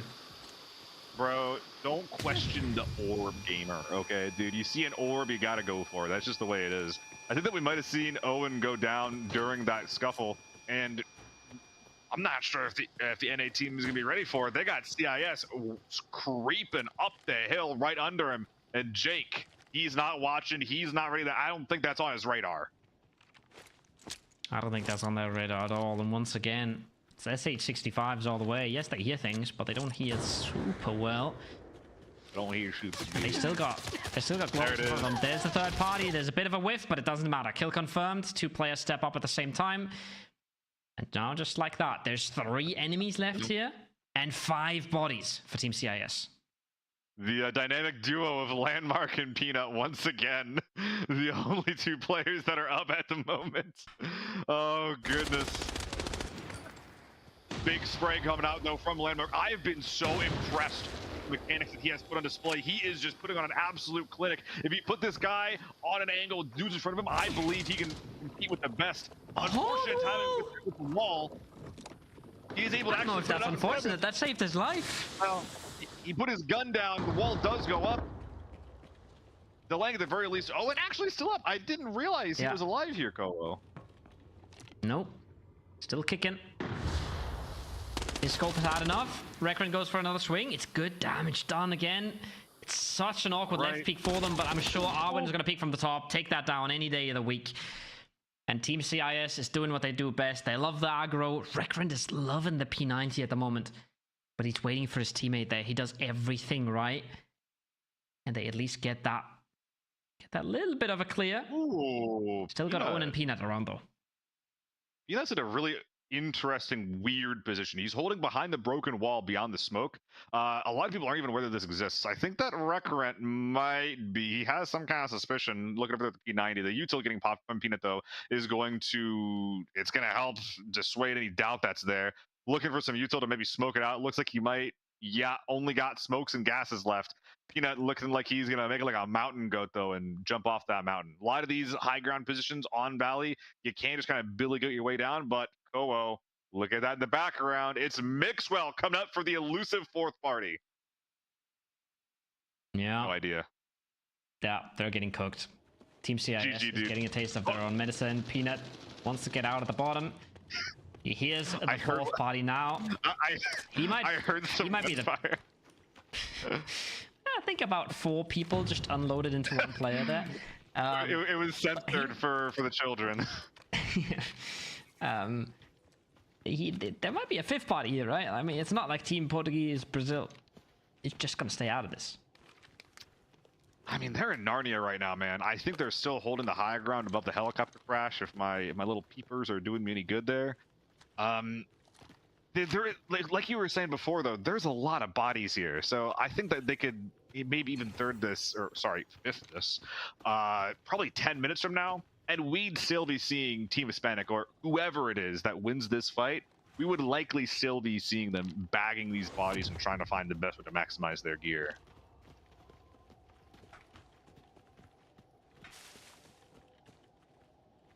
I mean, it's just It's that phase of the game again.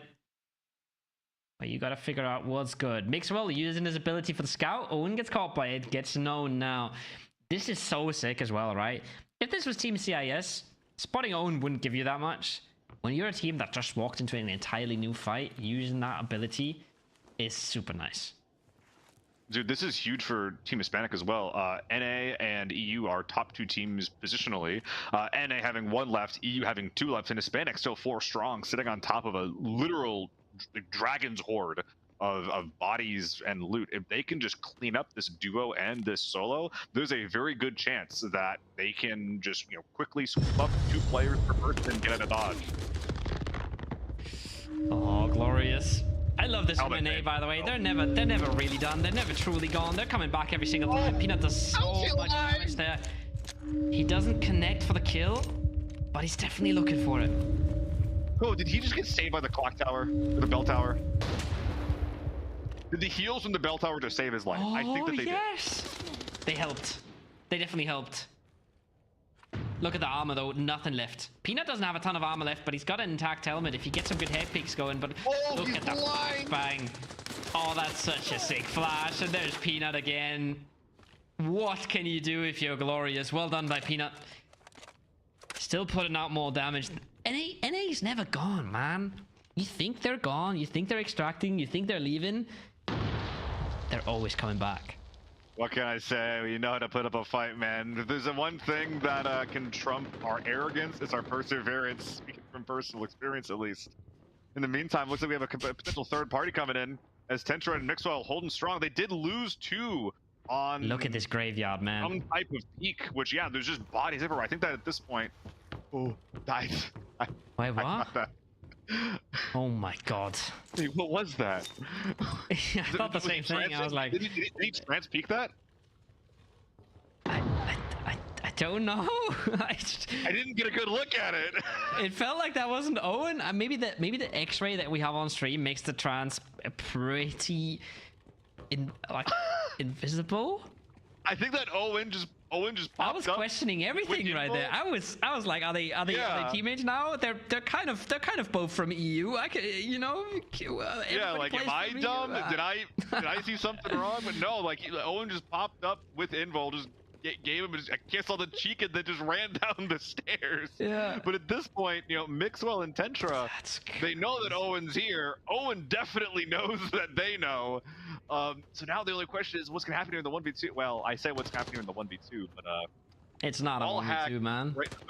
The radar do be radar in Koho, and I do see some more dudes booking it up that hill. I do see some teams. I see Team Brazil coming in late. I hope they use their scouting tools, because there's a whole lot of traps there. There's a whole lot of mines you can step on. A whole lot of snakes in the grass. There's Peanut. There's Owen. I don't want to say Owen's a snake in the grass. Owen's pretty active here. Despite being the last one up, he's looking, he's fighting, he's battling, and I love to see that, to be honest. Dude barreled through the front door like a tank. Yeah, he is anything but a snake in this instance. If anything, he's the raid boss. Yeah, he wants to make up for the disappointment from last round. I don't blame him for it. He was clutching up last round, but he does probably feel like he could have gotten away with more. Another scouting run for Mixwell. His ability's so now good. They're getting a pretty good idea of how many seconds exactly you get time. Peanut and Arvin are repping into each other, by the way, and I see a lot of red armor there. I think that's going to be a wait a second. Did Arvin just whiff? No, it wasn't a whiff. It likely invul. It was likely invul. Oh, I don't see the cooldown. Right. There's no way you whiff 30 rounds in a U1 without something weird happening. That was 100% Peanut popping some kind of invul there. Yeah, you're absolutely right. I was about to be real surprised because Arvin's a grinder and a gamer, an absolute gamer. So I was gonna be really surprised. But you're absolutely right. Because that was a good 40 rounds being put into an armor that doesn't exist, right? So I wonder if it damages have armor. He's not looking super hot right now, at least on the chest armor category.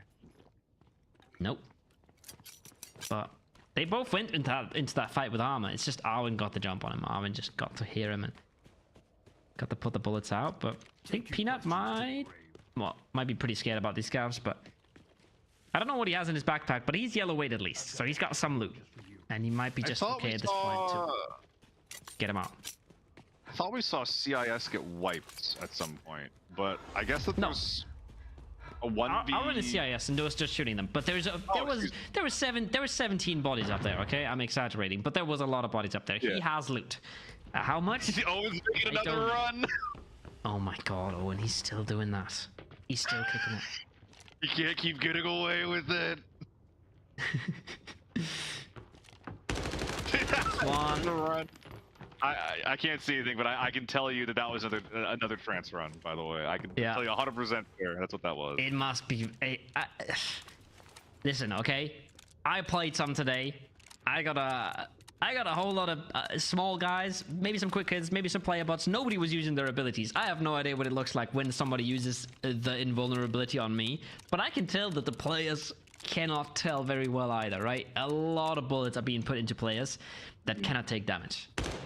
I mean, yeah, you have like 2 seconds to or not even that's too much. You have milliseconds to react to something. A lot of times, those milliseconds are what determine if you're winning or losing a gunfight. You don't have time to figure out if someone's glowing a certain special sort of way before you decide on pulling the trigger. And at the end of the day, who cares if you waste 2 or 3, well, maybe close to like 10 or 20 rounds on a dude who's invul if you have a 75-round drum mag and about 300 bullets in your bag? Yeah. Fair. Depends on who you're playing with. I've had teammates in the past who shoot 15 bullets out of their 75-round mag and say, "Don't peek, I'm packing." Gotta be ready. Owen's not that kind of guy. Alt D, baby. Hey, here we go again. This is my favorite part of the day. Oh, but where does he end up here? He's committed to this one. He's not getting all the way back, is he? He's committed to this one. And he's cooked. No, they're on both sides of him. He's walked himself into the middle. Mixwell on one side, Tentra on the other. Oh, he's in dangerous waters. It's still a choke point. It's still a choke point. You gotta peek the doorway if you're trying to get shots from Owen here. I say that, but little jump peek here. We actually do have reworked jumping mechanics, by the way.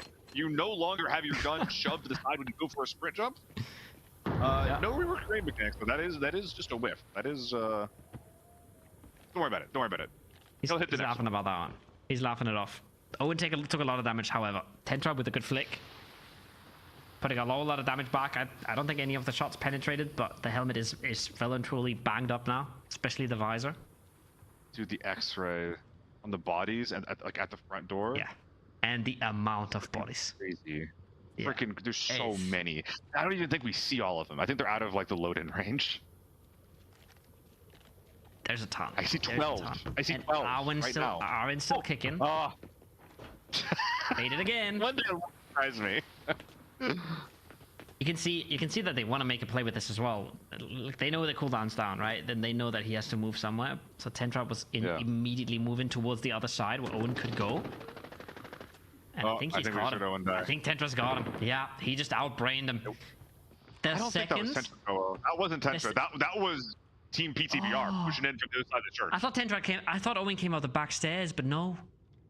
He tried, and he was met with a rude surprise. Are we sure that's here? Yes. I think that was on the other stairs. No, the stairs that lead to like the backyard. I think Tentra got him. I'm not sure who did it, but because there's no dead body here. Owen's very dead. That's all I know. Yeah, and he's down on these stairs. That's why I mean. That's why I think it's Tentra. You're right. That body wasn't there 2 seconds ago, was it? Yep.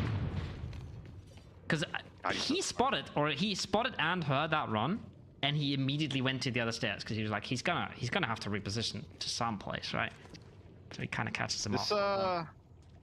This has been very, very scrappy from our Hispanic team. They went in, door kicking, 4 men up, and they just took an errant peek, went down to 2, and they immediately went from let's kick these doors in and take these dudes down mode. They went from that to survival mode, and so far it has been working out for them. However, it does look as though our BR team is looking to finally put this fight to an end. Getting aggressive here on. Yeah, getting aggro. 3v2. Numbers advantage. Abilities on cooldown. Jump shots coming up at 10. He doesn't know about brooking, but he does not get it either. Mixwell, he's gonna have to do it all. 1v3. Surely they're running him down. I think he found one at least. He must have cleared out the jump up though.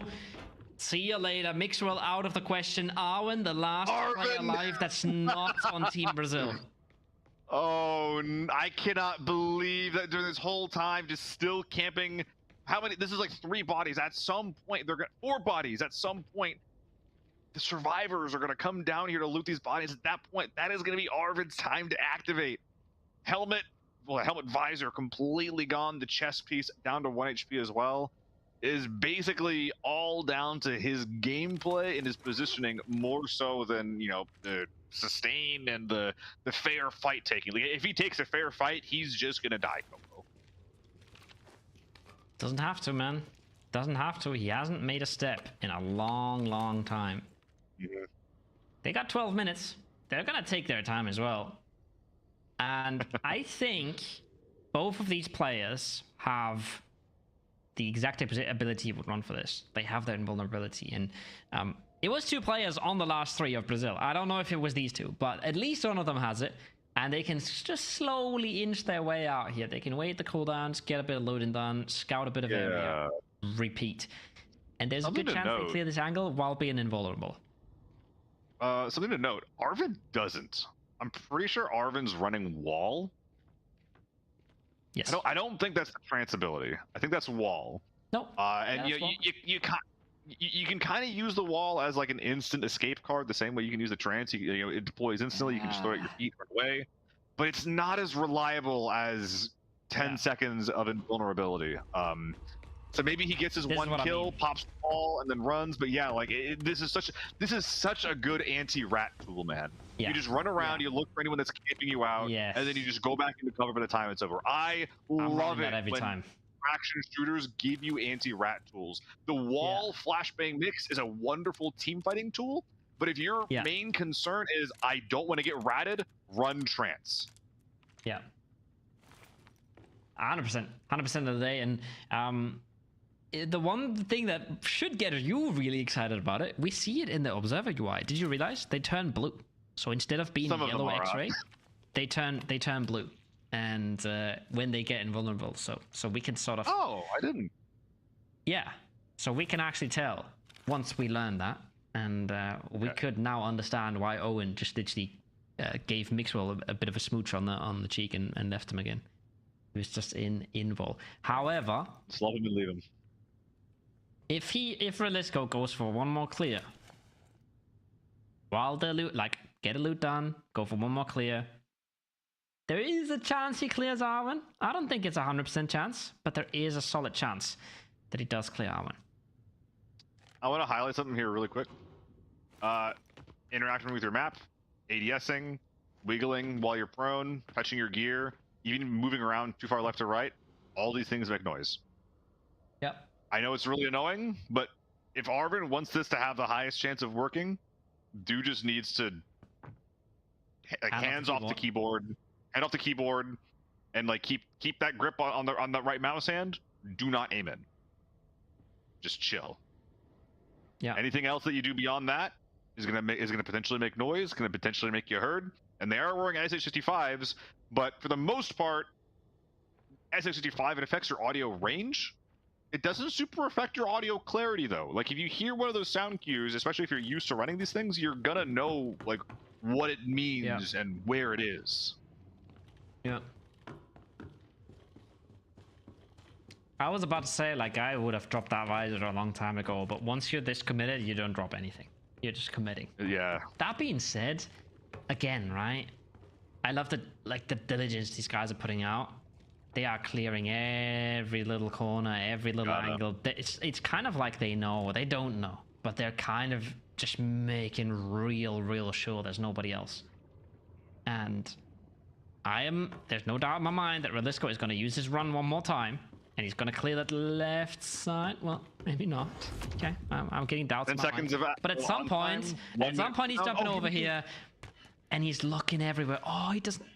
Okay. Oh, you can. Okay. Oh, this might literally sell them. This might literally cost them the game. All right. He jumped over. He looked at the graveyard bit. Didn't look at anything else. He's still expecting someone. No, he's not playing. He's not playing like he cleared this. Oh. He's aware. Surely he doesn't think... Okay, that was just the scav? We're PKing. Nah, we're aware. We're playing this like we're not done yet. Ryan is out here grabbing up some bodies, maybe prepping a bag, like a go bag for him and his boy. Maybe Orion's not running trance. Maybe Relisco is. I'm glad that someone is on rat catching duty. It is extremely important. Especially when you're given the tools to do so. A lot of the times in our normal AVI matches, the reason why being in control of these extracts, being in control of these power positions, why that's so important, is because it's so easy to get ambushed and ratted out. But in the meantime, once you're given tools to actually combat rats, to counter ambushes, at that point, that lets you get a little more greedy. That lets you be a little more aggressive and take those fights, because you can actually prevent yourself from getting, ratted, ambushed, etc., etc., etc. Yeah. Surely one more run from Relisco, right? Wait for the cooldown. The one thing that concerns me a bit is he hasn't looted at all, right? So he hasn't done any of that thing. He still has to do that at some point. But I think he's letting his teammates scoop up everything inside that they can get their hands on safely, and then they want to evacuate the premises together. I'm still thinking, all right, he wants to clear the corner right of the RV. Does he clear the corner left of the RV? I would think so, right? That's the one corner. And then behind Arvin is where I would maybe expect players, in that little cubby that nobody ever goes to, but it's a crazy rat spot. Yeah. That's the spots I would clear. And I think, again, I think the chances are good for Relisco to spot Arwen while invulnerable. I've been ratted here a lot. This spot in particular actually got significantly reworked. There used to be more bushes, there used to be a dark corner there. Now the lighting has been flattened out and is made more consistent. The concealment has been removed. Basically, the only strength of this position is the surprise that it will garner. You mentioned before that Ryan is currently looting, Relisco is doing the holding. I do hope that Ryan is like prepping a second bag. Something to note as well, as far as the kind of gear that we're looking for. Ammo, attachments, and helmets are the really big things that we want here. Obviously guns if we can, but I'm not sure if 2 guns in a rush is going to be more loot dense than 6 helmets, for example. I don't think it is. Hopefully, and they do have the luxury of optimizing to that degree, and they want to. But Ryan running around in red loot. We actually have Relisco as well. Oh, let's go there trying to get his bag as well. I think Arvin is finally deciding that, hey, are these guys still here? Is it time to get my own loot and dip? He could do that. He could still grab 2 of these bodies and just get out. He has the space and the time to do so, Koa. Maybe he's just looking for a helmet. That looks like a fresh helmet. Get that visor. Oh, steps. We're greeting so hard. We're greeting so hard for this. God. He switched. Looting makes noise, man. Got a fresh visor. One thing that you have to consider as well, right? Look at the very top left of your screen. These guys do know how ping works in this game. They do know what ping drop is. These guys are not being fooled for 1 second that they are alone in the server. And if somebody's in the server, he should be here, right? So he should be camping them in some form or capacity, right? So it absolutely does make sense that they do know where they expect that player. There's a lot of options, but I feel like Arvin's just lost his patience at this point. Here we go. PTBR, they need to get on the board. Currently in 4th place. Starting to move out. Arvin hears him. Looking around, clearing angles.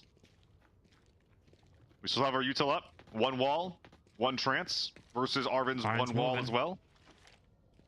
That's so noisy. Dude, they gotta know. They gotta know. I think that Ryan might be calming something. He's closer. I wasn't even slow walking. That was just like crouch walking backwards. I think that was pretty slow, but I mean, it is audible. Maybe. Just the question of how audible it is, especially when you're talking to each other. Maybe one of them is given intense comms. They might have two. Oh, they might have two teammates in the background as well. Everybody knows the game's up. 3 minutes 40 on the clock. Unlikely that someone has. I mean, there is a conditional extract right here in this RV. Phone booth. Extracts work differently now. We got phone booths, and the longer the round goes, the more phone booths close up. Their options are. They're gonna clear the right side, and they're gonna go right. They're just clearing the side. They're not clearing the left. Might not matter. Hold for your I think that's good. I think that's real good. I think that makes a ton of sense. 6 more bodies. There's 6 more bodies. They're saying, "Hey, you get that, we get this. We're out of here." They don't know how many players are left. They don't know what they're into. Just get out of Dodge with the goop. I like it.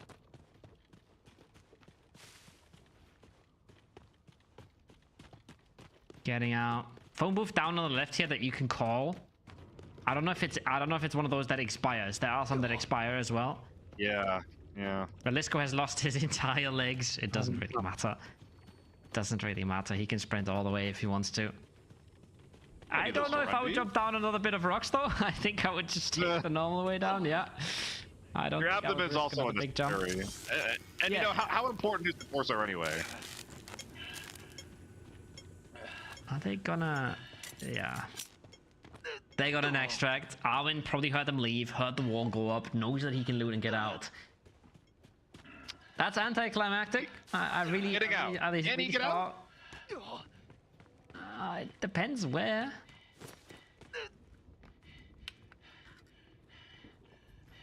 I think so. Surely you got. Oh.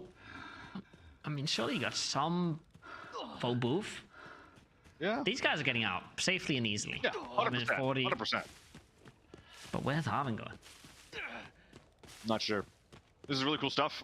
I love the vibe of this map. Seeing all like the weird Cthulhu-esque and just generally spooky and grungy aesthetics, mixed in with some of the ridiculousness of the phone booths. It actually works really, really well. Pop in the crow. So hey, if you didn't know we were here before, you're sure as heck do now.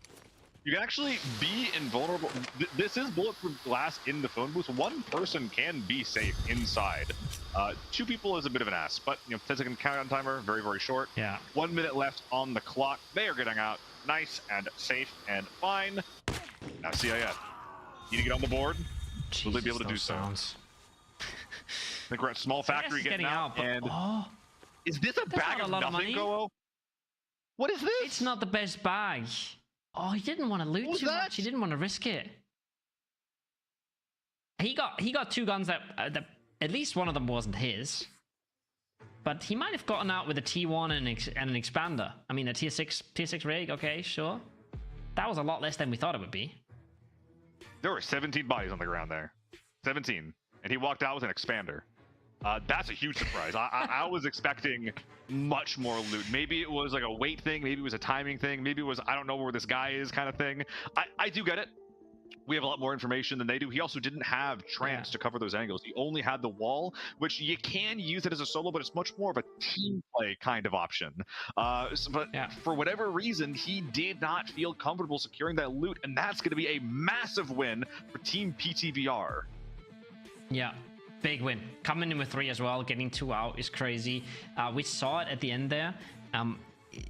Relisco wasn't super duper stacked, right? He wasn't fully optimized at all. But that didn't. Yeah. That was completely fine. Not being optimized there is completely fine. As we're going to have a look through the highlights of this game. Getting 2 out is still nuts. Keep in mind though, Peanut got out. Uh-oh.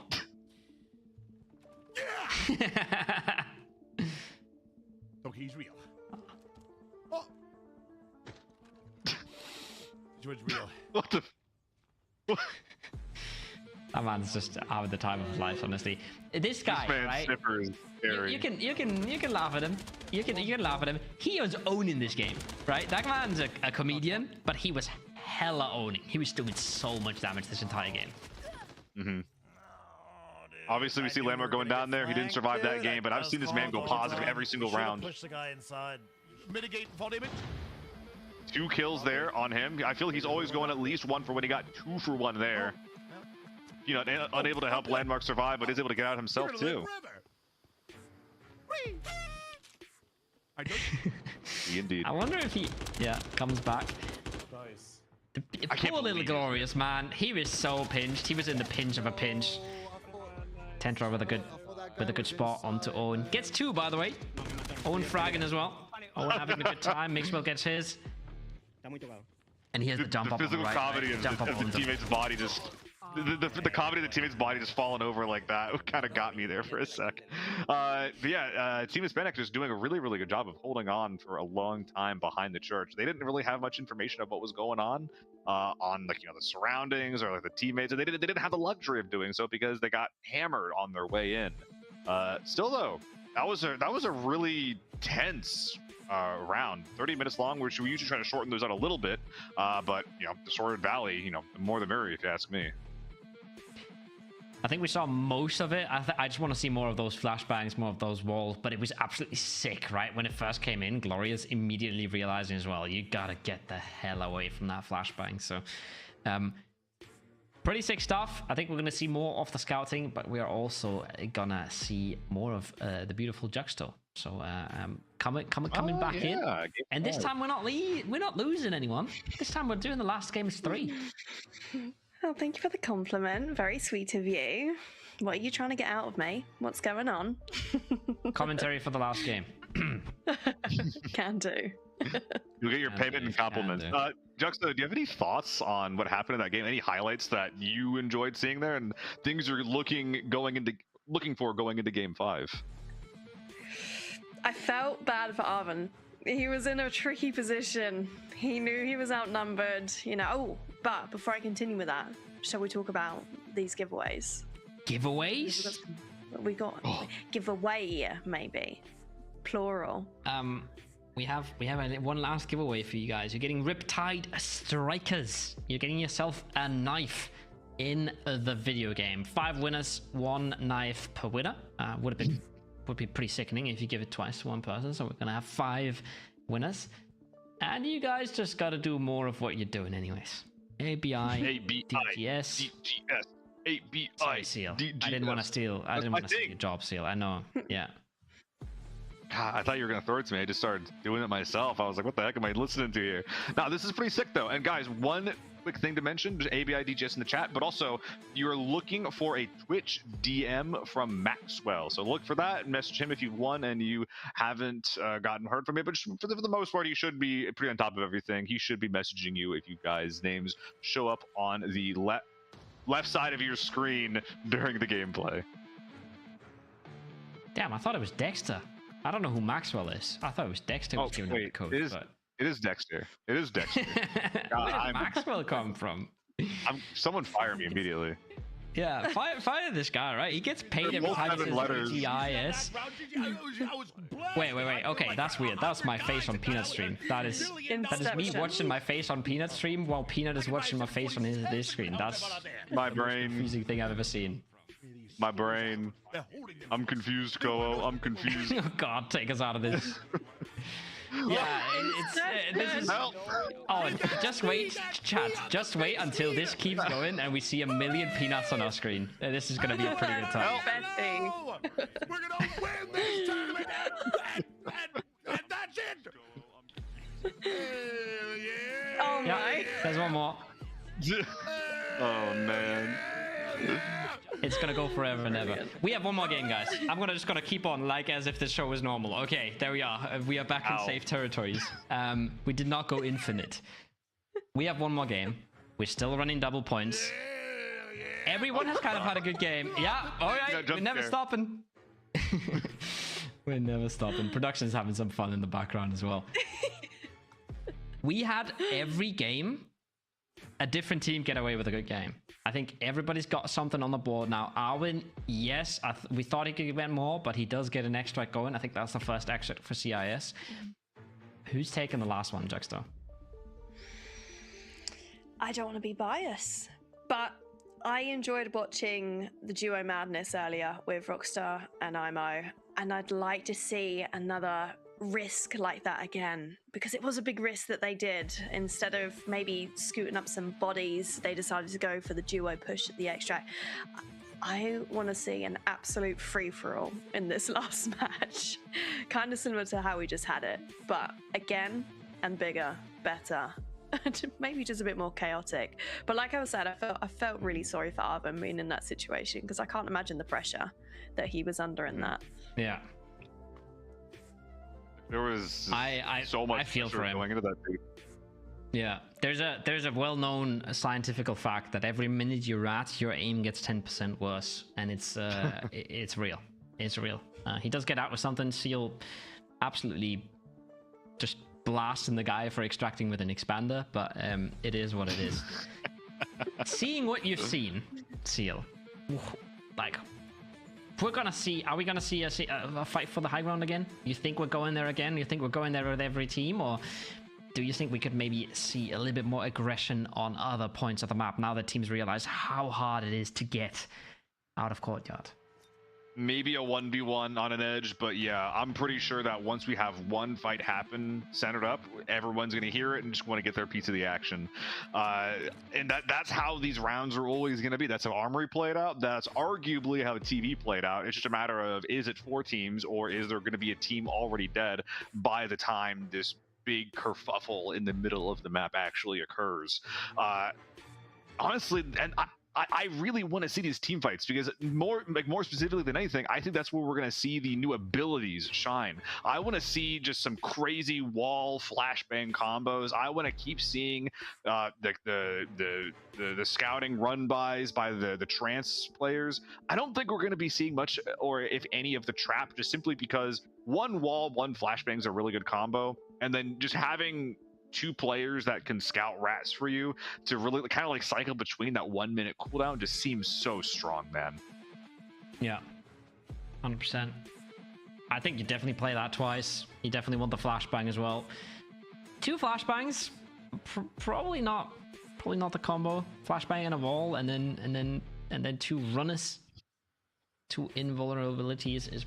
I mean, we're saying that now. We don't really know what the meta is, but it does seem like the way to go. Okay, other sides of the map, didn't see that much, did we? I mean, we got to see a little bit of the villa looting. We got to see a little bit of the mannequin jump scares. Nobody extracting with a raid, I don't think, and everybody just ending up in the absolute kerfuffle that we had in the middle there. You guys keep spamming. You're gonna get yourself a knife code, or we are gonna get the players on the way for the last round. There we are. Was that a threat? Was that a threat? You keep spamming, you're gonna get yourself a knife. I think that I have word from the admins. Did I hear a restart? Did I hear that right? I didn't. I see players on the map playing the game. Oh, okay. Yeah, let's go.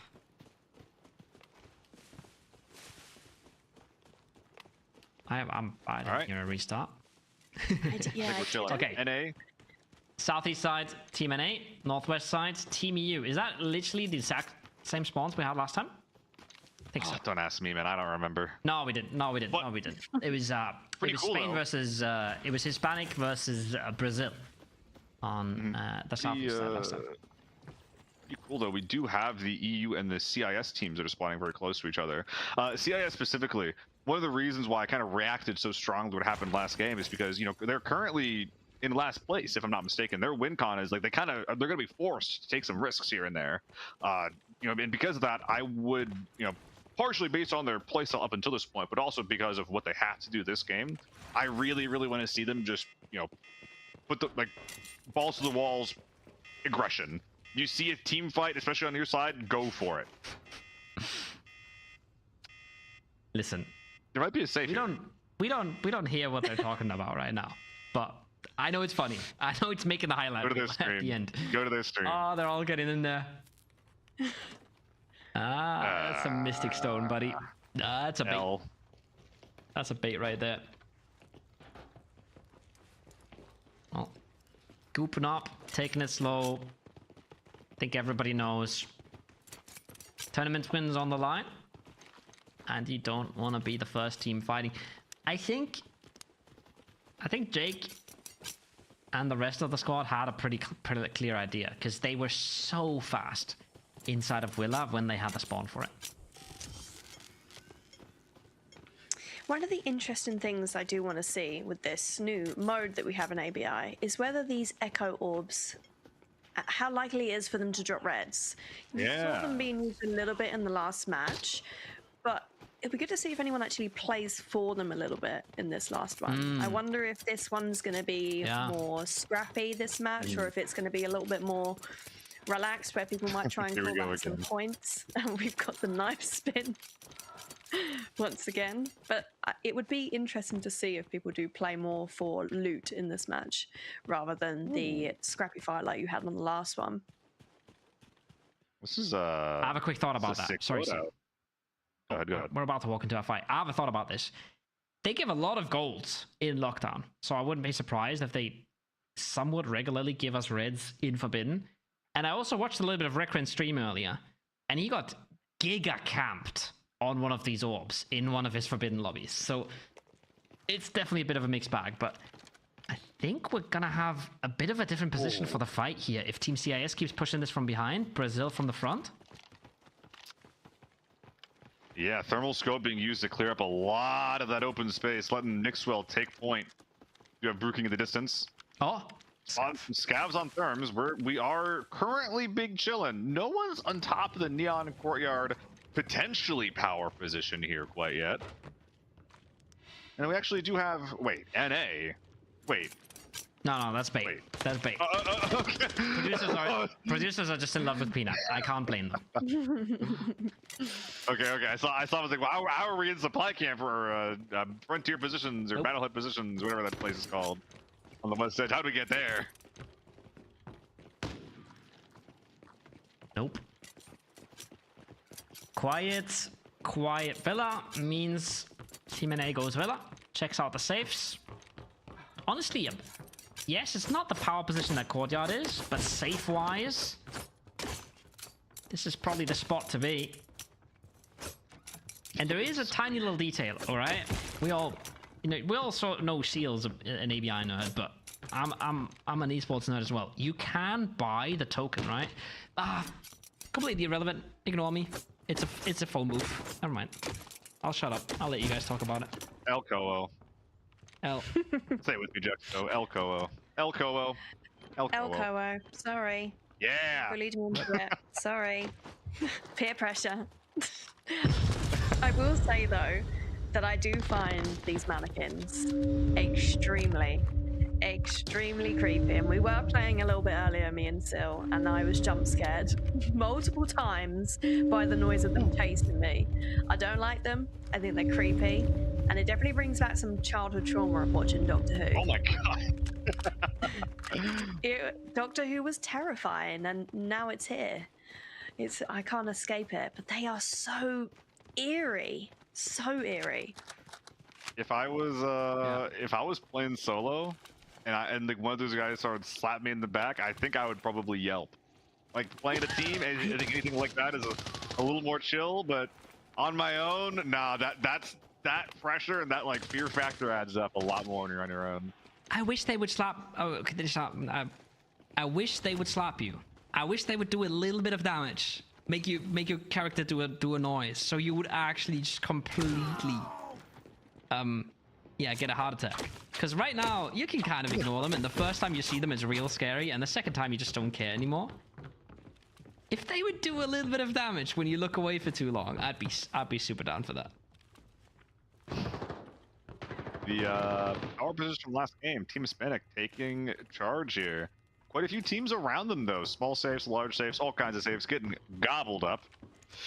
God, this is really scary. And a lot of previous events we would talk about like how strong power positions were and how important they were, yada yada yada. And power positions are great and all, and they're holding a couple of really strong choke points. But there's also 12 players that are probably within like 150 meters of them. No, it's not even 12. It's the entire lobby. The entire lobby is within a grid square of them, which is scary as heck.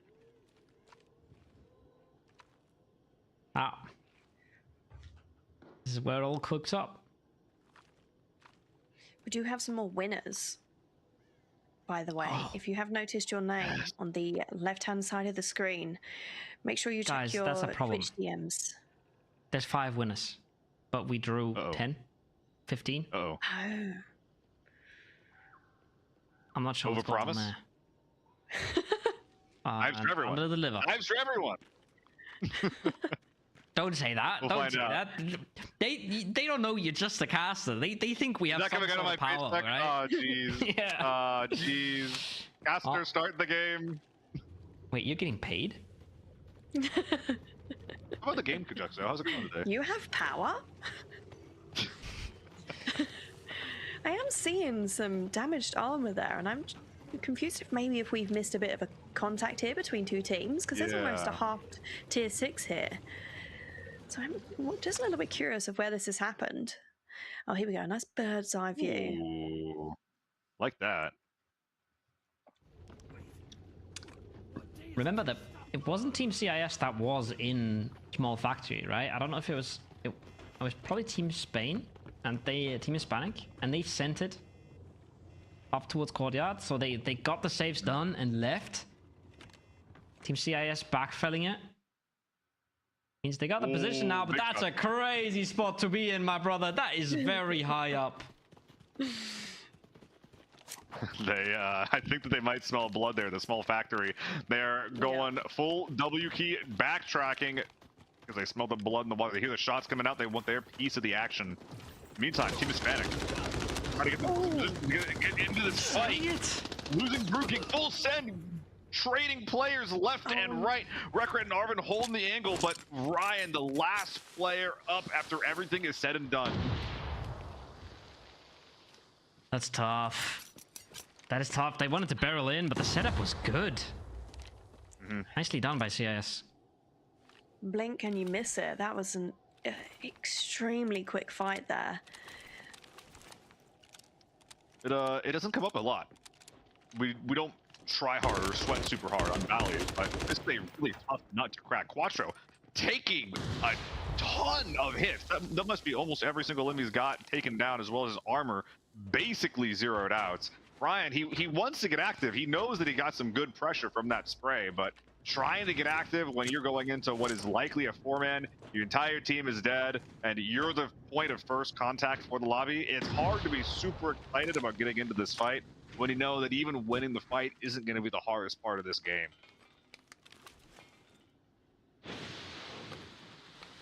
But remember, there's a conditional. There's a conditional extract here as well. We don't know who has it. Phone booth. Oh. There is a phone booth here. There's a double dog tag phone booth that is occasionally active here. Yeah, dude, you're getting rolled here by the update. All of my Valley knowledge, everything I've prepped for. Wasted. Useless. Irrelevant. Unbelievable. Is that Recurrence outside the window using it as a pistol peek? Yep. That's wild. It looks like they're going for a bit of a pinch here. Ooh. But he hears it. He knows it's coming. This is crazy. There's no way Recurrence does this. Because if he does, there's no way he wins. You were saying? I mean, it went both ways, but yeah, that went a lot better. That went so much further than I thought. There's no bullets. Oh, it's a 95. Uh-oh.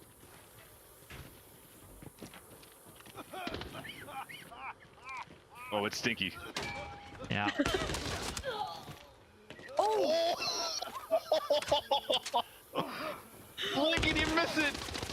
Crazy stuff from Ryan, but Rekret does get betrayed, holding the safety angle on the back. I do not think Quattro Ace thought he was losing that. He even had the P90. He was like, this is my job. I'm the CQC guy. He goes into the door, and he gets like 3 tapped by a T1, and he goes down. That is crazy. That's what I like. It's so crazy, right? We see these players tank bullets quite a lot at times. Sometimes you just line up 3 headshots in a row and you just melt through that thing, and you can die so fast. Got a thermal SVDS up on the hill here, really spying over everyone, looking for a pick. And it seems like somebody else may have heard that going off and is looking to see where it is. Oh, I'm falling off a hill a little bit. And there goes the bell. Bing bong. Bing Big bong. Ben. Actually, interesting buff on the bottom left. I think that someone on this team is actually using the team of trap ability. I'm not. I don't think I've even ever seen it. I didn't have time to rock it today. I didn't see anyone else rocking it. But I'm pretty sure that that's what that buff UI looks like there on the bottom left. So better stamina, better endurance, better strength there on Rockstar, and I believe one of the lucky teammate. Love players experimenting with it. Trying to see what they can get. We're gonna go to another calm before the storm kind of situation here. I think that SVD is still coming out. Did he? Did they take one down earlier? I see 4 ticks there. Right. I see 4 players there. The one thing to note though is that we've been looking around the map. The vibe is great. It's foggy as heck. You know what's really good at seeing through fog? It's not 7x scopes. It's not 1.4 scopes. Yeah. It's thermal scopes. Yeah. These scopes provide so much ability. If you don't have a thermal of yourself, you basically cannot shoot back at this guy right now. Yeah. I love the no suppressor as well. It's just a different beast. So good. Sounds so good. And although they're not using red ammo, still using 7BT1 in this will be hitting quite hard, especially to the chest. Obviously, it's not going to be the one tap that we're used to, but it's still going to be damaging our armor for maybe a later close range fight. Mm-hmm. Wonder what the plan is here for the NA Guru. We haven't gotten anything super crazy. I think we're actually have 0 damage on the armor. I think we're just kind of like hanging out, deathballing, trying to grab a bunch of safes, and then just getting ready for the big fight that'll happen 15 minutes into the game. And I gotta say, I think that plan is pretty reasonable, gang. Yeah. It looks a bit goofy because they just run everywhere as 4, but I don't mind it at all. They're completely evading most of the fight, and they might even walk into a free recurrent here coming their way. Yeah, like they're not even able to get one tap. So like there has to be a pretty gnarly ambush to lose a player without any chance of counterplay here.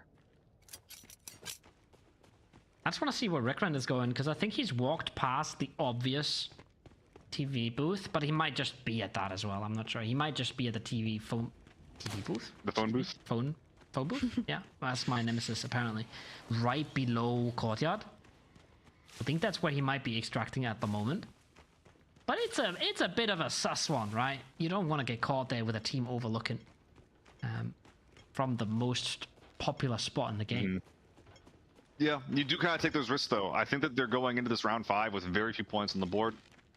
Points now are doubled as well, so that also means that if you can just absolutely juice one of your teammates up, hey, that's points on the board. You take that win. 10 mil turns into 20, and that's more than most teams got in 2 rounds.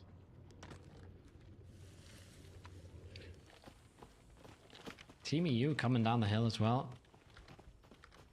Not sure who they're looking for, but they're gonna find somebody. Either gonna find NA walking into them, or they're gonna find CIS backstabbing. Okay, they're still looting. They're still gooping up. 2 teammates here. 4 enemy players. 3, I should say. That should be a ton of money, but as I said, other teams right on their doorstep. I think there's another body out there unlooted as well by the looks of things. I could still see a helmet and body armor. But these guys are taking their slow, cautious approach back up the top here, back to where our big fight was last match.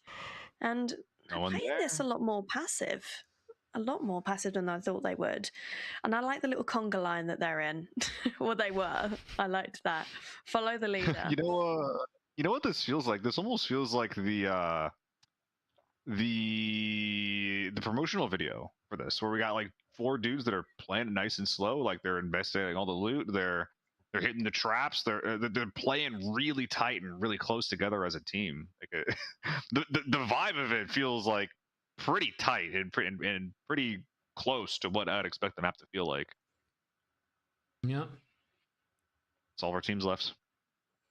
They're in shot right now. Oh. Look at Rockstar. Oh no, it was just them. Yeah, they were just killing a scav. Rockstar's team you could look at this and be like, guys, why aren't you going in there? It's just a 2-man, right? Just go kill him. They don't have that information. And if they go in there and they get knocked and they lose a player, the entire rest of the map comes to say hello. So playing slow is the name of the game. Absolutely every single time. And Aimar, once again, he's leading the charge. He's the one that wants to get aggressive. And somehow, recon still hasn't found a body armor for himself. So he's going to fall mighty quick. Yeah, this was a 3-man, unfortunately, not a 4-man. So that's one less source of body armor, and that was a violent fight. Oh, but Arvin making sure he's ready. Does actually get some shots over toward the trancing player of Fair. So the jig is up as they're trying to go for a rotate, catch someone else off guard. TBU, I don't really think they lost anything on that peak as Recon just Unga Bunga goes for a super aggressive push and immediately gets put down. The man's just pure aggression. He's not here to mess around. I get it. My vibe with it. It's not, maybe not even here to win. He's just here to push people. He's just here to be an absolute demon. Team NA, however, they still want to take this one home. 4 men up. Let's go to the front door. Setting out big pick around the right side. Sounds like he's got some kind of contact, getting some good damage in. I don't see a Rockstar anywhere. I think he has taken down. Owen going down as well. Fair, try to hold cooking them. Going for the res? Arvin, oh my goodness, putting down one of our NA players as well. It is an absolute battlefield right now. Jake was absolutely cooking them, goes for the aggressive push. He's got landmark on the backup. The angles are so nice. The pinch is so good. Trey walked in, Trey lost his patience. Didn't know there was still another team. He might not have even known that Team Russia was still alive in there, but immediately gets punished. And now there's another third party, a fourth party, a fifth party. The Hispanics coming in. The last team has entered the battlefield. Again, it's been all teams gravitating towards one POI and having one last hurrah in a big old fight. And Arvin again, he's on his own. But I've got the faith you just took out, I think it was Trey, wasn't it? Quite quickly. So maybe we're going to see a bit of a clutch here from him. Because he's once again, he's hiding. He's going to wait. He knows that there's 2 other teams. This could work out very well for him, actually. All right. Mr. Nut been tasked with the job of trying to get as much goop as he can. A lot of practice of that. Rest of the team looking like they are keeping their guard up, though, as Mixwell slowly but surely pressing forward toward the position of that last fight. Hitbox kicking Mixwell actually flanking around the back right. The gap is closing. The news is closing around NA. I'm not sure if they're ready for this. What if Landmark's gonna hear it? If Landmark hears this, and he can communicate it, and he can get it out to the rest of the squad, there is something there. He spots Mixwell. He does know at this point, but he's so hurt. He's so hurt, and they've lost Peanut.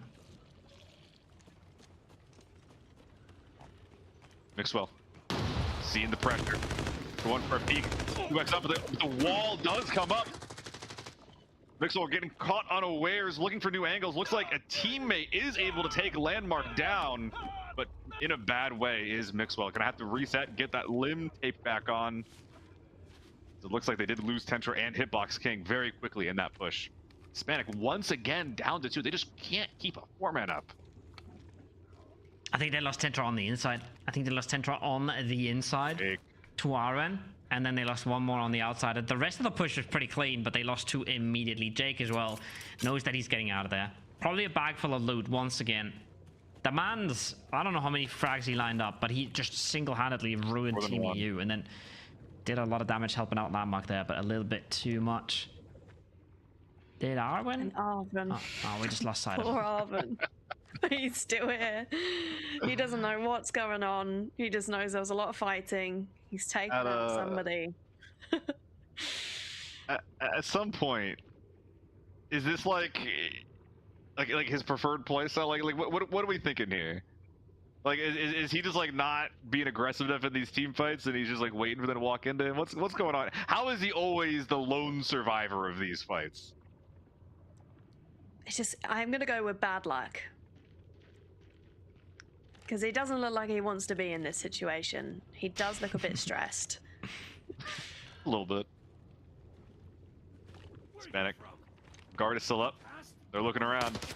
At some point, that keg is going to burst, and Big Jake is happy to not be there. T1 in the first slot, U1 in the second, as he is just making his way towards his phone booth. Gonna go call home. Be like, hey, Ma, I got some pretty good loot. Come check it out. Who are we calling? Who are we calling? Who are we calling? Who are we calling? That's a good question. I know it's Doctor Who. Never. Can you say that? Investigated. Doctor Who? Yeah. Who's that? Which one? I'm done with you guys. I'm firing myself. I'm getting out of here. That is this Jake Bake Jake. But we still have Arwen inside, don't we? We do. Still up on the top left. 3 teams up. 3 teams up. 4 players remaining. Gonna watch Jake extract here. But last time I checked, there was only a single wall between Arwen and his opponents, and in an ambush situation, a 1v2 is definitely doable. I just really hope that Arwen doesn't kind of let his prey get away from him this time. Like he both needs to deny the loot from the enemy teams, and he also needs the loot here. Like he needs. He's moving. To optimize this as much as he can for his team to have a chance.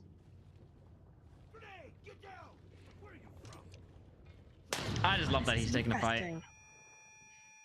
Does Arwen... Oh, well, he definitely knows now, but did he know before he started running around that they were outside? I'm not sure. Yeah, he was holding that angle pretty seriously. I think that he's vaguely aware at the very least of where these guys are. And if he wasn't sure before, he sure as heck is now. He's close enough to be hearing these guys sprinting around the outside, making their way towards that ramp. Bodies just littering the ground all around this guy.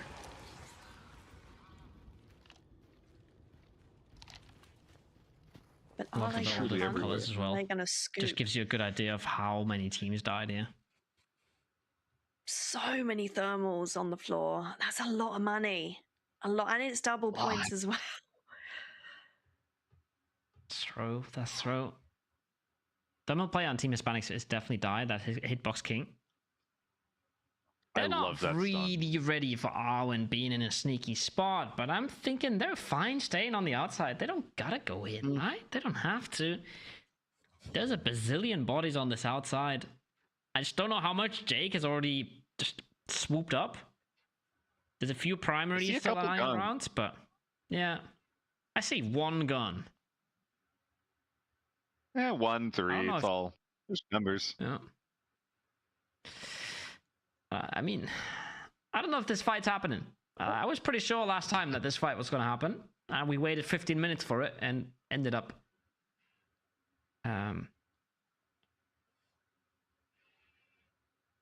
getting I kind of like this. Nothing. I kind of like this. Mixwell and Trakas.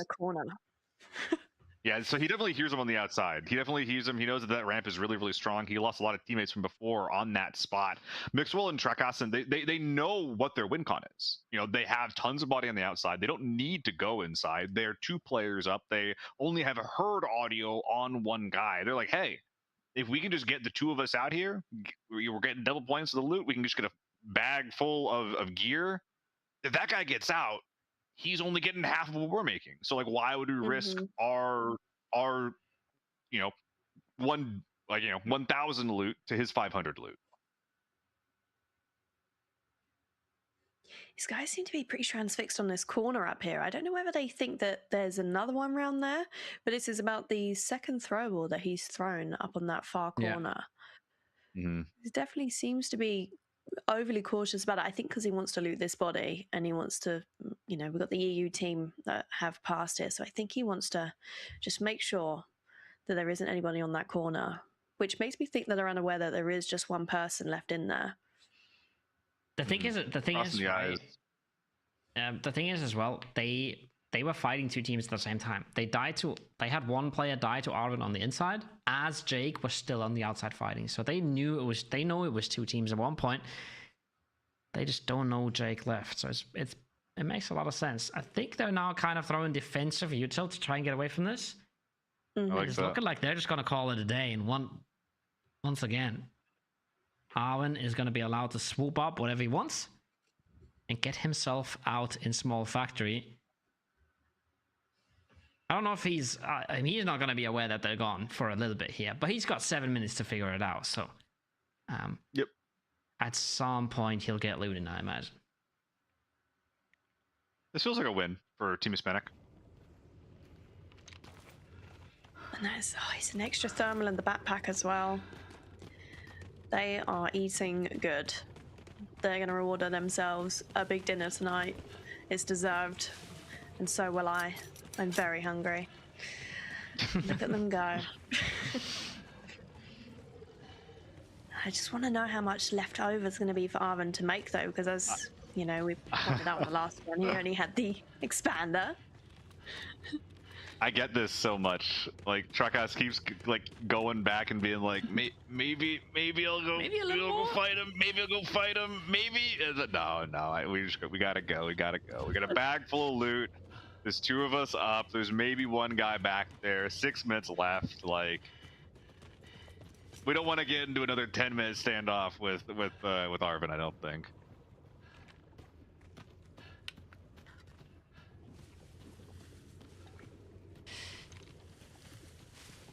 I just want to see Arwen POE at that point, because that man is probably still sweating bullets. That man probably has no idea that he's alone.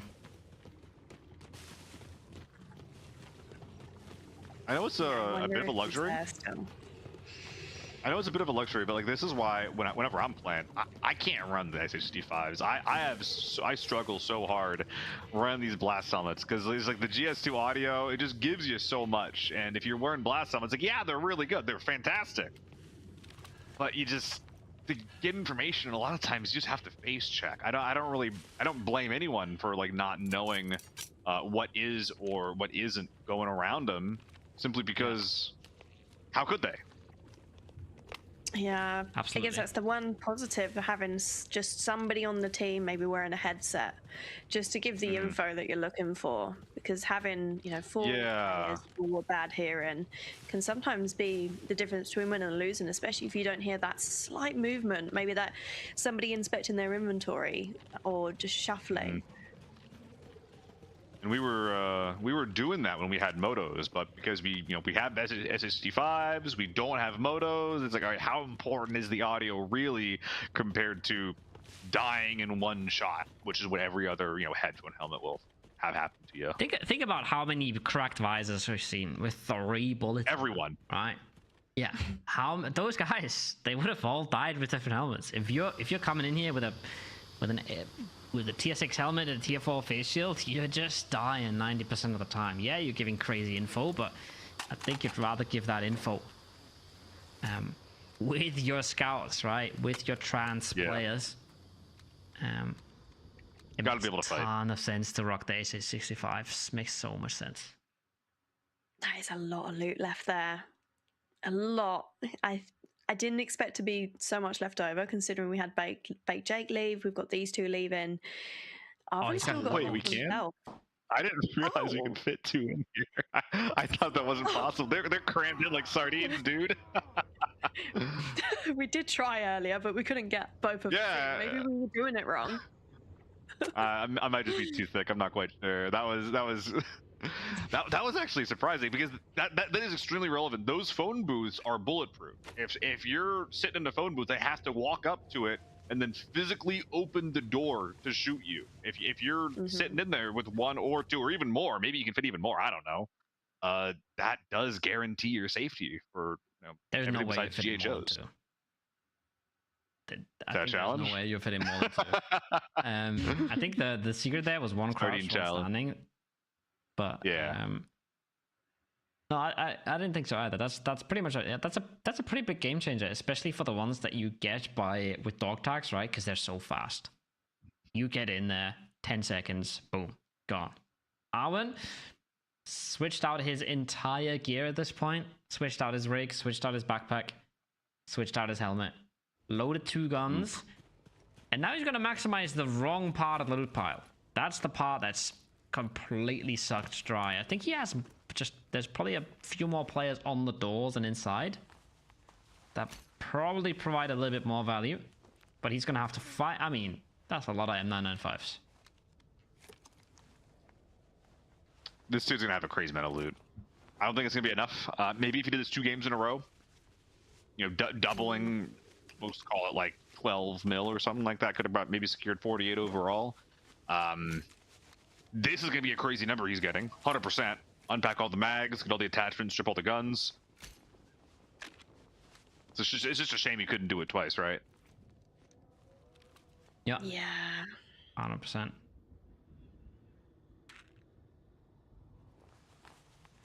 I know you have a lot of thoughts about the Tetrising here, surely. There's some choices. Yeah. Why yeah, is I see a lot of still in ammo. the inventory? I see a lot of ammo. I like that. I'm dropping 5 region stims right now.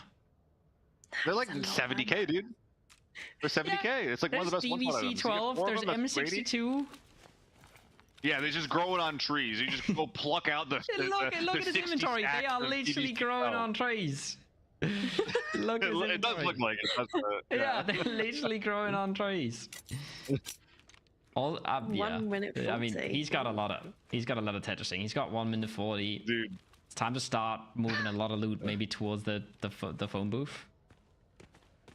Dude, there's enough dead people on the ground that maybe like the bullets will be buried. Maybe they will sprout into like beautiful DVC-12 trees in the future. Maybe this is the start of the beautification of Kimona. We're just gonna use all these to grow trees of bullets and guns and whatnot. Coming to a garden center near you, a DVC-12 tree. That'd be out. Sounds like America. America.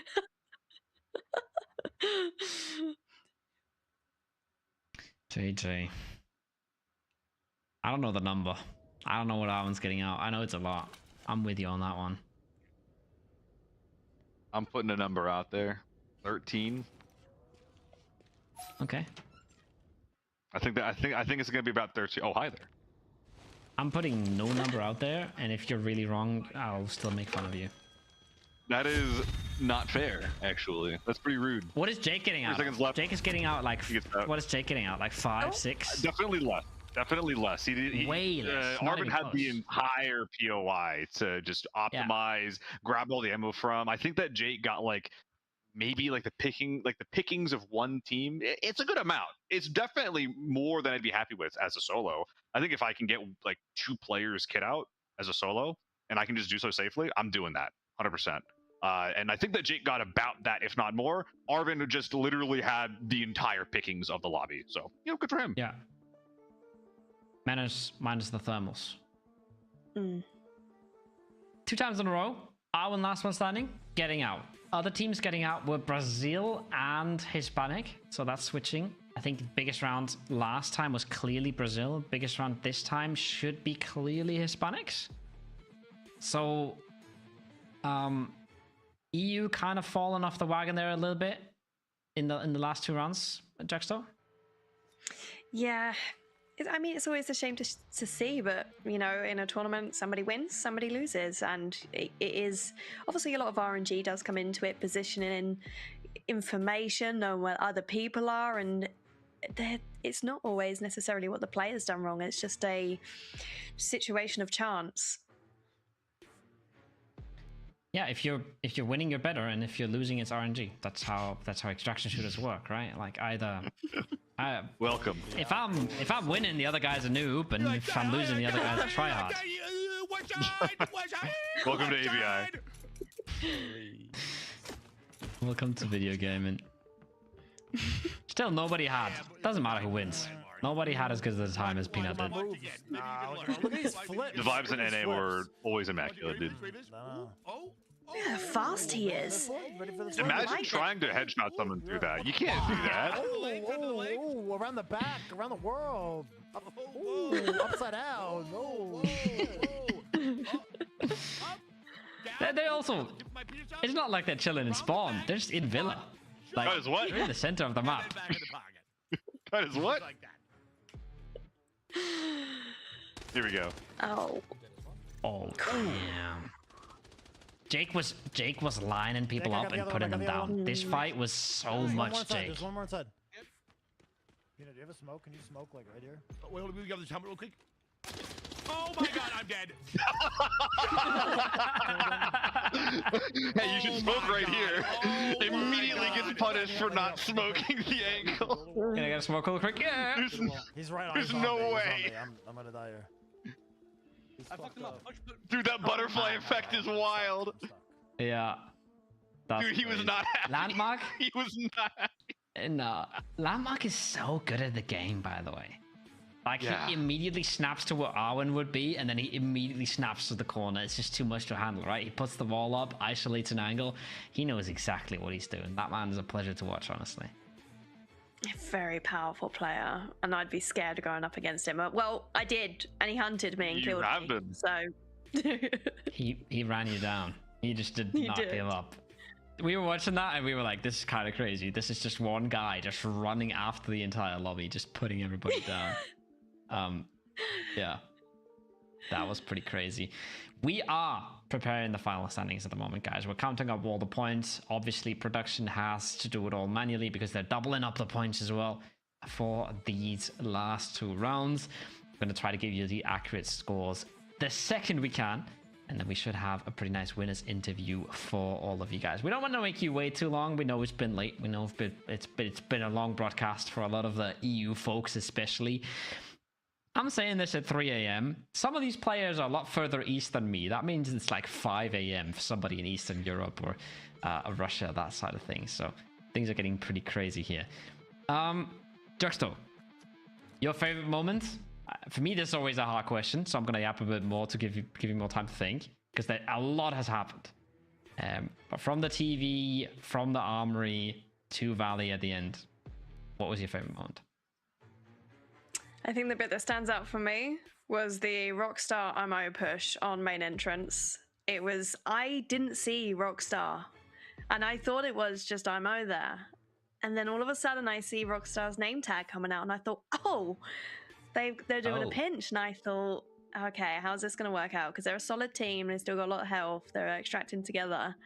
How much can they pull off here? And they pulled off everything and more. And it was so exciting to watch that live, but also to see it kind of transcend in that way to, there wasn't much left on that timer.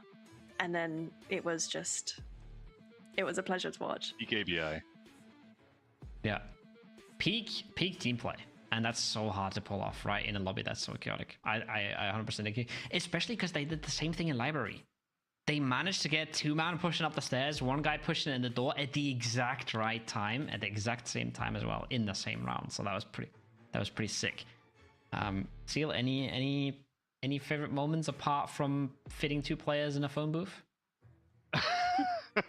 I was actually struggling because I think that what Juxto said, that was up there. That was, by round 2 at the very least, that was my favorite moment. But I think that once again, involving Owen, in round 4 when he was just running around the courtyard, just kept popping his trance, being like, hey, what's going on over here? Oh, there's a guy in that corner. All right, I'm dipping. Just doing that over and over and over and over again was actually so funny to watch. I thought that was a really cool moment, but also a great showcase of like the utility of that skill. As in, like, I don't know, I just like tools that let me combat campers, and I think that the trance is like just one of the best ways to do that I've seen so far. Obviously, it's probably not going to be making its way into the rest of the game unless something crazy happens, but as long as I'm playing Valley, that's probably going on my rotation. 100%. We saw some clutch walls coming up as well. I think the flash is completely insane, but you gotta use that in a team. It's hard to use. That's an absolute team ability. Like, it's an absolute team ability. As a solo player, I'm running invulnerability every single time. I want to give a shout out to Jake.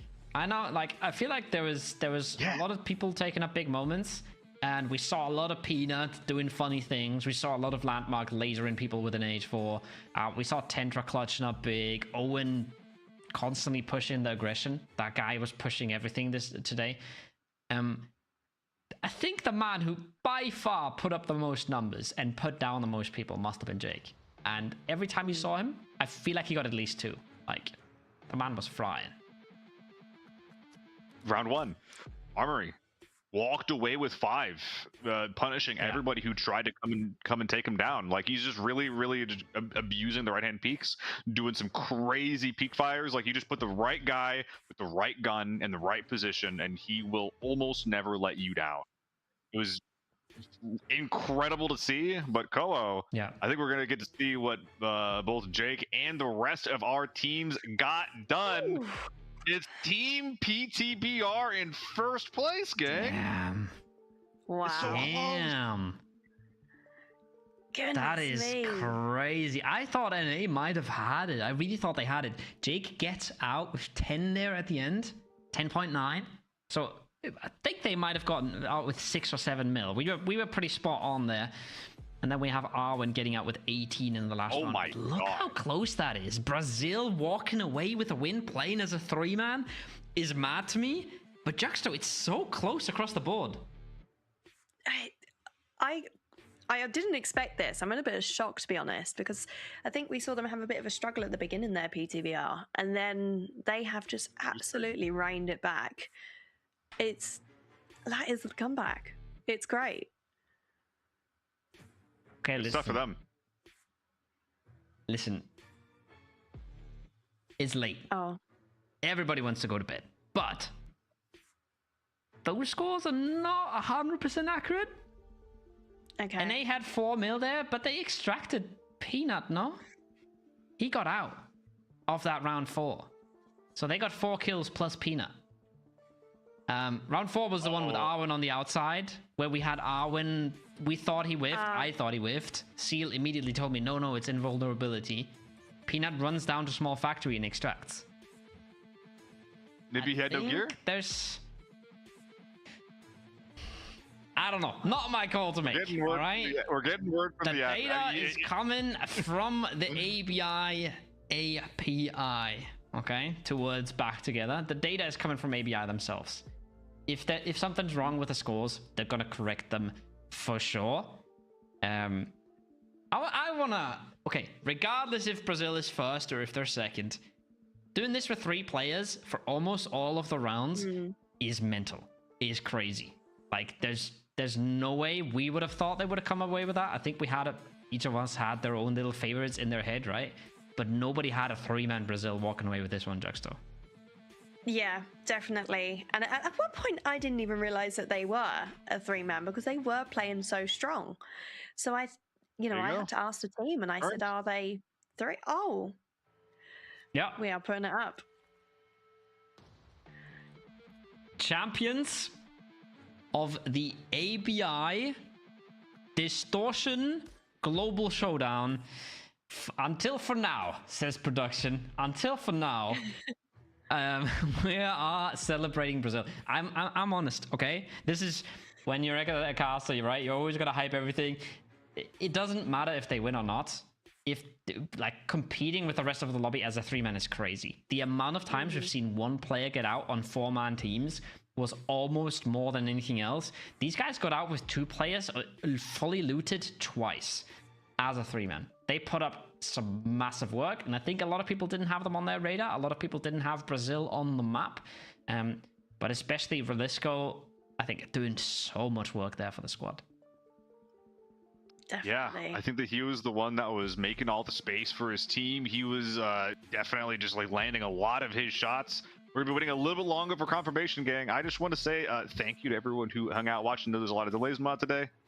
Thank you for everyone who is spamming the ABI DGS codes as well. Make sure that you're checking your Twitch DMs to see what you could be winning. There's a lot of bonds, a lot of Steam cards, and a couple of knives on the line there today. Come on, so you asked us what our highlights of the event were. What about you, man? What about you? My highlights right now, because for the first time in this entire stream, the chat is not ABI DGS. Everybody's mad, everybody's happy, everybody's raging against each other, but we've got real humans chatting against each other in chat right now. So I'm pretty happy about that, right? We're getting all of the engagement going. We just baited them with a little bit of fake scoring in there, no problem, yeah. We just got all of your guys' metrics. We're putting them on our tally. We're saying successful broadcast. Everybody was chatting. Boom. Sending you home. Rage bait your audience. That's the secret trick, I guess. Rage bait complete. I'm thinking my favorite moment was the same thing Juxto said. I think the two team pushes. I think we saw a lot of cool shit, and I think that's not a word I should say on broadcast. It's 3:15. You get one. Owen making solo plays was pretty high up there as well, and I think I just feel like we saw that no matter how experienced these players were, everybody could put down what was in front of them. We didn't see anyone really whiffing anything the entire broadcast, right? It was really just, you see a guy, you put him down. Putting yourself in that situation was the hard part. So I think we saw a lot of kick-ass players, and we saw a lot of really good ABI tonight. Yeah, and I really respected how it felt like the Team EU was always like, they weren't putting like the pedal to the metal as like all the time, but they were not afraid to like, if they found some kind of isolated team fight, to just take it.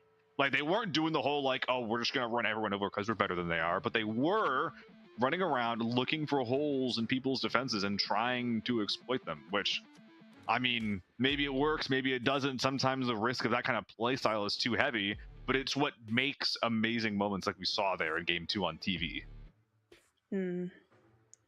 Yeah. Okay, we're still waiting for a little bit. We gotta get the right data in. We gotta get an answer from ABI. We might just declare them the winners as well, and then do a recount whenever ABI is giving us the data. You're playing Distorted Valley tomorrow, Juxto. Forbidden or Lockdown? I need to work on my case is the most important thing. So oh yeah, wherever the wind takes me, you forgot about the case, didn't you? All right, cool. Guys, everyone's upset. I'm upset with you. We are calling the day. I believe I've just been told by production. We've seen a lot of good ABI. There's no prize money. We're going to get the winners to you whenever we can, whenever ABI can. There's tweets coming out. The players are going to know. Every one of your streamers that was in this tournament will get notified. We are going to get that info to you, but we might not be able to get it right now. Thanks for having me, guys. Thanks for being here with me, getting me through the evening. Juxto, nice to have you. Any last words? Anything you want to say before we call it a night? It's just been a pleasure to be with both of you. Thank you for getting me through it. It's been brilliant. See you later. Nah. Yeah, yeah, you get your chance. Rage baited production. Oh my god, it's been good. It's been good. Thank you guys for having me. It was a really, really good show. I like Valley. I like having a chance to play Valley. Guys, go play Season 5. Cool stuff in the game that you can be trying out right now. If you liked what those last 2 rounds looked like, then go check it out. That's it. Balance updates, new map, new mechanics, everything. You can check it out yourself. Play some ABI. We'll see you very soon. Goodbye.